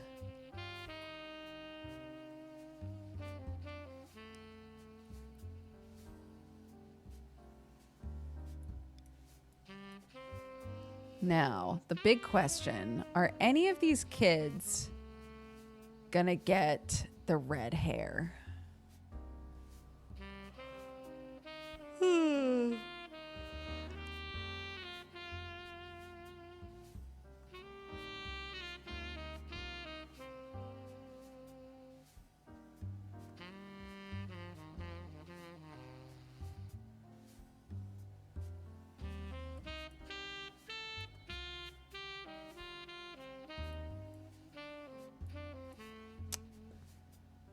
How do I find you, Beth? How do I find you, Beth Knox?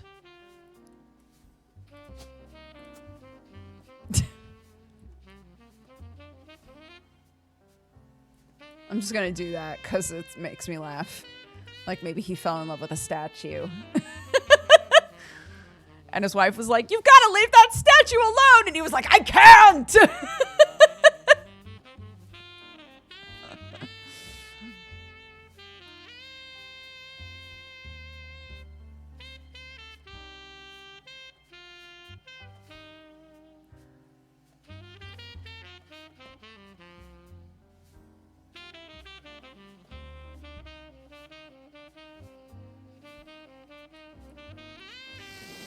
All right.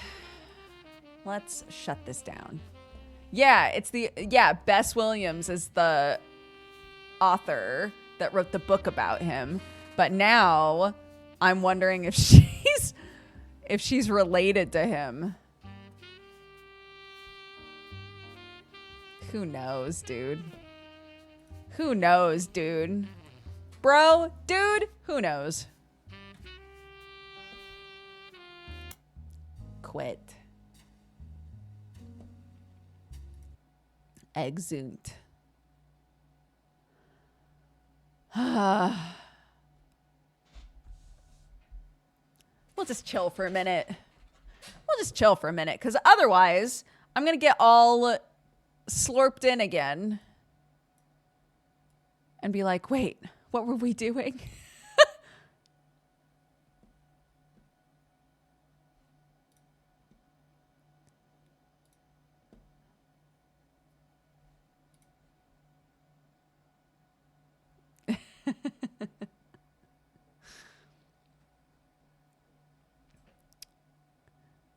Yeah, the email that I got earlier, I don't know, I guess to keep it vague. My kid had a thing going on at school and came home and thought that it went poorly. So I had emailed being like, "Hey, Clark's a little concerned about this thing. Just looking to see from your perspective if it's, if this worry is coming from someplace or, if we have any options here, if she'd like to redo part of it or, whatever." And the teacher responded with a really lovely message. Like, I was right next to her. I was making sure that she, tackled all of it. She progressed really well. Tell her she doesn't need to worry. And I was like, what a great email to get. So now I know when she comes home, I can be like, guess what? You're good, kid. We're all fine. Yeah.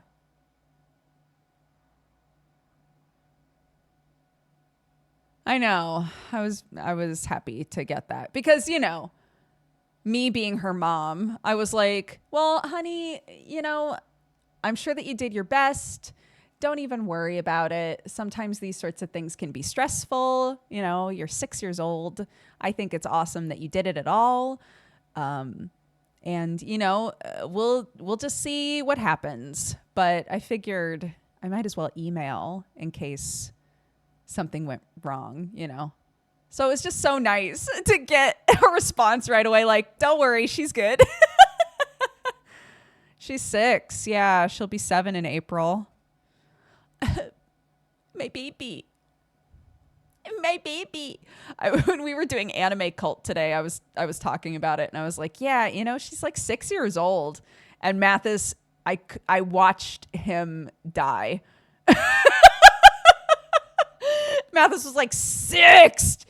What? Ah! It was very funny. I was like, yeah, dude. Yeah, it's just like Jesse. Every time I'm like, yeah, my 6-year-old, all of my friends are like, stop. No.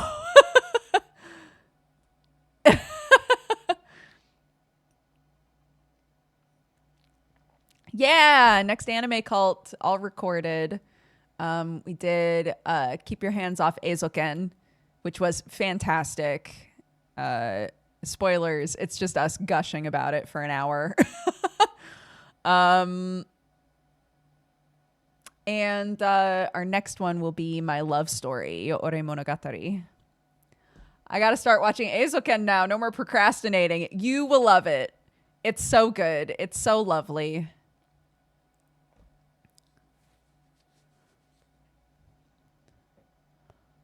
I do like horror games. They have to be a specific type, though. If is it Outlast? No. Hate that shit. Is it, oh, there's something really interesting going on here and I'm a little creeped out. And maybe occasionally I do have to hide from stuff. But generally it's atmospheric. Then yeah, I love that. I don't want to be chased by shit constantly. That's not fun to me.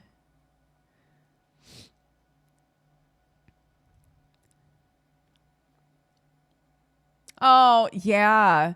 Oh my gosh. Clark really wanted a thing from the store. And we have a you learn, you earn system. So I was like, look, you read your book to me on the way home. And I would love to get this thing for you. And she was like, okay, you got it. And it's constantly alarming to me how well she reads now. I'm like, when did this happen? Why can you read? Yeah, Still Wakes the Deep was fantastic. Still Wakes the Deep was so good. Yeah, I was watching, like people who like to do book logs in their bullet journals and stuff. A lot of them have started doing this thing where they'll like print off pictures of the book covers and then and either print them onto sticker paper or just like glue them into a book. And we've been reading novels at bedtime now. And I was like, it might be really fun to put a little like book log next to her bed.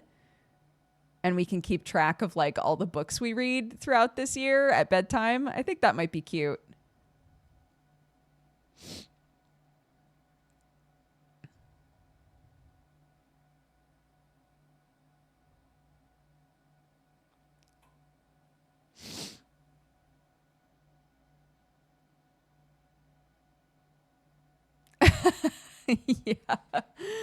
Yeah. It's one of those situations where like I remember being in school and being like, God, I hate this. I don't want to go.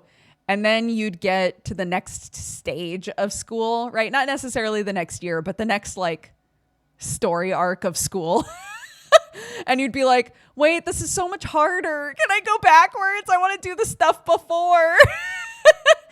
And so I try to be really patient when Clark's like, oh, I don't want to go to school, because I remember being that way. But I also know that once like it becomes more like school, she's going to be like, what the fuck is this?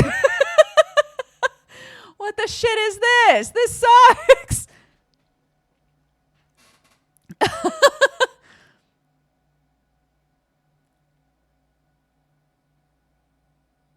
I was forced to do book logs in school. It killed my enthusiasm for reading because I read way more than the other ones in my class. Oh, interesting. We have, yeah, her school, all of the kids have little book logs, but it's literally like there's just a small little section for typically either the teacher or the parent to be like, Clark read this book and she crushed it. XOXO mom. That's normally what I write.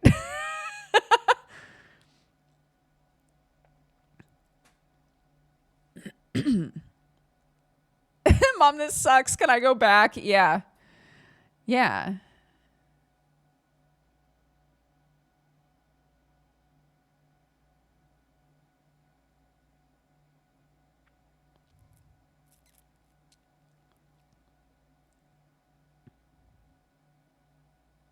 Oh, Diabilitax, I'm sorry.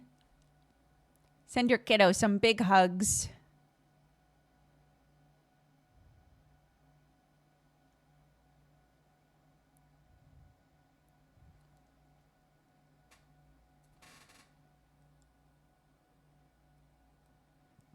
Sorry, I'm chugging water.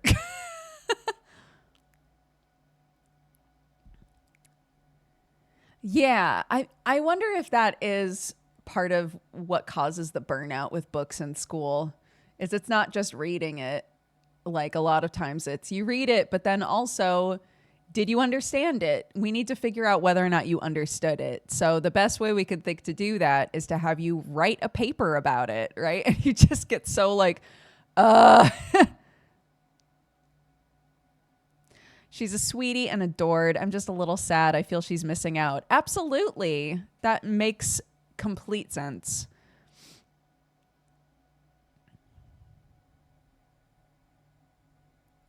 And when she gets to go to school, she's going to have the best time.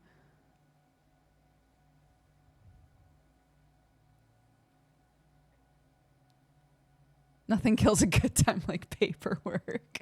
Yeah.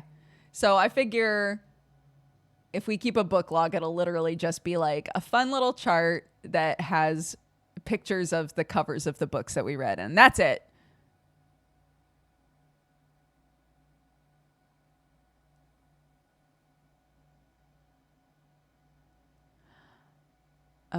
Brother didn't speak till he was 6. He was valedictorian of his high school and graduated Ivy League with honors. Your kid will do so well. Stickers for added whimsy. Yeah, I'll let her put whatever stickers she wants on there.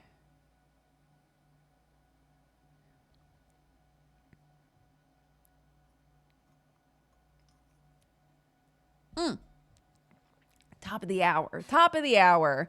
Let's wrap up here. Thank you all so much for watching today. I appreciate it. I've got Raid Leader open if anyone wants to grab it. Otherwise, I'll send you guys somewhere else.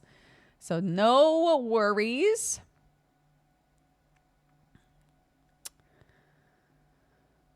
Lord Crier, thank you for the 50 months. Duke Star, thank you so much for subscribing. Welcome to the Cat Gang. Dojums for the 98. Nerglia for the 19. Yanamar for the 58. We had some gifted subs from Suchi, Barebones, Mizu Noise, Olivier, and Juicebox Shark. Thank you so much, all of you guys. Welcome to the Cat Gang, everybody who got a sub at the start of the stream. Cookie Tanis, thank you for the 90. Hermes for the 66. Tea Time Rebel for the 83. Imaru for the 46. K Samurai for the 46. Sir Servo for the 94. Thank you so much. Thiradil for the 87. J Corsair for the 48. Happy 4 years. And Diablitax, thank you so much for subscribing. Welcome to the Cat Gang. I appreciate it. Thanks so much, everybody. All right. I will send you guys somewhere. Let's see. Oopsies. I opened up two of the same window. My bad. My bad. My bad.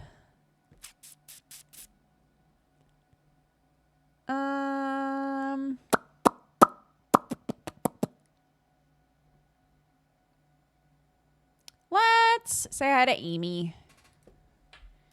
Great Amazonian. Bam. Go say hi to Amy. Spread love and joy. Let's do an extra stream tonight. I don't know what we'll play. Might just be some chill Marbo Ribo. But we'll do an extra thing tonight. Because I've been gone a lot and doing like shorter streams and things. So yeah. Or maybe I'll poke some people, see if there's a fun collab thing that we could do last minute. But either way, I'll be here around 9 p.m. England time if you're looking for something to watch. But otherwise, I'll see you guys tomorrow. Bye-bye.